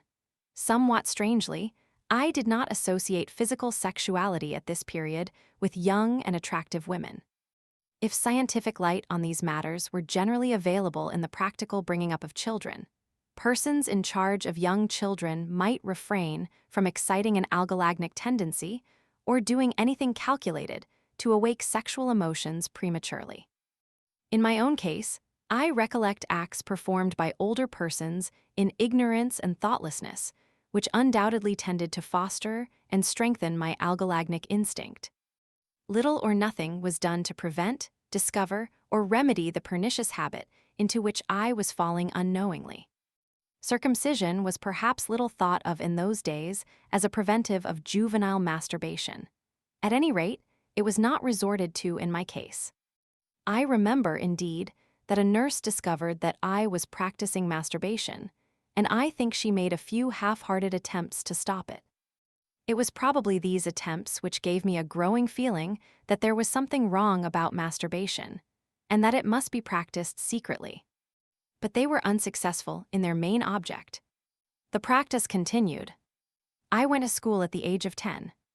There I came in contact almost without warning with the ordinary lewdness and grossness of school conversation, and took to it readily. I soon became conversant with the theory of sexual relations, but never got the opportunity of sexual intercourse, and probably should have felt some moral restraint even had such opportunity presented itself, for coitus, however interesting it might be to talk about, was a bigger thing to practice than masturbation. I masturbated fairly frequently, occasionally producing 2 orgasms in quick succession. I seldom masturbated with the hand. My method was to lie face downward. There was probably little or no homosexuality at my first school. I never heard of it till later, and it was always repugnant to me, though surrounded with a certain morbid interest. Masturbation was discountenanced openly at the school, but was, I believe, extensively practiced, both at that school and at the 2 others I afterward attended. The boys often talked about the hygiene of it, and the general theory was that it was somehow physically detrimental. But I heard no arguments advanced sufficiently cogent to make me see the necessity for a real moral effort against the habit, though, as I neared puberty, I was indulging more moderately and with greater misgivings. The fact of becoming acquainted with the theory of sexual intercourse tended to diminish the algolagnia, and to impel my sexual instinct into an ordinary channel. On one occasion, circumstances brought me into close contact with a woman for about 3 or 4 weeks, I being a mere boy and she very much my senior. I felt sexually attracted by this woman, and allowed myself a degree of familiarity with her which I have since recognized as undue and have deeply regretted. It did not, however, go to the length of seduction, and I trust may have passed away without leaving any permanent harm. It should, indeed, be remarked here that I never knew a woman sexually till my marriage, and with the one exception mentioned, I do not recall any instance of conduct on my part toward a woman which could be described as giving her an impulse downhill. On the psychic side, my sexual emotions awoke in early childhood, and though my love affairs as a boy were not frequent and were kept to myself, they attained a considerable degree of emotional power. Leaving out of account the precocious movements of the sexual instinct to which I have already referred as colored by psychic algolagnia, I may say that somewhat later, from the age of puberty and onward, I had 3 or 4 love affairs, devoid of any algolagnic tendency, and considerably more developed on the psychic and emotional than on the physical side. In fact, my experience has been that when deeply in love, when the mind is full of the love ecstasy, the physical element of sexuality is kept doubtless only temporarily in abeyance. To return now to the subject of masturbation. Here befell the chief moral struggle of my early life, and no terms that I have at command will adequately describe the stress of it. A casual remark heard one day as I was arriving at puberty convinced me that there must be truth in the vague schoolboy theory that masturbation was weakening. It was to the effect that the evil results of masturbation practiced in boyhood would manifest themselves in later life.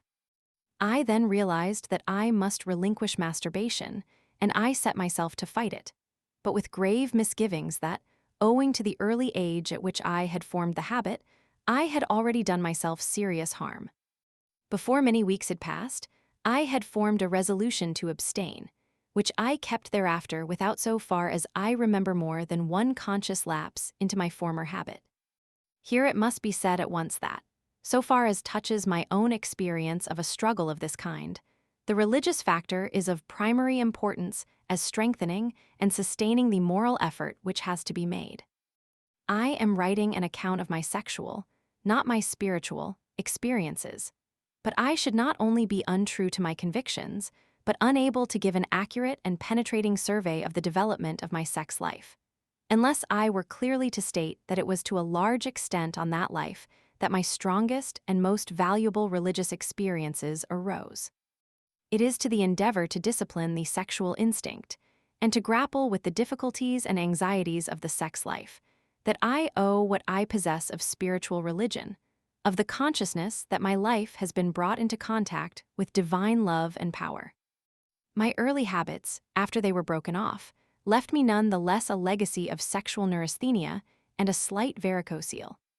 My nocturnal pollutions were over-frequent, and I brooded over them being too reticent and too much afraid of exposure at school and possible expulsion to confide in a doctor. Far better for me had I done so, for a few years later I received the truest kindness and sympathy in regard to sexual matters at the hands of more than one medical man. But while at school I was afraid to speak of the trouble which so unnerved and depressed me. And as a consequence, my morbid fears grew stronger, being intensified by generalities which I met with from time to time in my reading on the subject of the punishment which nature metes out to impurity. On leaving school, my sex life continued for some years on the same lines. A struggle for chastity, morbid fears and regrets about the past, efforts to cope with the neurasthenia, and a haunting dread of coming insanity. These troubles were increased by my sedentary life. However, I obtained medical aid and put as good a face on matters as possible. But the most trying thing of all has yet to be mentioned, the discovery that I had not yet got fully clear of the habit of masturbation. I had, indeed, repudiated it as far as my conscious waking moments were concerned, even though strongly impelled by sexual desire.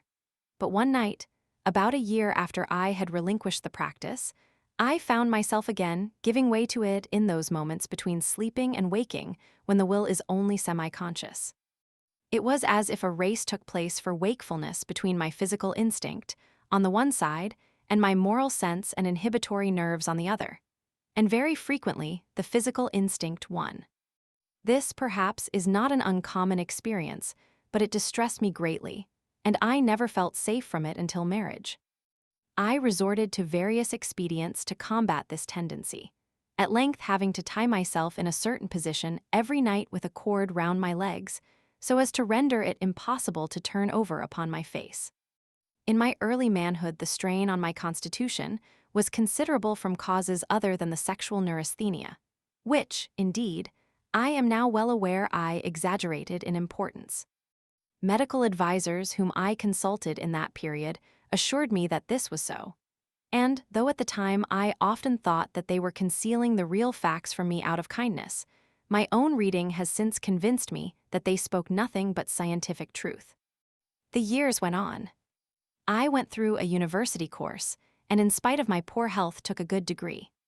The agony of my struggle for chastity seemed to come to a climax about 4 years later, when for a long period, partly owing to overstudy and partly to the sexual strain, I fell into a condition of severe nervous exhaustion, one of the most distressing symptoms of which was insomnia. The dreaded cloud of insanity seemed to come closer. I had to use alcohol freely at nights, and might by now have become a drunkard, had I not been casually, or I must say, providentially directed to the common sense plan of measuring my whiskey in a dram glass, so that the alcohol could not steal a march upon me. This period was one of acute mental suffering. One cause of the nervous tension was, as I have now no doubt, the need of healthy sexual intercourse. I proved this eventually. My circumstances, which had long been adverse to marriage, at length were shaped in that direction. I renewed acquaintance with a lady whom I had known well some years before, and our friendship ripened until, after much perplexity on my side, owing to the uncertainty of my health and prospects, I decided that it was right to speak. We were married after a few months, and I realized that I had gained an excellent wife. We did not come together sexually for some nights after marriage, but having once tasted the pleasure of the marriage bed, I have to admit that, partly owing to ignorance of the hygiene of marriage, I was for some time rather unrestrained in conjugal relations, requiring intercourse as often as 8 or 9 times a month. This was not unnatural when one considers that I had now, for the first time, free access to a woman, after a long and weary struggle to preserve chastity. Married life, however, tends naturally, or did so in my case, to regulate desire. And when I began to understand the ethics and hygiene of sex, as I did a year or 2 after marriage, I was enabled to exercise increasing self-restraint. We are now sparing in our enjoyment of conjugal pleasure. We have had no children, and I attribute this chiefly to the remaining sexual weakness in myself. But I may say that not only my sexual power, but my nerve power and general health were greatly improved by marriage. And though I have fallen back, the last year or 2, into a poor state of health, the cause of this is probably overwork rather than anything to do with sex. Not but what it must be said that, had it not been for the juvenile masturbation superadded to a neuropathic temperament, my constitution would no doubt have endured the general strain of life better than it has done. The algolagnia, being one of the congenital conditions of my sexual instinct, must be considered fundamental, and certainly has not been eliminated. If I were to allow myself indulgence in algolagnic reveries, they would even now excite me without difficulty. But I have systematically discouraged them, so that they give me little or no practical trouble. My erotic dreams, which years ago were, to the best of my remembrance, frequently algolagnic, are now almost invariably normal. My conjugal relations have always been on the lines of strictly normal sexuality. I have a deep sense of the obligations of monogamous marriage, besides a sincere affection for my wife. Consequently, I repress as far as possible all sexual inclinations, such as will come involuntarily sometimes, toward other women. From what I have disclosed, it will be seen that I am but a frail man. But for many years I have striven honestly and hard to discipline sexuality within myself, and to regulate it according to right reason, pure hygiene, and the moral law. And I can but hope and believe that the divine power in which I have endeavored to trust will in the future, as it has done in the past, working by natural methods, and through the current events of my life, amend and control my sex life, and conduct it to safe and honorable issues. History Roman 2, A.B. Married, good general health, dark hair, fair complexion, short-sighted, and below medium height. Parents both belonged to healthy families, but the mother suffered from nerves during early years of married life, and the father, a very energetic and ambitious man, was cold, passionless, and unscrupulous. A.B. is the oldest child. Two of the brothers and sisters are slightly abnormal, nervously. But so far as is known, none of the family has ever been sexually abnormal. A.B. was a bright, intelligent child, though inclined to be melancholy, and in later years prone to self-analysis. At preparatory school was fairly forward in studies, at public school somewhat backward, at university suddenly took a liking to intellectual pursuits. Throughout he was slack at games. Has never been able to learn to swim from nervousness. Can whistle well. Has always been fond of reading, and would like to have been an author by profession. He married at 24 and has had 2 children, both of whom showed congenital physical abnormalities. Before the age of 7 or 8 A.B. can remember various trifling incidents. One of the games I used to play with my sister, he writes, consisted in pretending we were father and mother and were relieving ourselves at the WC. We would squat down in various parts of the room, prolong the simulated act, and talk. I do not remember what our conversation was about, nor whether it had an erection. I used also to make water from a balcony into the garden, and in other unusual places. The first occasion on which I can recollect experiencing sensations or emotions similar in character to later, and more developed feelings of desire, was at the age of about 7 or 8, when I was a dayboy at a large school in a country town, and absolutely innocent as to deed, thought, or knowledge. I fell in love with a boy with whom I was brought in contact in my class, about my own age. I remember thinking him pretty. He paid me no attention. I had no distinct desire, except a wish to be near him, to touch him, and to kiss him. I blushed if I suddenly saw him, and thought of him when absent, and speculated on my chances of seeing him again. I was put into a state of high ecstasy when he invited me to join him and some friends one summer evening in a game of rounders. At the age of 8 I was told by my father's groom where babies came from and how they were produced. I already knew the difference in sexual organs, as my sister and I were bathed in the same room. He told me no details about erection, semen, etc., nor did he take any liberties with me. I used to notice him urinating. He used to push back the foreskin, and I thought his penis large. When about 8 years old, the nursemaid told me that the boy at her last place had intercourse with his sister. I thought it disgusting. About a year later, I told the nurse I thought the story of Adam and Eve was not true, and that when Eve gave Adam the apple, he had intercourse with her, and she was punished by having children. I don't know if I had thought this out, or if it had been suggested to me by others. This nurse used often to talk about my tassel. A family of several brothers went to the same school with me, and we used to indulge in dirty stories, chiefly, however, of the W.C. type rather than sexual. When I was about 10, I learned much from my father's coachman. He used to talk about the girls he had had intercourse with, and how he would have liked this with my nursemaid. A year later, I went to a large day school. I think most of the boys, if not nearly all, were very ignorant and innocent in sexual matters. The only incident in this connection I can recollect is asking a boy to let me see his penis. He did so. During the summer holidays, at a watering place, I attended a theatrical performance and fell in love with a girl of about 12 who acted a part. I bought a photograph of her, which I kept and kissed for several years after. About the same time, I thought rather tenderly of a girl of my own age whose parents knew mine. I remember feeling that I should like to kiss her. Once I furtively touched her hair. When I was 12, I was sent to a small preparatory boarding school in the country. During the holidays, I used to talk about sexual things with my father's footman. He must have told me a good deal. I used to have erections. One evening, when I was in bed and everyone else out, my mother and the children in the country, he came up to my room and tried to put his hand on my penis. I had been thinking of sexual matters and had an erection.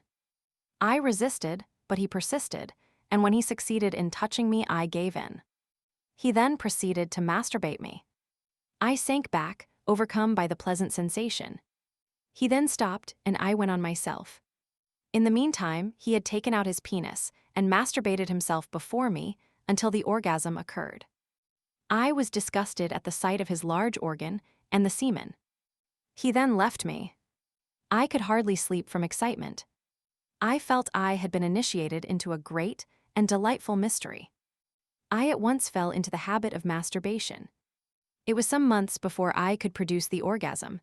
At about 13, a slight froth came. At about 14, a little semen. I do not know how frequently. I did it perhaps once or twice a week. I used to feel ashamed of myself afterward. I told the man I was doing it, and he expressed surprise. I had not known about it before he told me. He warned me to stop doing it, or it would injure my health. I pretended later that I had stopped doing it. I practiced solitary masturbation for some months. At first, the semen was small in amount and watery. I had not at this time ever succeeded in drawing the foreskin below the corona. After masturbation, I would sometimes feel local pain in the penis, sometimes pains in the testicles, and generally a feeling of shame, but not, I think, any lassitude. The shame was a vague sense of discomfort at having done what I knew others would regard as dirty. I also experienced fears that I was injuring my health. It was not long before I found other boys at the preparatory school with whom I talked of sexual things, and in some cases proceeded to acts. The boys were between the ages of 9 and 14. They left at 14 or 15 for the public schools. We slept in bedrooms, several in one room. There was no general conversation on sexual matters.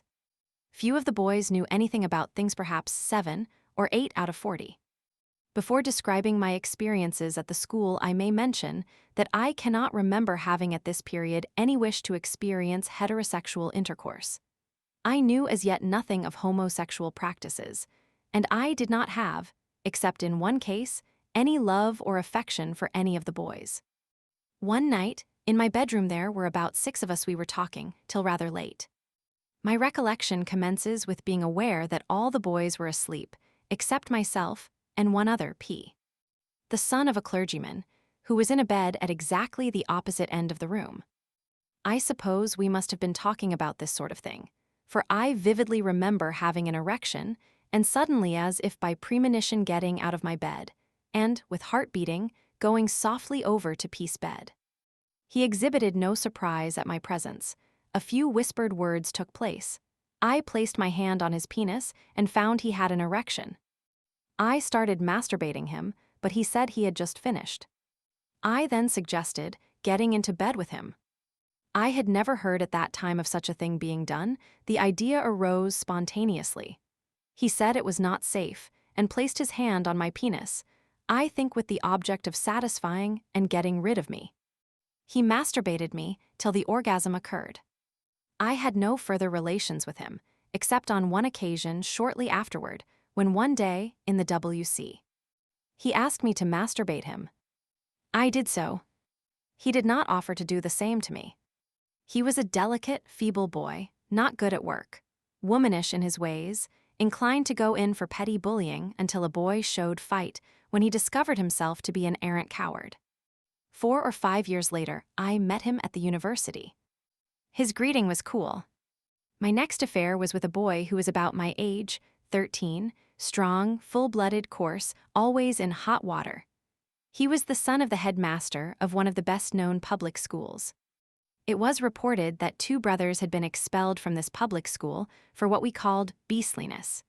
He told me his older brother used to have intercrural intercourse with him. This was the first I had heard of this. We used to masturbate mutually. I had, however, no affection or desire for him.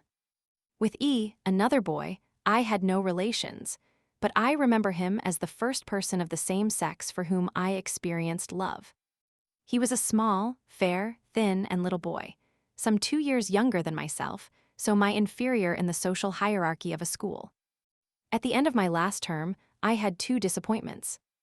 I was beaten by a younger and clever boy for the first place in the school, and also beaten by 1 point in the competition for the athletic cup by a stronger boy who had only come to the school that very term. However, as a consolation prize, and as I was leaving, the headmaster gave me a second prize. This soothed my hurt feelings, and I remember, just after the head had read out the prizes on the last day of term, E, coming up to me, putting his arm on my shoulder, looking at me rather pensively, and in a voice that thrilled me and made me wish to kiss and hug him, tell me he was so glad I had got a prize, and that it was a shame that other chap had beaten me for the cup. I was 3 years, age 12 to 15, at the preparatory school. I started in the bottom form and ended second in the school. My reports were generally good, and I was keen to do well in work. I was considerably influenced by the head. He was a clergyman, but a man of wide reading, broad opinion, great scholarship, and great enthusiasm. We became very friendly. During the holidays I, now first practiced intercrural intercourse with a younger brother. I started touching his penis and causing erections when he was about 5. Afterward I got him to masturbate me and I masturbated him. I used to get him into bed with me. On one occasion I spontaneously, never having heard of such a thing, made him take my penis in his mouth. This went on for several years. When I was about 16 and he about, the old family nurse spoke to me about it. She told me he had complained of my doing it. I was in great fear that my parents might hear of it. I went to him, told him I was sorry, but I had not understood he disliked it, but that I would not do it again. About a year later, having persisted in this promise, I made overtures to him, but he refused. I then commended his conduct, and said I knew he was quite right, and begged him to refuse again if I should ever suggest it. I did not ever suggest it again. For many years I bitterly reproached myself for having corrupted him. However, I do not think any harm has been done him. But my self-reproaches have caused me to feel I owe some reparation to him. I also have more affection for him than for my other brothers and sisters. At the age of 15, I went to one of the large public schools. I was fairly forward for my age and entered high. But I made small progress. I had bad reports, I was slack in games, and not popular among the boys. In fact, I stood still, so that when I left I was backward in comparison with other boys of even less natural intelligence. The teaching was certainly bad. Moreover, I had not any friends, and this made me very sensitive. It was to a great extent my fault. When I first went there I was taken up by a set above me boys who were senior to me in standing. When they left I found myself alone. My unpopularity was increased by my being considered to put on side, also because I paid attention to my dress. At the public school, I had homosexual relations with various boys, usually without any passion. With one boy, however, I was deeply in love for over a year. I thought of him, dreamed of him, would have been content only to kiss him. But my courtship met with no success. When carrying on with other boys, the desire to reach the crisis was not always strong, perhaps out of shyness or modesty. Occasionally, I had intercrural connection, which gave me the first intimation of what intercourse with a woman was like. When I masturbated in solitude, I used to continue till the orgasm. My housemaster one day sent for me and said he had walked through my cubicle and noticed a stain on the sheet. At this time, I used to have nocturnal emissions. I cannot remember whether on this occasion the stain was due to one or to masturbation. But I imagined that one did not have wet dreams unless one masturbated. So when he went on to say that this was a proof that I was immoral, I acknowledged I masturbated. He then told me I would injure my health, possibly weaken my heart, or send myself mad. He said that he would ask me to promise never to do it again. I promised. I left humiliated and ashamed of myself, also generally frightened. He used to send for me every now and then and ask me if I had kept my promise. For some months I did. Then I relapsed and told him when he asked me. Ultimately, he ceased sending for me, apparently convinced either that I was cured or that I was incorrigible. A year or so afterward, he discovered in my study, for I was now in the upper school, and had a study a French photograph that a boy had given me, entitled Qui est dans ma chambre. It represented a man going by mistake into the wrong bedroom. Inside the room was a woman, in nightdress, in an attitude that suggested she had just been relieving herself. My housemaster told me the picture was terribly indecent, and that, taken with what he knew of my habits, it showed I was not a safe boy to be in the school. He added that he did not wish to make trouble at home, but that he advised me to get my parents to remove me at the end of that term instead of the following term, when, in the ordinary course of things, I should have left. I wrote to my people to say I was miserable at school, and I was removed at the end of that term. My first case of true heterosexual passion was with a girl called D, whom I first knew when she was about 16. My family and hers were friendly. My attraction to her soon became a matter of common knowledge and joking to members of my family. She was a dark, passionate-looking child, with large eyes that to me seemed full of an inner knowledge of sexual mysteries. Precocious, vain, jealous, untruthful, those were qualities in her that I myself soon recognized. But the very fact that she was not conventionally goody-goody proved an attraction to me. I never openly made love to her, but I delighted to be near her. Our ages were sufficiently separated for this to be noticeable. I dreamed of her, and my highest ideal of blessedness was to kiss her and tell her I loved her. I heard that she had been discovered talking indecently in a WC. To some little boys, sons of a friend of my family's. The knowledge of this precocity on her part intensified my fascination for her. When I left home to return to school, I kissed her the only time. Absence did nothing to diminish my affection. I thought of her all day long, at work or at play. I wrote her a letter not openly passionate, but my real feelings toward her must have been apparent. I found out afterward that her mother opened the letter. When I returned home for the holidays, her mother asked me not to write her any letters and not to pay attentions to her, as I might spoil her. I promised. I was, of course, greatly distressed. Day used to come to our house to see my younger sister. She had clearly been warned by her mother not to allow me to speak to her. I was too nervous to make any advances. Besides, I had promised.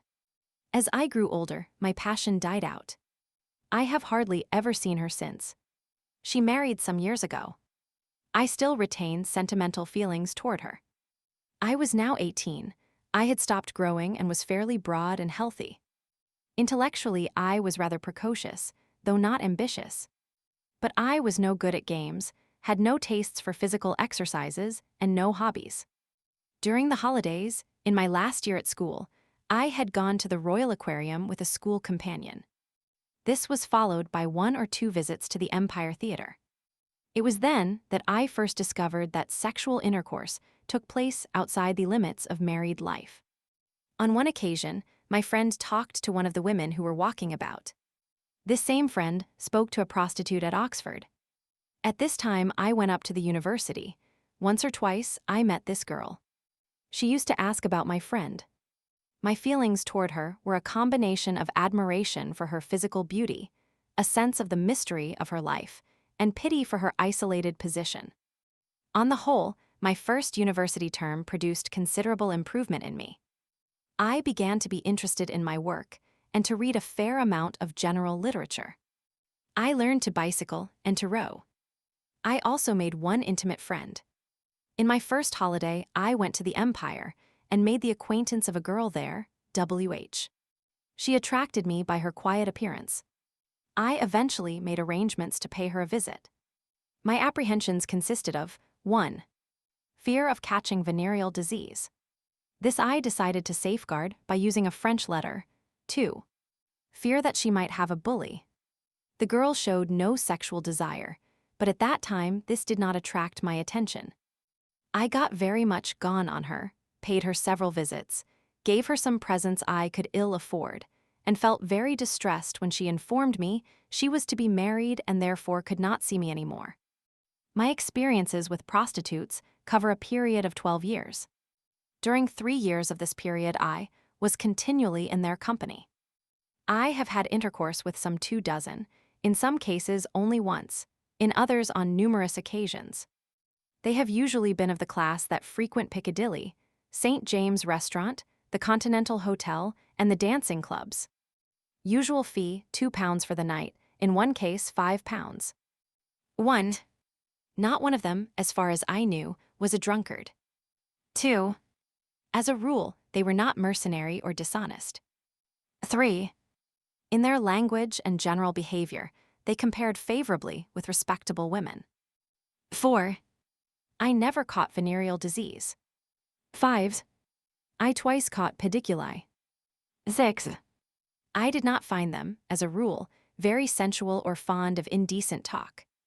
As a rule, they objected to stripping naked. They did not touch my organs. They did not suggest masturbation, sodomy, or fellatio. They seldom exhibited transports, but the better among them seemed sentimental and affectionate. 7. Their accounts of their first fall were nearly always the same. They got to know a gentleman, often by his addressing them in the street. He took them about to dinners and theaters. They were quite innocent and even ignorant. On one occasion, they drank too much, and before they knew what was happening, they were no longer virgins. They do not, however, apparently round on the man or expose him or refuse to have anything more to do with him. 8. They state in common with the outwardly respectable women whom I have had a chance of catechizing that, before the first intercourse, they did not feel any conscious desire for intercourse, and hardly devoted any thought to it, that it was very painful the first time, and that some time elapsed before they commenced to derive pleasure from it or to experience the orgasm. A.B. was the second woman I had intercourse with. She was a prostitute, but very young, about 18, and had only been in London a few months.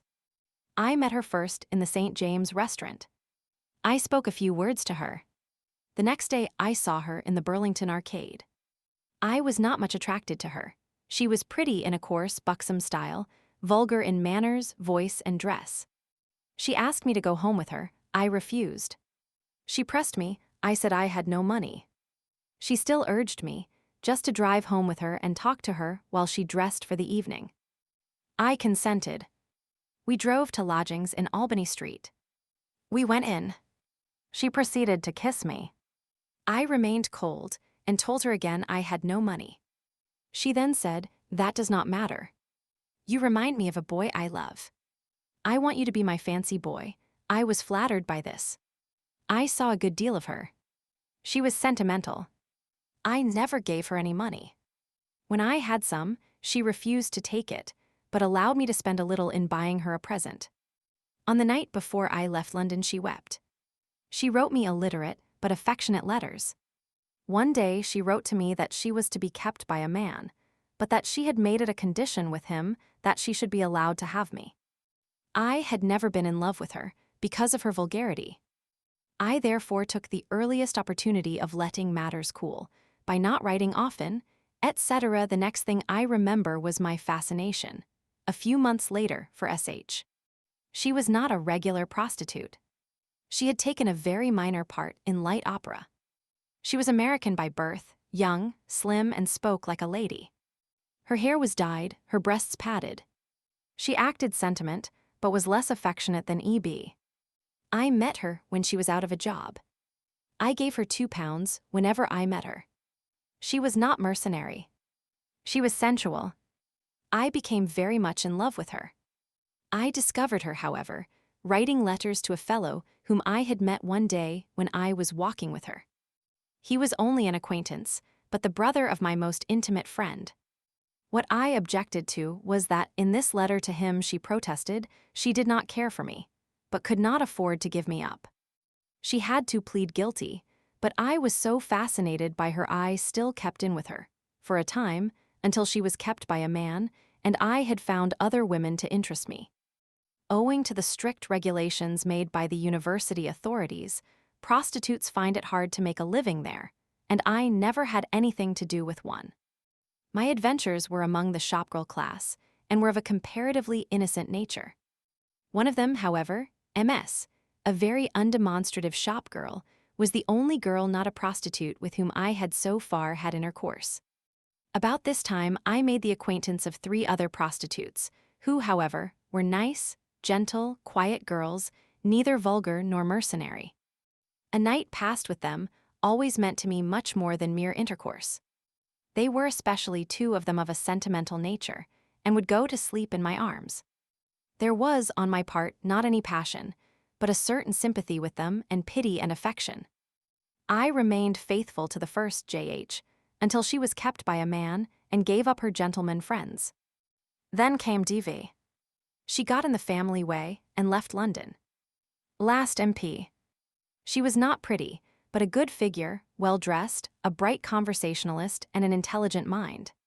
Her regular price for the night was £5, but when she got to no one she would take one for less and take one on tick. She was very sensual. On one occasion, between 11 p.m. and about midday the following day, I experienced the orgasm 11 or 12 times. During term time, I was often prevented from having women by want of money and absence from London. I considered myself lucky if I could have a woman once or twice a month. My allowance was not large enough to admit of such luxuries, and I was only able to do what I did by being economical in my general expenditure and living, and by running up bills for whatever I could get on credit.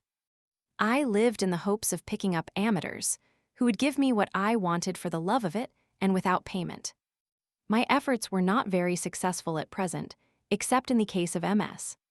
I considered myself very lucky in having discovered her, and I should have stuck to her for longer but for the rival attraction of another. There was, however, no deep sentiment on either side. But in order to preserve a continuity in my account of the women, I have left out 2 cases of temporary reversion to homosexual practices. During the periods when I could not get a woman, I had recourse once more to masturbation. At times I had wet dreams in which boys figured, and my thoughts, in waking hours, sometimes reverted to memories of my school experiences. I think, however, that I should have preferred a woman. The homosexual reversions were as follows. 1. I had arranged to meet a shopgirl one evening outside the town. She did not turn up.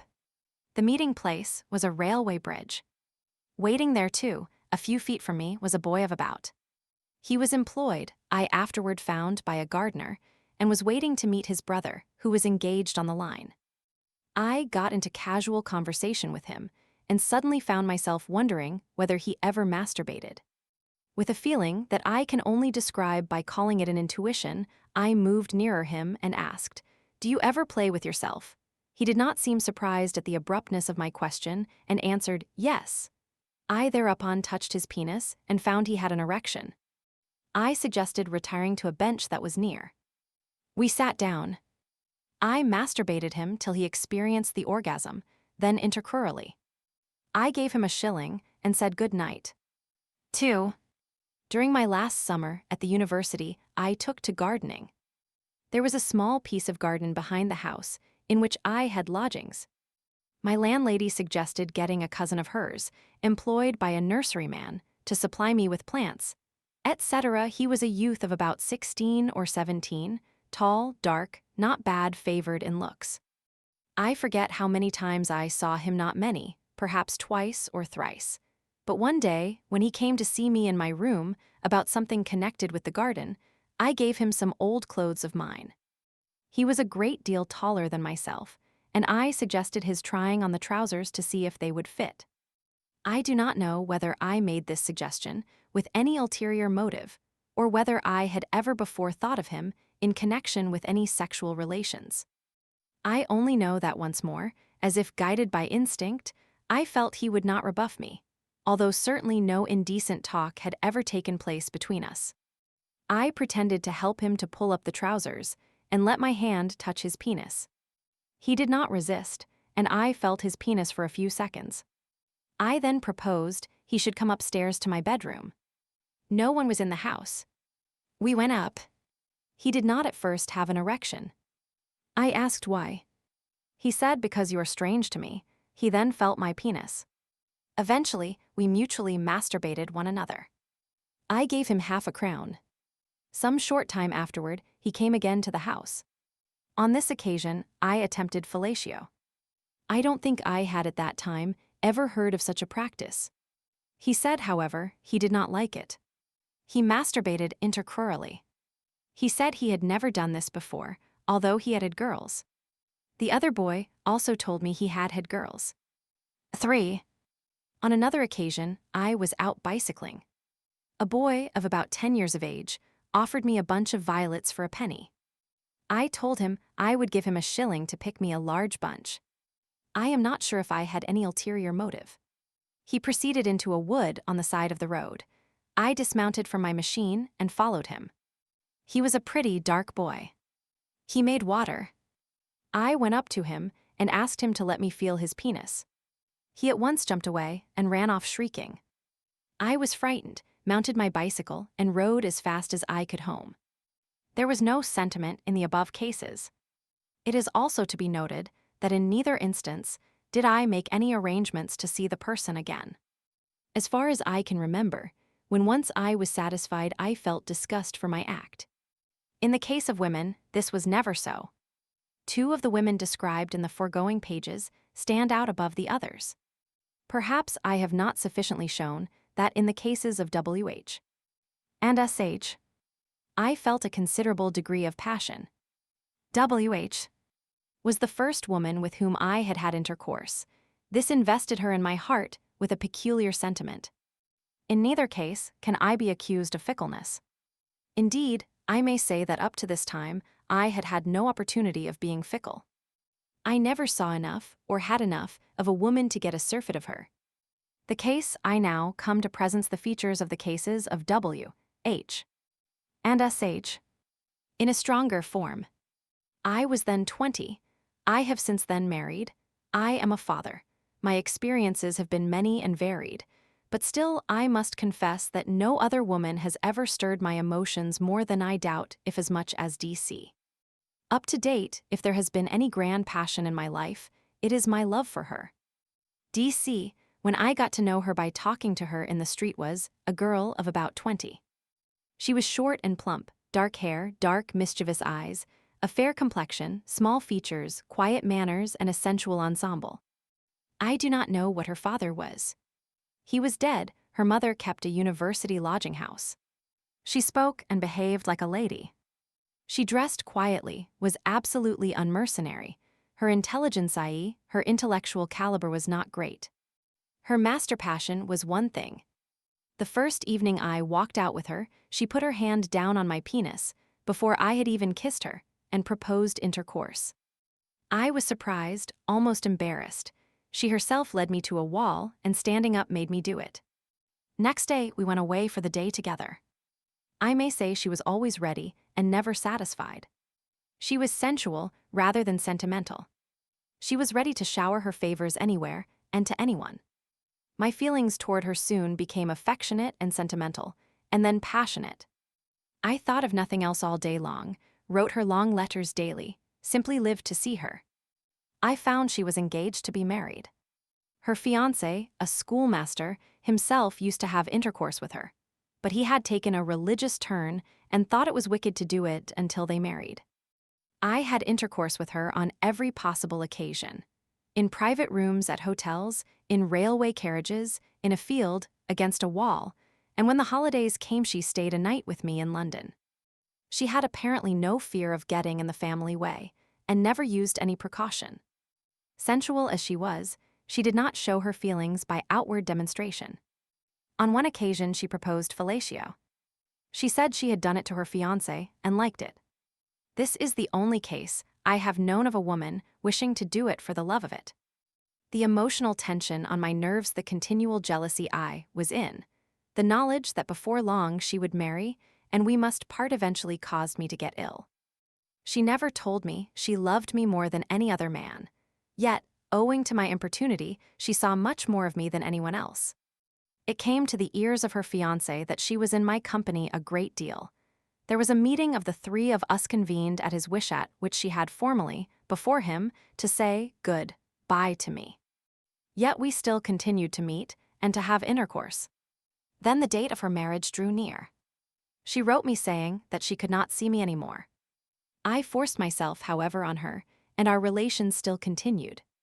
Her elder sister interviewed me and said she would inform the authorities unless I gave her up. A brother, too, came to see me and made a row. I had what I seriously intended to be a last meeting with her. But after that she came up to London to see me. We went to a hotel together. We arranged to see one another again, but she did not write. I had now left the university. I heard she was married. It was now 4 years since I had first had intercourse with a woman.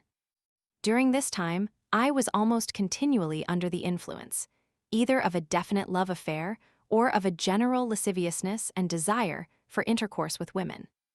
My character and life were naturally affected by this. My studies were interfered with. I had become extravagant and had run into debt. It is worthy of note that I had never up to this time considered the desirability of marriage. This was perhaps chiefly because I had no means to marry. But even in the midst of my affairs, I always retained sufficient sense to criticize the moral and intellectual caliber of the women I loved. And I held strong views on the advisability of mental and moral sympathies and congenital tastes existing between people who married. In my amours, I had hitherto found no intellectual equality or sympathies. My passion for DC was prompted by 1, the bond that sexual intercourse with a woman has nearly always produced in my feelings, 2, her physical beauty, 3, that she was sensual, 4, that she was a lady, 5, that she was young, 6, that she was not mercenary. It was kept alive by the obstacles in the way of my seeing her enough, and by her engagement to another. The DC affair left me worn out emotionally. I reviewed my life of the last 4 years.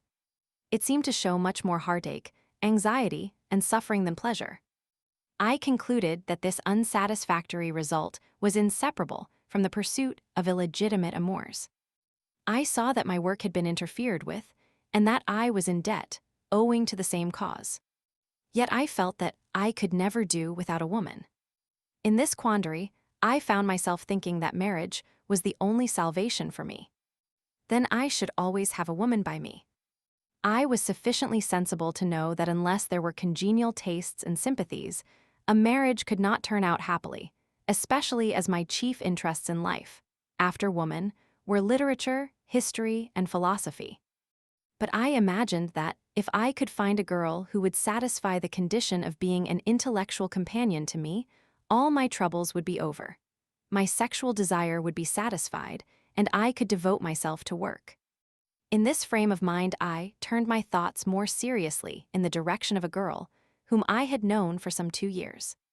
Her age was nearly the same as mine. My family and hers were acquainted with one another. I had established a platonic friendship with her. Undoubtedly, the prime attraction was that she was young and pretty. But she was also a girl of considerable character. Without being as well educated as I was, she was above the average girl in general intelligence. She was fond of reading. Books formed our chief subject of conversation and common interest.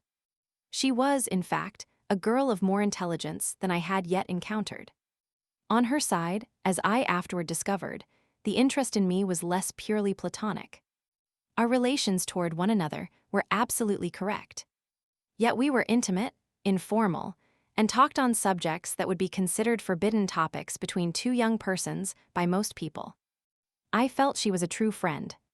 She, too, confided to me her troubles. We corresponded with one another frequently.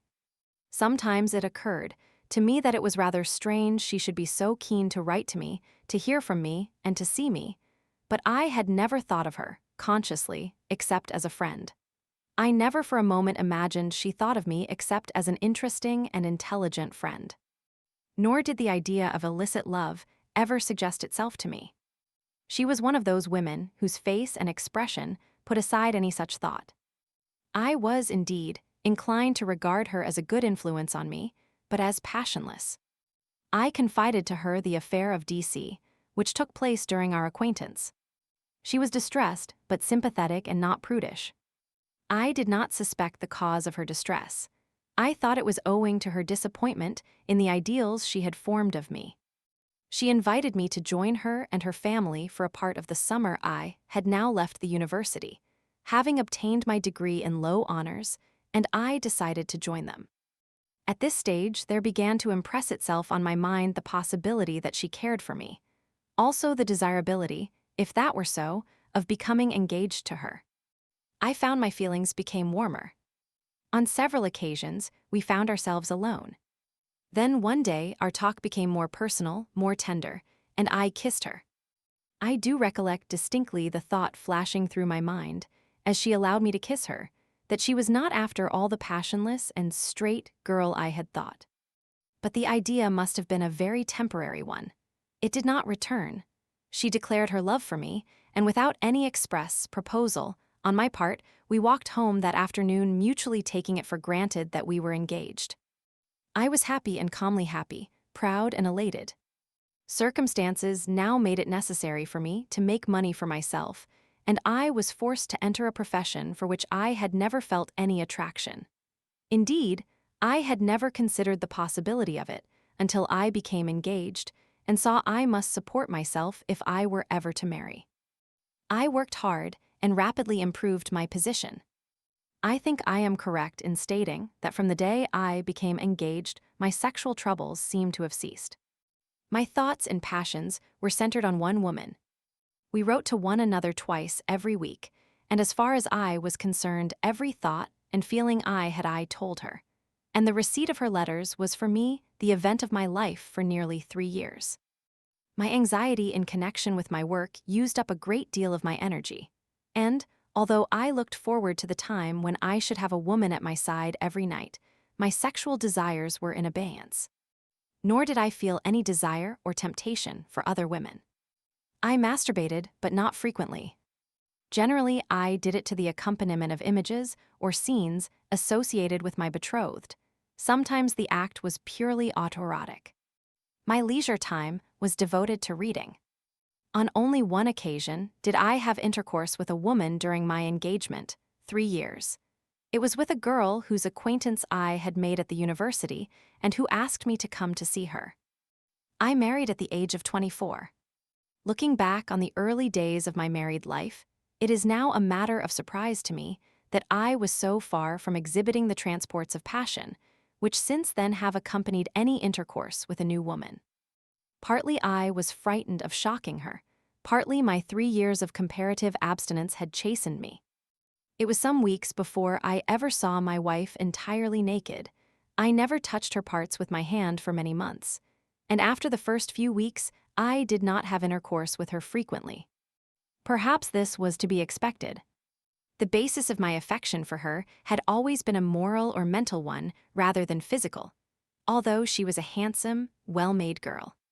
Besides, money and other worries kept my thoughts busy, as well as struggles to make both ends meet. Indeed, I may say my sexual nature seemed to be dying out.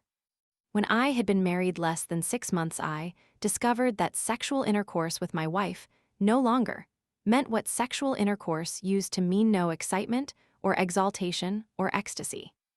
My wife perhaps contributed to this by her attitude.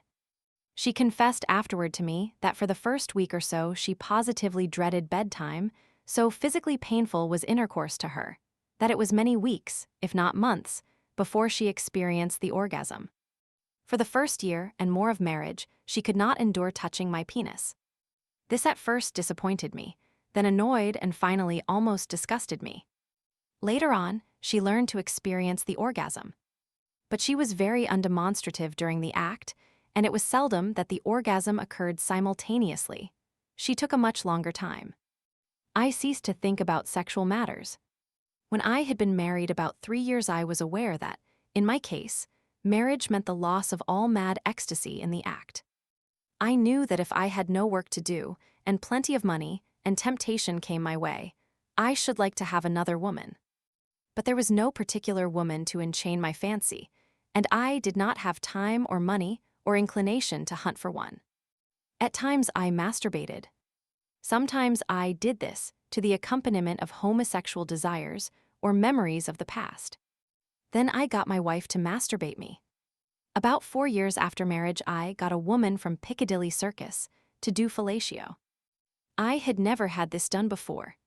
She did not do it genuinely, but used her fingers. As stated above, various anxieties, the fact that I could always satisfy my physical desires, all served to calm me. I was also interested in my work, and had become ambitious to improve my position, and was very energetic.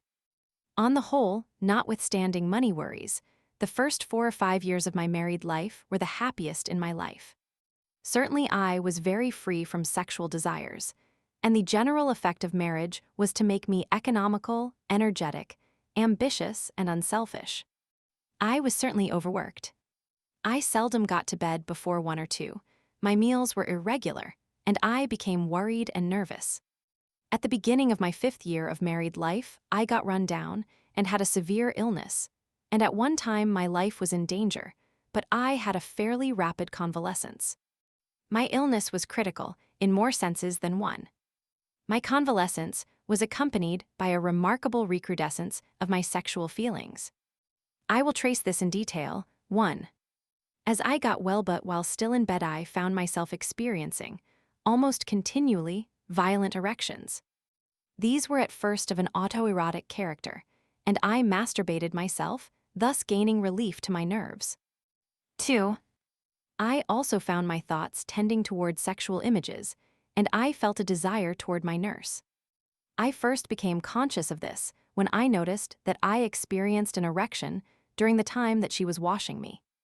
I mentioned the matter to my doctor, who told me not to worry, and said the symptoms were usual in the circumstances. 3. When I got up and about, I found myself desiring very keenly to have intercourse with my wife. I can almost say that I felt more sexually excited than I had done for 4 or 5 years. As soon, however, as I had intercourse with my wife a few times, I felt my desire toward her cease. 4. My thoughts now centered on having a woman to do fellatio, and as soon as I was well enough to go out, I got a prostitute to do this. Just before I was ill, my wife had a child, which was born with more than one abnormality. No doubt the shock and worry caused by this got me into a low state and predisposed me to my illness. But the consequences were farther reaching still. The child underwent an operation, and my wife had to take her away into the country for nearly 6 weeks so as to give her better air. I was left alone in London for the first time since my marriage. The worry in connection with the child and the heavy expense served to keep me nervously upset after I had apparently recovered physically from the illness. Once more I found myself thinking about women. As an additional factor in the situation, I became friendly with an old college chum, whom I had not seen much of for many years. He lived the life of a fashionable young bachelor and was at the time keeping a woman. The only common interest between us was women. I found myself reverting to the old condition of rampant lust that had been such a curse to me in my university days. Some books he lent me had a decided effect. They gave me erections, and it was on top of the excitement thus engendered that one day I got a woman to do fellatio, as already mentioned. Moreover, since my illness, I found all my previous energy and ambition had gone.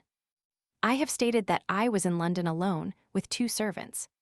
The housemaid was a young girl, nice-looking, with beautiful eyes and a sensual expression. She had been with us for about a year. I cannot remember when I first thought of her in a sexual way. But one evening I suddenly felt a desire for her. I talked to her, I found my voice trembling, I let my hand, as if by accident, touch hers. She did not withdraw it, and in a second I had kissed her. She did not resist. I took her on my knee and tried to take liberties which she resisted, and I desisted. Next day I kissed her again and put my hand inside her breasts. The same evening I took her to an exhibition. On the way home, in a hansom cab, I made her masturbate me. This was followed by a feeling of great relief, elation, and pride. Next morning, when she came up to my bedroom to call me, I kissed and embraced her. She allowed me to take liberties, and reassuring her by saying I would use a preventive, I had intercourse with her. She flinched somewhat. She then told me she was at her period, and that she had never had intercourse with a man before. During the next few weeks I found her an adept pupil, though always shy and undemonstrative. I took her to a hotel, and experienced the intensest pleasure I had ever had in undressing her. I had lately heard about cunnilingus. I now did it to her. I soon found I experienced very great pleasure in this, as did she. I had attempted it with my wife, but found it disgusted me. I also had intercourse per annum. This again was an act one had heard about, but had never been able to regard as pleasurable. But books I had been reading stated it was most pleasant both to man and woman. She resisted at first, finding it hurt her much. It excited me greatly, and when I had done it in this way several times, she herself seemed to like it, especially if I kept my hand on her clitoris at the same time. My relations with the housemaid, with whom I cannot pretend that I was in love, were only put an end to by satiety, and when I went away for my holidays, I was utterly exhausted. This was, however, only the first of a series of relationships, at least one of which deeply stirred my emotional nature. These experiences, however, it is unnecessary to detail. There have also been occasional homosexual episodes. I think I am now in a much healthier condition than I have been for some years. I assume that it is not healthy for all one's thoughts to be always occupied on sexual subjects. The conclusion I come to is that I can live a normal, healthy life, devoting my thoughts to my work, and finding pleasure in friendship, in my children, in reading, and in other sources of amusement, as long as I can have occasional relations with a young girl, i.e., about once a week. But if this outlet for my sexual emotions is stopped, sexual thoughts obsess my brain. I become both useless and miserable. I have never regretted my marriage. Not only do I feel that life without a wife and home and children would be miserable, but I entertain feelings of great affection toward my wife. We are well suited to one another. She is a woman of character and intelligence. She looks after my home well, is a sensible and devoted mother, and understands me. I have never met a woman I would have sooner married. We have many tastes and likings in common, and what is not possible with most women, I can, as a rule, speak to her about my feelings and find a listener who understands. On the other hand, all passion and sentiment have died out.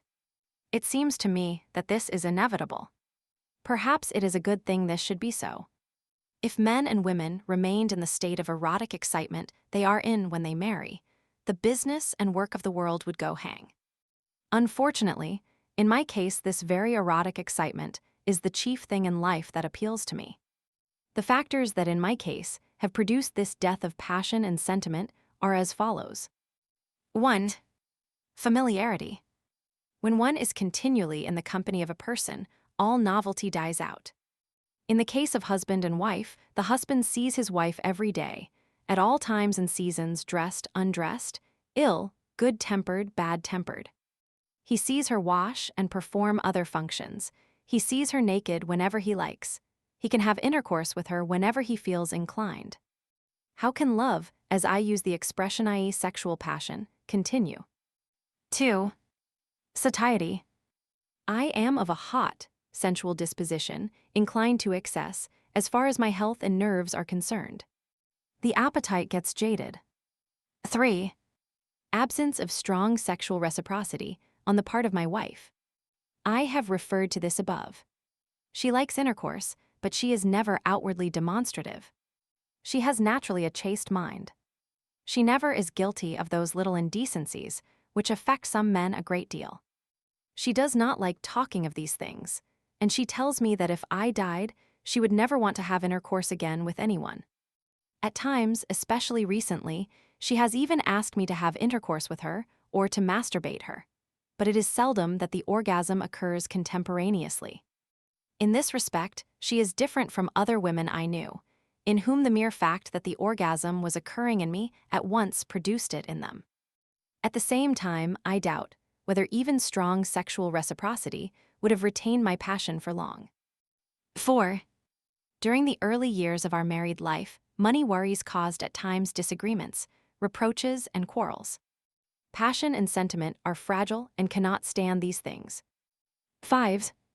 The fact that I had already had other women diminished the feeling of awe with which many regard the sexual act and the violation of sexual conventions. 6. Loss of beauty. Loss of figure is, I fear, inseparable from childbearing, especially if the woman works hard. We have always had servants, still my wife has always worked hard at sewing, etc. I have stated that I entertain feelings of respect and admiration for my wife. But I almost loathe the idea of intercourse with her. I would sooner masturbate and think of another woman than have intercourse with her. It causes nausea in me to touch her private parts.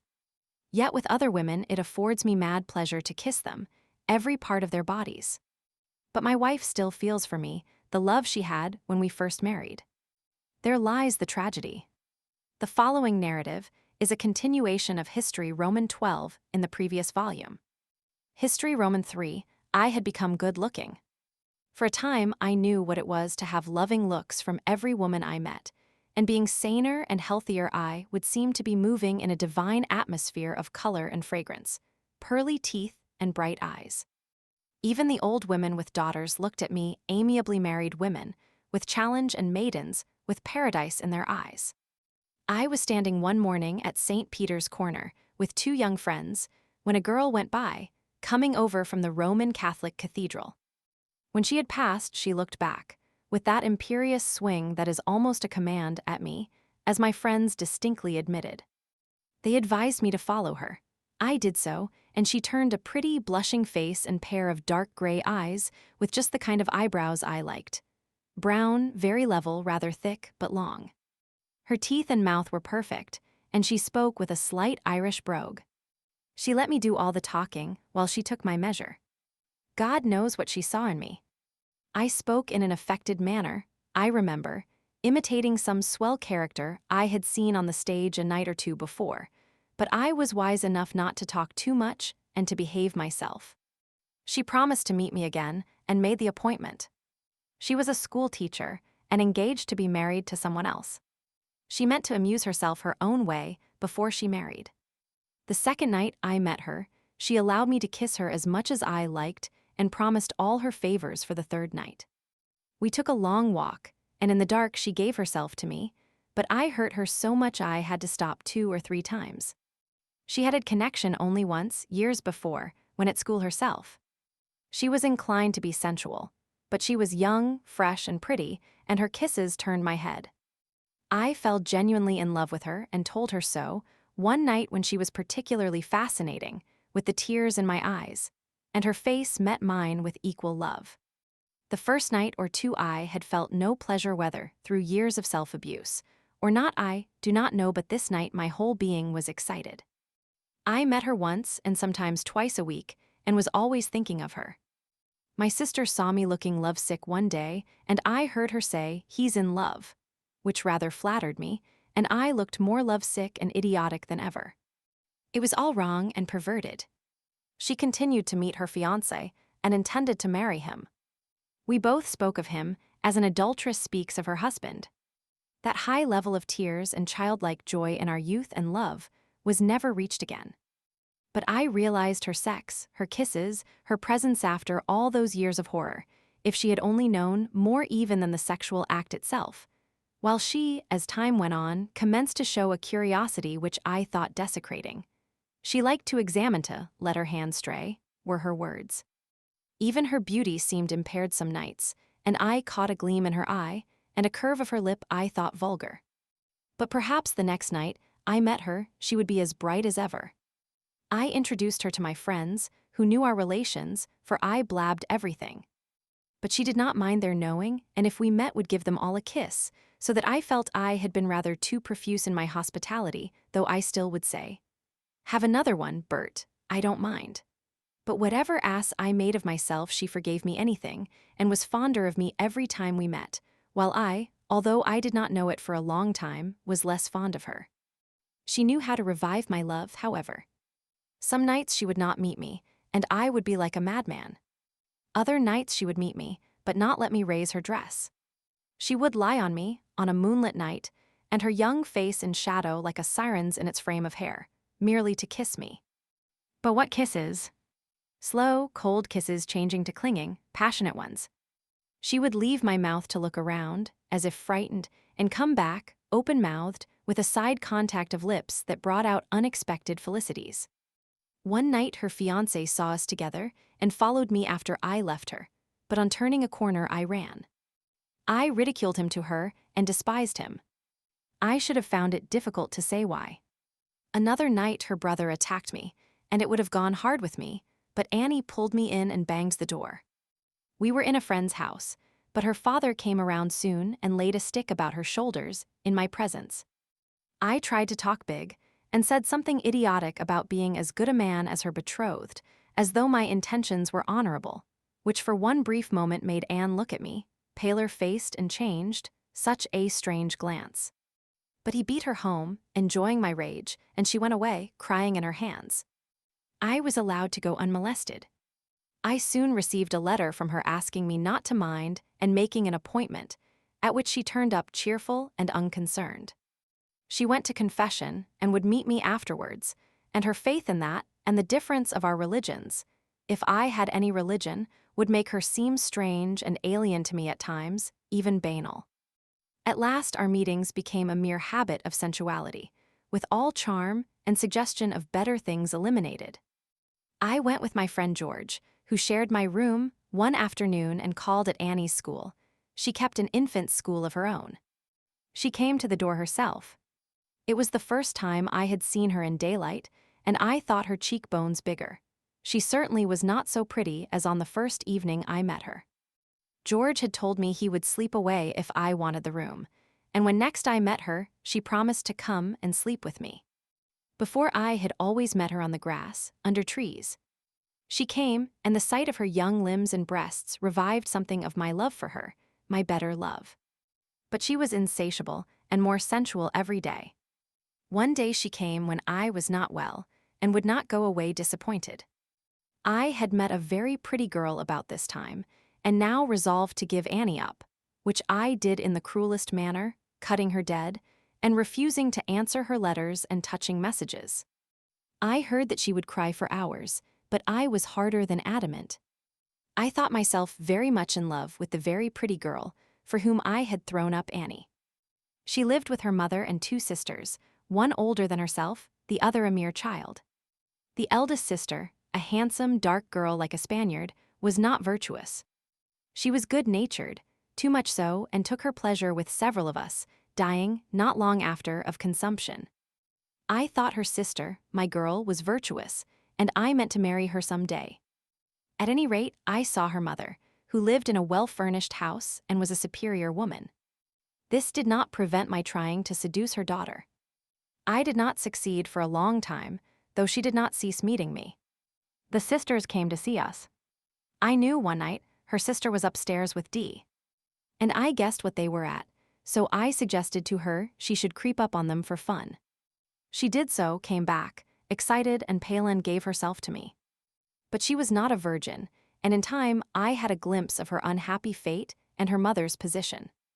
Her father was dead or divorced, and her mother, I believe, was mistress to some wealthy bookmaker. I am not sure. There was always a mystery hanging over the mother. Nor am I certain that she connived at her daughter's seduction. But the girl's account was that after some successful cup day there had been too much champagne drunk all around, and that a man she looked on as a friend came into her bedroom that night when she was terte Monty and seduced or violated her, whichever word you like to choose. Since then his visits had been frequent until she met me, she said, and if I would be true to her, she would be a true wife to me, and I believed her and still believe she meant what she said. But I left Melbourne shortly after this. Our letters got few and far between, and ultimately I heard she was married to a young man who had always been in love with her. Among the inmates of the boarding house was a married couple who stayed for some time. He was an insignificant, ugly, little cross-eyed commercial traveler.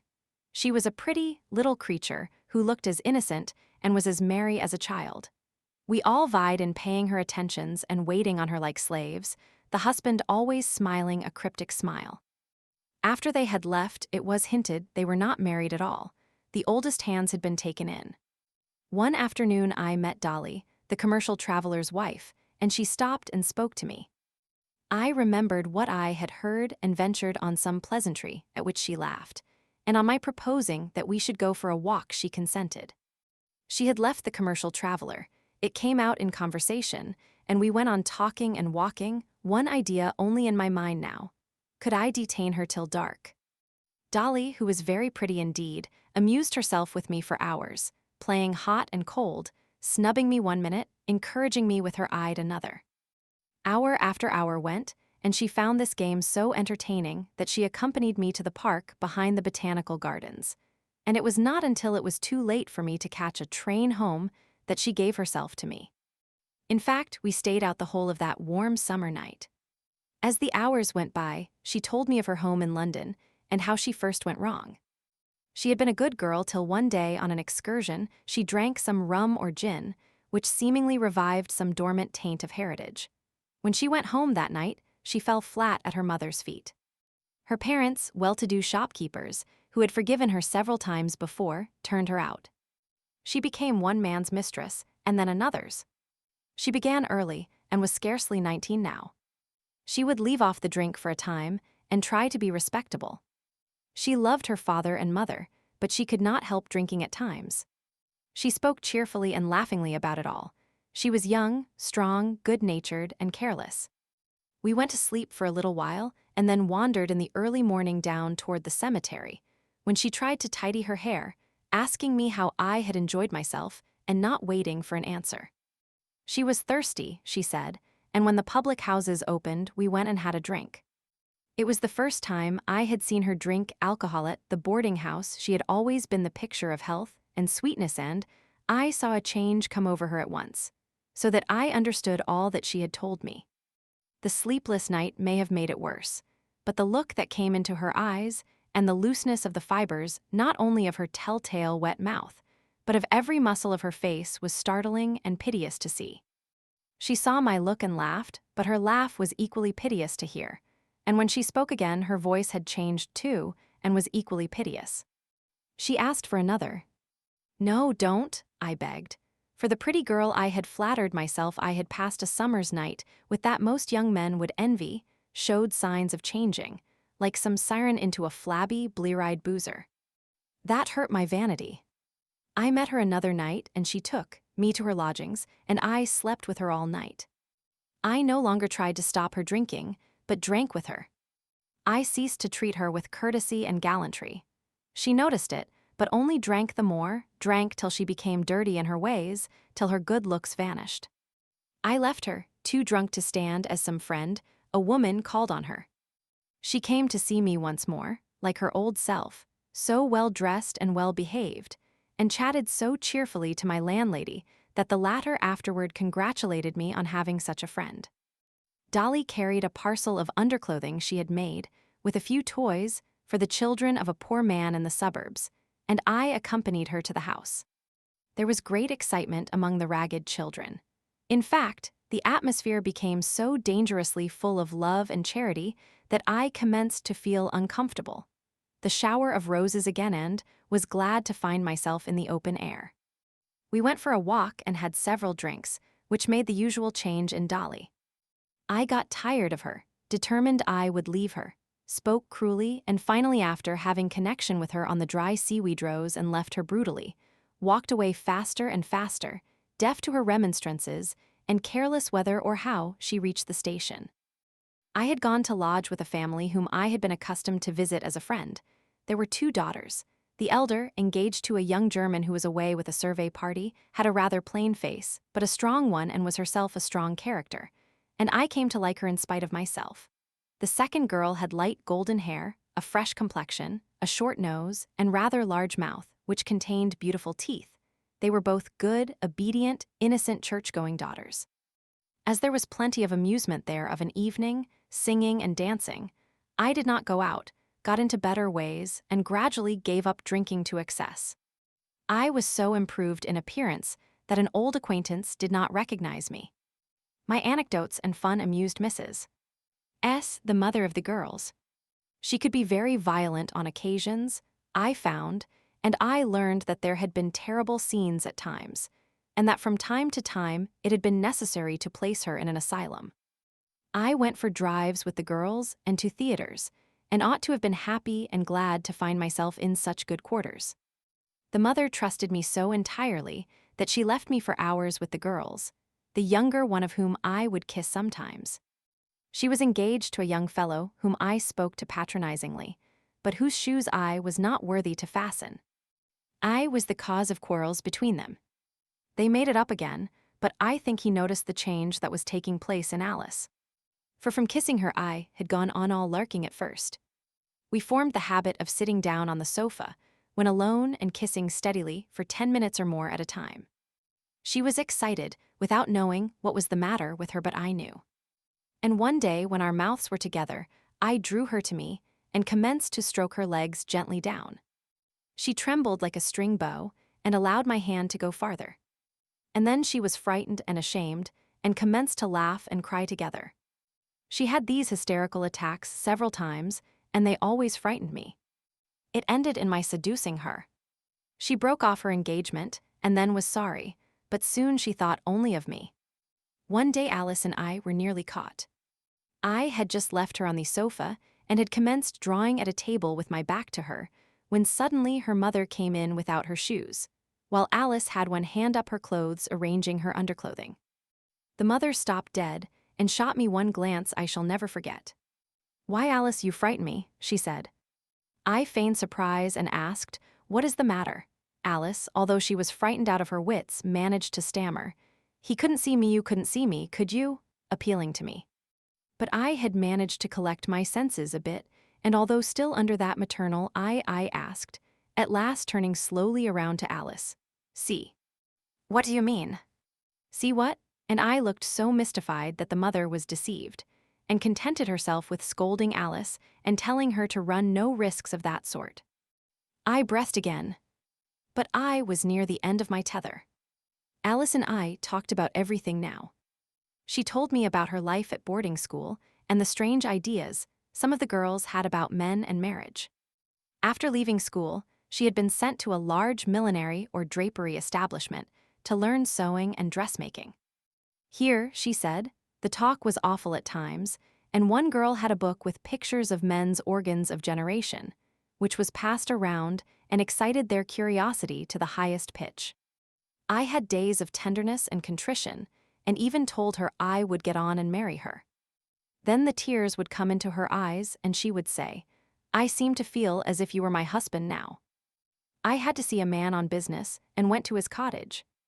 The door was opened by his wife, a handsome, dark-eyed young woman who looked as if butter would not melt in her mouth.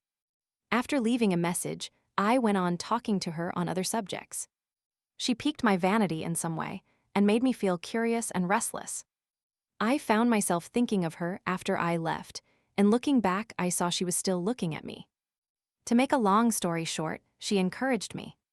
It ended by my leaving the S. family and going to board with them.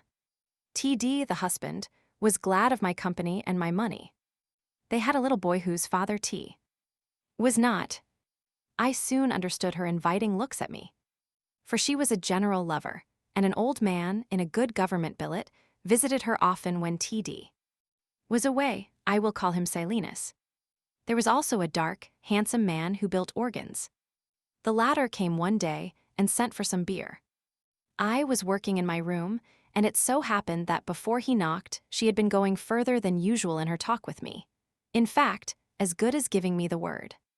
When her friend was admitted, he had to pass my open door, and he gave me a look with his black eyes, and I gave him a look which told each what the other's game was. It is wonderful what a lot can be learned from a single glance of the eyes. When I saw the little boy bringing in the beer, I felt that he had bested me. But she brought me in a glass first, and putting her down on the sofa, I scored first. It was done so suddenly, so brutally, that, accustomed as she must have been to such scenes, she turned red and bit her underlip. But she sent the other man away in a few minutes. After that she was insatiable. It was every day and sometimes twice in one day. I commenced to be gloomy and miserable again. And there was not even a pretense of love. There was no deception about her. She even introduced me to Silenus, and we made excursions together, for which he paid, as he had plenty of money. We were always drinking, until at last I could eat nothing unless I had 2 or 3 whiskeys. I became very thin, my horizon seemed black, and all things at an end. But T.D. enjoyed his meals and was really fond of his wife and her boy and his work. Life was pleasant to him. She would go up to town with me and to a certain hotel. After drinking, she would leave me waiting while she retired with the handsome young landlord for a short time. She told me when she came back that he was a great favorite with married women. She told me that Silenus visited a woman who practiced fellatio on him. Mrs. D. thought such practices abominable and could not imagine how a woman could like doing such a thing. When she was out walking with me one day, T.D.'s name came up, and she said in a slightly altered voice, "He told me he loved me." It was a word seldom used by her except in jest. I threw a startled look at her, and caught an inquisitive and apologetic look in return. Such a strange and touching glance that I saw I had not yet understood her. There was an enigma somewhere. When bit by bit, she told me her life, I understood, or thought I understood, that strange childlike glance in this young woman steeped to her eyes in sin. No one had ever made love to her, or spoken to her of love in her life. It had commenced at school. She must have been a particularly fine and handsome girl, judging from her photographs. She had seen boys playing with girls' privates under the form, and felt jealous that they did not play with hers. She had no mother to look after her, and she soon found plenty of boys to play with her, and young men, too, as she grew older. She took it as she took her meals. She had been really fond of her child's father, but as he had shown no tenderness for her, nothing but a craving for sensual gratification, she would rather have died than let him know. She soon tired of her attachments, she told me. She did not like T.D. He was not the complacent husband. He was spirited enough, but he believed everything she told him.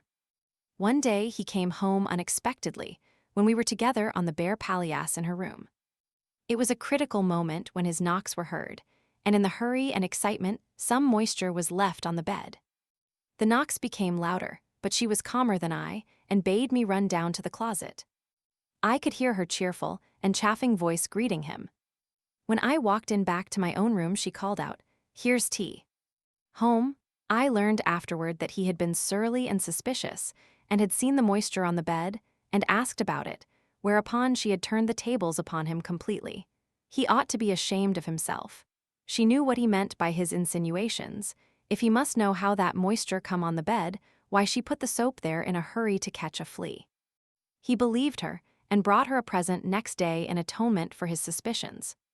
During her monthly periods, when I could not touch her, she would come in and play with me until emissions occurred, and my feelings had become so perverted that I even preferred this to coitus.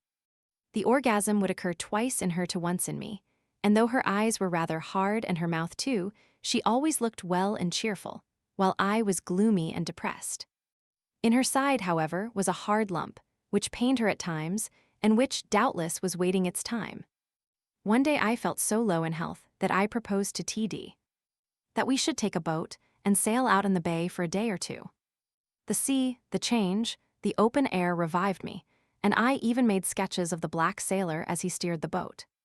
One day when I was left alone in charge of the boat, as I felt the time hanging on my hands, for the sea, the blue sky, the lovely day gave me no real pleasure, I remember abusing myself, the old habit reasserting itself as soon as I was alone and idle. When TD came back, he brought Mrs. D with him, laughing and jolly as usual. She was surprised when, lying next to me under the deck on our return, I did not respond to her advances. It would have pleased her, with her husband only a few feet away. After that, I spent a night with her, but she was getting tired of me. I did not care for her, but it hurt my vanity, and I made a few attempts to be impertinent. She looked at me coldly and threatened to complain to T.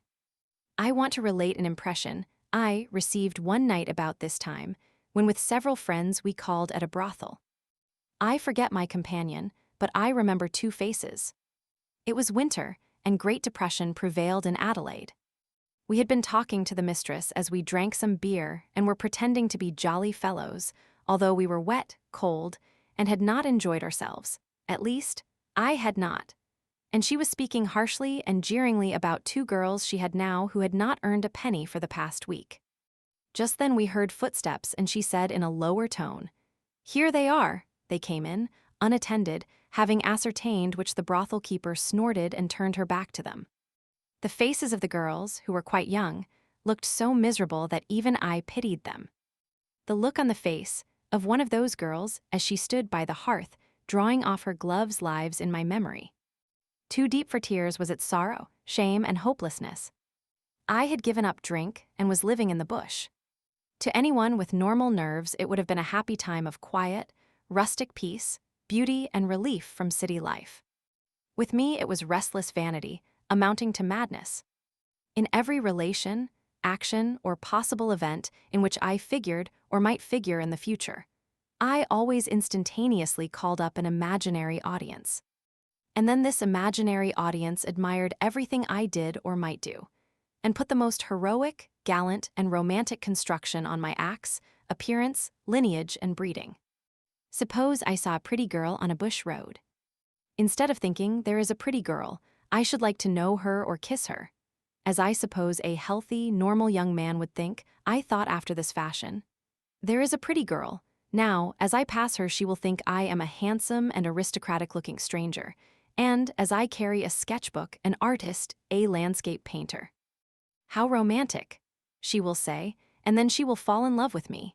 Etc. This preoccupation with what other people might think or would think so engrossed all my time that I had no means of enjoying the presence, thought, or favor of the divine creatures I met, and I must have appeared cracked to them with my reticence, pride, and silly airs. I met girls as foolish as myself sometimes. Once at a table d'hôte, I met a young girl who went for a walk with me and let me know her carnally, although she was little more than a schoolgirl. She was going down to town soon, she said, and would meet me at a certain hotel, belonging to relations of hers, in Adelaide on a certain date, some time ahead. If I took a room there, she would come into it during the night. In the meanwhile, I had given way to drink again and abused myself at intervals. I came down to town, drunk, in the coach, and kept my appointment with the young girl at the hotel, expecting a night of pleasure. But she merely stared at me coldly as if she had never seen me before. I abused myself twice in my solitary room. I met a middle-aged schoolteacher who had once been an officer in the army, down for his holidays. As he spoke well and was a gentleman, I cultivated him. One night, he asked me to meet a girl he had an appointment with and tell her he was not well enough to meet her. He foolishly told me the purpose of their intended meeting. I went to the trysting place, at the back of the hotel, and met the girl. On delivering my message, she smiled, made some joke about her friend, and looked at me as much as to say, "You will do as well." I had been drinking, and in the most brutal manner I took her into a closet. By some strange chance or state of nerves, she gave me exquisite pleasure. But the orgasm came with me before it did with her, and in spite of her disappointment and protests, I stood up and pulled her out of the place for fear someone should find us there. Still protesting, she followed me, but her foot slipped on the paved court, and she fell down on her face. When she rose, I saw that her front teeth were broken. I looked at her without pity, with impatience, and abruptly leaving her, I went into the hotel to the colonel. I commenced to tell him lies when he asked me with a weak laugh what had been keeping me. I smiled with low cunning and drunken vanity, evading the question. Then he accused me directly. I only laughed, but drunk as I was, I remember the look of the aging bachelor as he saw he had been betrayed by a younger man. He had known her for years. I was now living in the home of a woman who was separated from her husband and kept lodgers. She had a daughter with whom I walked out, a pretty girl who drank like a fish, as her mother also did. There were other lodgers coming and going. I would lie down all day and keep myself saturated with beer. I commenced to get fat and bloated, with the ways of a brothel bully. A broken-down, drunken old woman who visited the house, and had been a beautiful lady in her youth, told me I should end my days on the gallows trap. The same woman when drunk would lift up her dress, sardonically, exposing herself. Other old women would congregate in the neglected and dirty bedrooms and tell fortunes with the cards. One little woman, an onanist, was like a character out of Dickens, exaggerated, affected, unnatural, with remains of gentility and society manners. Amidst all this drunkenness and abandonment, May, the landlady's daughter, preserved her virginity. Young lodgers would take liberties with her, but at a certain stage would receive a stinger on the face. The girl liked me and would kiss me, but nothing else. And then out of this home of drunkenness and shame, May fell in love with some pretty boy she met by chance, whom she never asked to her home. She began to neglect me, even to neglect drink and to dream preoccupied. I felt a restless jealousy, but she would look at me, without resentment, without recognition, without seeing me, look me straight in the eyes as I was talking to her, and dream and dream. This same pretty boy seduced her, I believe. When next I met her, she was on the town, her one dream of spring over. About this time, I had one of those salutary turns that have marked epochs in my life, and as a result I left that house and resolutely abstained from drink. I was now in a small up-country town. I commenced to play croquet and to ride out. Sometimes I was invited to dinner by a young man at the bank, whose house was kept by his sister. She had a small figure, a pretty but rather narrow face, and well-bred manners. But there was a look in her asymmetrical eyes, in the shape of her thin hands, even in the stoop of her shoulders, that seemed passionate. One day when her brother, a fine, sweet-blooded, manly young athlete, was absent, I commenced to pull her about. She gave me one passionate kiss but said, "No. Do you know what keeps me straight? It is the thought of my brother." I refrained from molesting her further. I met other girls, some pretty and arrogant, others plain and hungry-eyed. It was a country town where there were 4 or 5 females to every male. But I could not speak frankly and candidly to a young woman as the young banker did. I remember that one night, when I was living at the port, I slept all night with a prostitute who had taken a fancy to me and who used to cry on my shoulder, much to my impatience and annoyance. In the same bed with us, lying beside me, was a girl aged about 12. On my expressing surprise, I was told she was used to it and noticed nothing. But in the morning, I turned my head and looked at her, and even in the dim light of that dirty bedroom, I could see that her eyes had noticed and understood. She pressed herself against me and smiled. It was not the smile of an infant. I could record many instances I have observed of the precocity of children. At one time, I made the acquaintance of 3 young men, 2 in the customs, the other in a surveyor's office. At the first glance, you would have said they were ordinary, nice young clerks, but on becoming better acquainted, you would notice certain peculiarities, a looseness of mouth, a restless, nervous inquietude of manner, an indescribable gleam of the eye. They were very fond of performing and singing at amateur minstrel shows, and developed a certain comic vein they thought original, though it reminded me of professional cornermen. However, I enjoyed their singing and drinking habits and went to their lodgings several nights to play cards, drink beer, and tell funny stories. One night, they asked me to stay all night, and on going to a room with 2 beds, I was told to have one. Presently, one of the young men came in and commenced to undress. But before going to his bed, he made a remark which, though I had been drinking, opened my eyes. I told him to shut up and go to bed, speaking firmly and rather coldly, and he went reluctantly to his own bed. But another night, when they had shifted their lodgings, and were all sleeping in the same room, I was drunk, and went to bed with the same fair-haired young man. On waking up in the night, I found my bedmate tampering with me. The old force came over me, and I abused him, but refused to commit the crime he wanted me to. His penis was small and pointed. I rose early in the morning, sobered, suffering, and covered with shame, and went hastily away, refusing to stay for breakfast. I thought I caught an amazed and evil smile on the faces of the other 2. Meeting the 3 the same evening in the street, I passed them blushing, and my bedmate of the previous night blushed also. I now took cheap lodgings in North Adelaide. Here I had slight recurrences of the strangeness and fear of going mad, which I had experienced once before. I led such a solitary life, and fell into such a queer state, that I turned to religion and attended church regularly.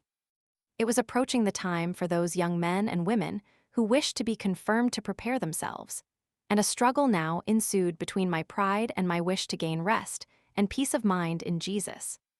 I was self-conscious to an incredible degree and dreaded exposure or making an exhibition of myself, but still went to church, hoping the grace of God would descend on me. I had no other resources. I had no pleasure in life, and was so shattered and in such misery of dread that I welcomed the only refuge that seemed open to me. At last, one Sunday, I had what I thought was a call. I shed a few tears, and although tingling all down my spine, I went up in the cathedral and joined those who were going to be confirmed.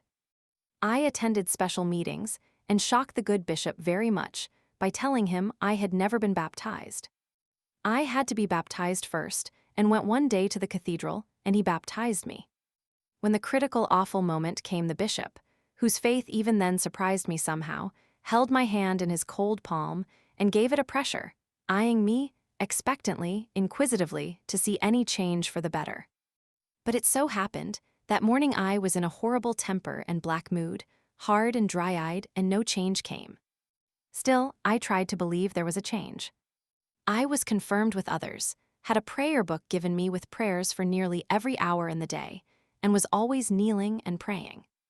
I procured a long, white surplice, and assisted at suburban services, even conducting small ones myself, reading the sermons out of books.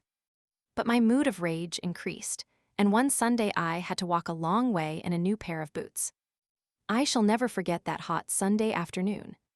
My feet commenced to ache, and a murderous humor seized me. I swore and blasphemed one moment, and prayed to God to forgive me the next. When I reached the chapel where I had to assist the chaplain, I was exhausted with rage, pain, fear, and religious mania. I thought it probable I had offended the Holy Ghost. When, next Sunday, I went to try my hand at Sunday school teaching, I wore a pair of boots so old that the little boys laughed. I was always talking of my conversion and the Spirit of our Savior. I do not know what the clergymen I met thought of me. I thought I should like to be a minister myself, and questioned a Church of England parson as to the amount of study necessary. He received my question rather coldly, I thought, which discouraged me. As my dread gradually diminished, though I still felt strange, I made excuses for not conducting services, although I continued to read my Bible and prayer book, and really believed I had been born again. Surely now, I thought, that I had Christ's aid, I shall be able to break off my habit of self-abuse that had been the curse of my youth. What was my horror and dismay to find that, when the mood came on me next, I went down the same as ever. And after all my suffering and dread and fear of fits, what could I do? Was I mad or what? I was really frightened at my helplessness in the matter, and decided on a course of conduct that ultimately brought me past this danger to better health and comparative happiness. I said to myself that there is always a certain amount of preliminary thought and dalliance before I do this deed. Doubtless this it is that renders me incapable of resisting. I decided, therefore, never to let my thoughts commence to dwell on lustful things, but to think of something else on the first intimation of their appearance in my mind. I rigorously followed this rule, and it proved successful, and I recommend it to others in the same predicament as myself. After suffering weeks and months of dread and illness once more, falling away in flesh and turning yellow, I gradually mended a little. I had a better color and tone, and was something like other young men, barring a strange alternate exaltation and depression. Even this gradually became less noticeable, and my moods more even and reliable. Footnotes: my Christian faith is of a somewhat non-emotional, intellectual type, with a considerable element of agnostic reserve. On having connection with my wife, I frequently exhibit sufficient sexual power to produce orgasm in her. But on occasion, especially during the first year or so of married life, I have been unable to do this, owing to the too rapid action of the reflexes in myself, and have even, now and again, had emissions ante portam. Index of authors: Adachi Adam, Madame Adler Alien Allbutt, Gifford Allen, Grant Allen A. Allrutz Andri Anselm, Saint Arbuthnot Ariosto Aristinetus Aristophanes, Aristotle Athenaeus Aubert, Audiod Avicena Ayrton. Baccharis Backhouse Bain, A. Baker, Sir S. Boutz. Baschet, Armand Bachelor J. Baudelaire Bazin, Pardo Beatson Beauregard Bendix Benedict Bernard, L. Bernardin de Saint Pierre Bianchi, L. Berent Bennett Bloch, A.G. Bloch, I. Bicaxio Bollinger Borel Botelis Brantome Breitenstein Brisse, Marquis de Bronson Brown, R. Brown, H. Brunton, Sir Lauder Butcher Buckman, S.S. Bulkley Bullen, F. St. John Burkhart Burditch Burton, Sir R. Burton, R. Cabins Cabanis Cadet de Vaux Candle, A. De Cardano Cardi, Comte de Casanova Castellani Cervantes Chadwick Chamfort, Chaucer Clement of Alexandria Clock Cock, J. Coffignan Cone, Jonas Colgrove Colenso, W. Collett Compare Cook, Captain Cornish Courtier Crawley Sipples, W. Daniel, W.F. D'Annunzio Dante Darlington, L. Darwin, C. Darwin, E. Davy, J. Denneker Denjoy Digby, Sir K. Dillon, E. Distant Dojal Donaldson, H.H. Dorbigny Duffield Duferdurin, E. Dunlip, W. Edinger Elliott, George Ellis, A.B. Ellis, A.J. Ellis, Havelock Ellis, W. Eloy Emerick David Emin Pasha Andris, J. Engelman, I.J. Epstein Esquirol Eulenberg. Fearfarand Farrow Phyllis, Margaret Fillmore Firenzuola Flagey, R. De Fletcher, A.C.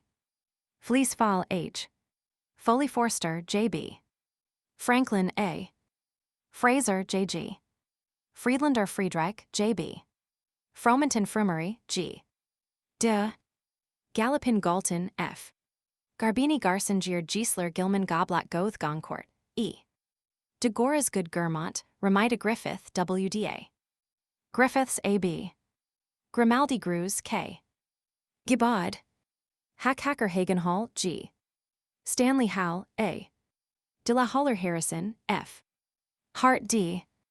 Barry Harvey, W.F. Hawkesworth Haycraft Hearn, Lefcadio Hein Hellier, J.B. Helmholtz Henry, C. Hermant, Abel Herodotus Herrick, C.L. Herrick, R. Heschel Hildebrandt Hippocrates Holder, A.B. Hordes Howd, Huzo Huart Humboldt, W. Von Hutchinson, W.F. Hutchinson, Woods Heisman's Hyades. Yeager James, W. Janet Jerome, St. Joel Jost Johnston, Sir H.H. Jorg Juin Juvenal. Concate, H. 10 Kennedy Kiernan, J.G. King, J.S. Kirchhoff, A.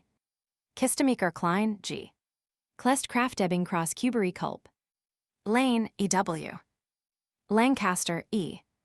Lacham Laycock Layet Lechet Lecky Lejeune Lemaire, J. Leody Lewin Lewis, A.T. Linnaeus Lombard Lombroso, C.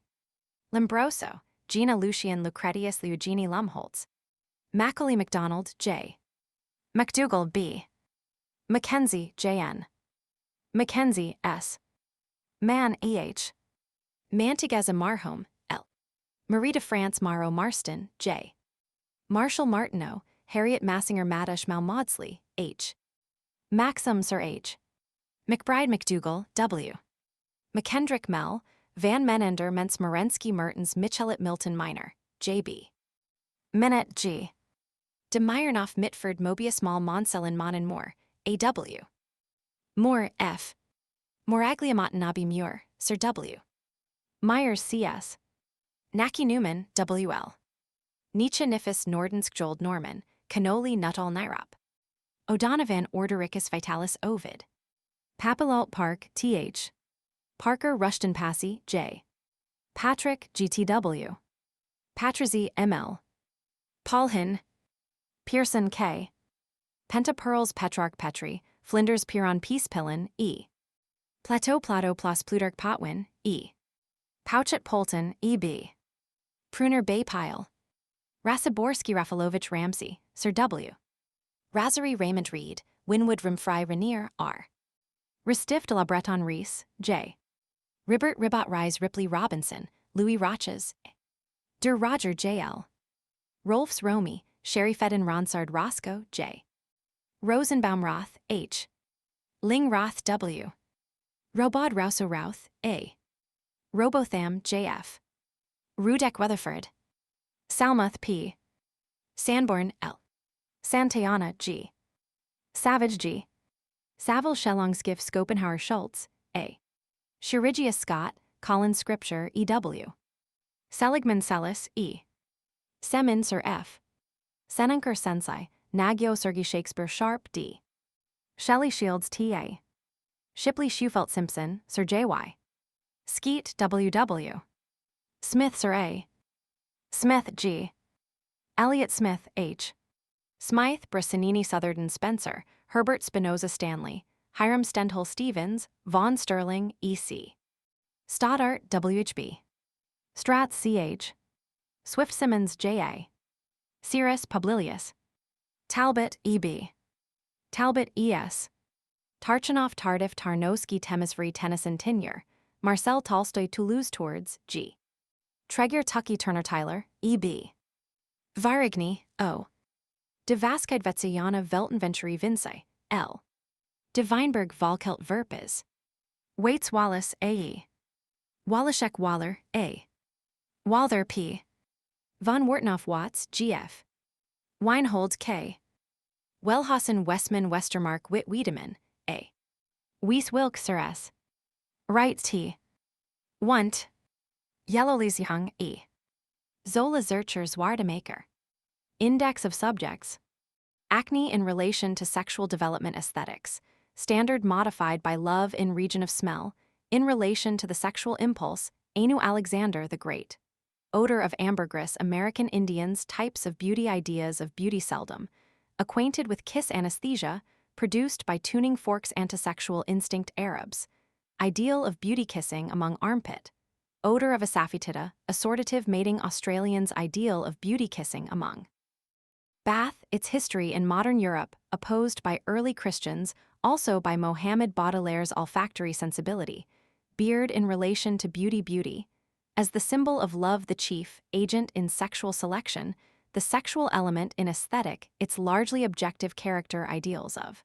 Among various peoples, sometimes found in lowest races primary sex characters, as an element of beauty.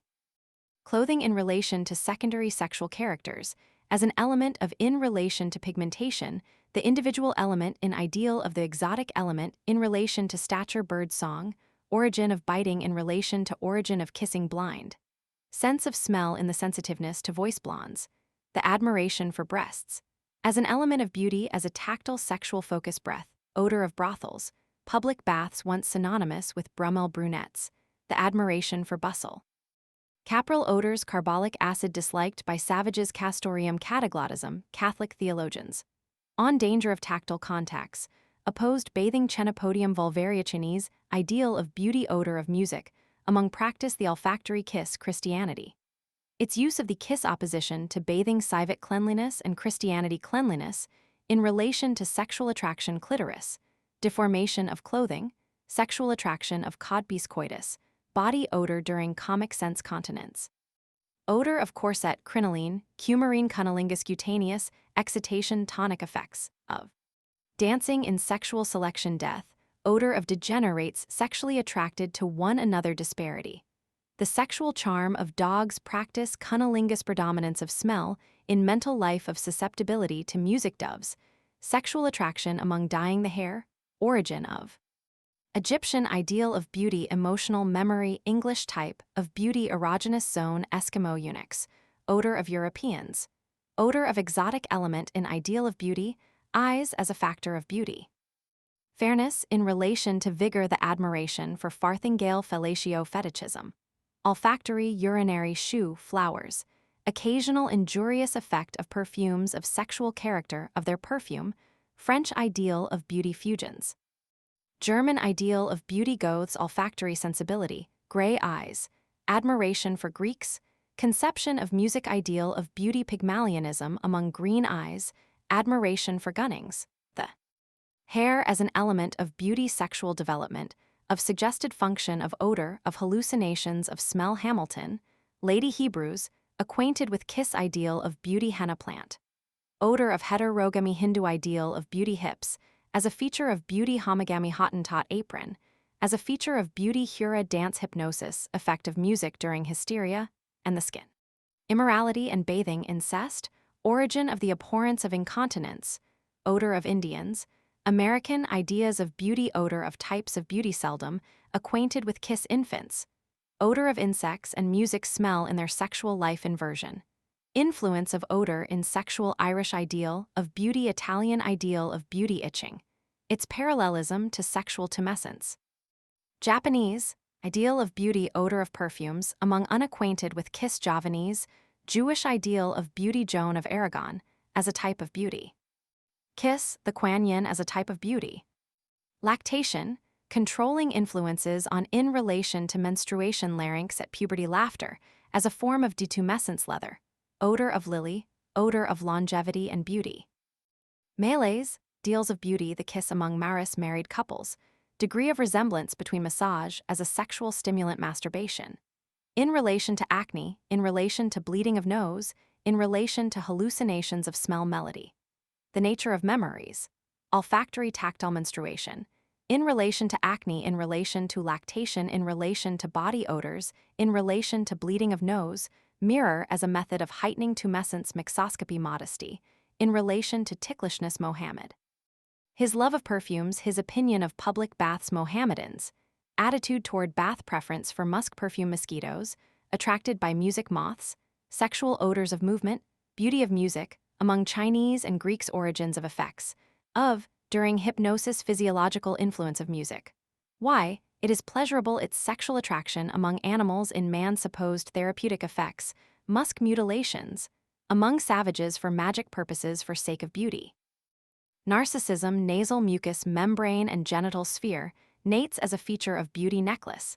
Significance of necrophilie negresse, beauty of odor of Negro ideas of beauty, odor of mode of kissing, neopallium neurasthenia and olfactory susceptibility, in relation to pruritus nicobaris niches, supposed olfactory sensibility, nipple as a sexual focus nose, and sexual organs, supposed connection between.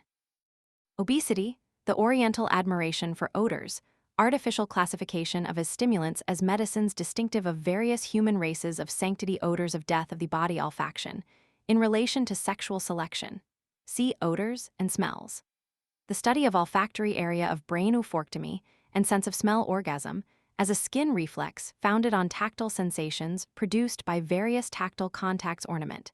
Its religious significance, sexual significance of overall, Mrs. Padmini Papuan's parody. The sexual charm of peasants, odor of Peau de Spagny perfume.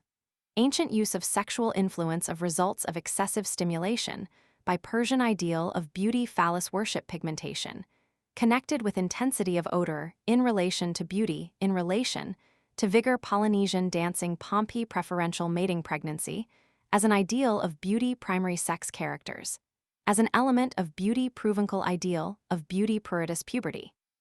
Accompanied by increased interest in art olfactory sensibility, at Pygmalionism.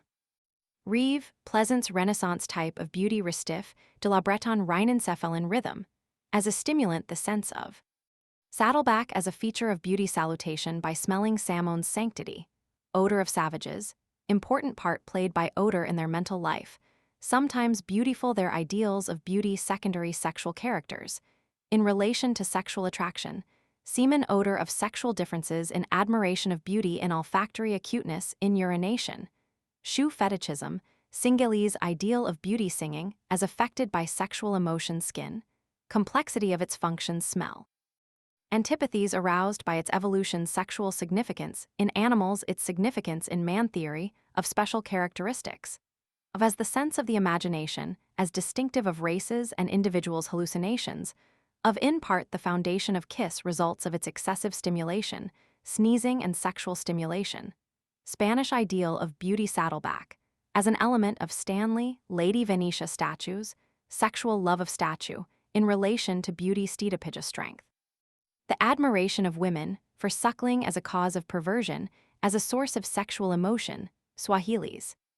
Tahiti tallness, the admiration of taste no part in sexual selection, tattooing Tennyson Thurbrand system of massage as a sexual stimulant ticklishness, not a simple reflex explainable by summation irradiation theory, in relation to the sexual embrace diminishes with age also after marriage touch. Of kiss touch, in part. Foundation of kiss, the most primitive of all senses, the first to prove pleasurable, the most emotional sense foundation of sexual orgasm, triangle as a sexual symbol tumescence, as a necessary preliminary to sexual influence of odors, the chief stimuli of. Urinary fetichism urination, habits of sexes in uterus, its relations to breast. Ver, significance of term valerianic acid vanilla vigor, Paul de Violet perfume voice as a source of sexual stimulation vulvar odor, alleged function of. Wagner's music, emotional effects of Wach, beauty of Whitman, odor of Walt. Zola's olfactory sensibility.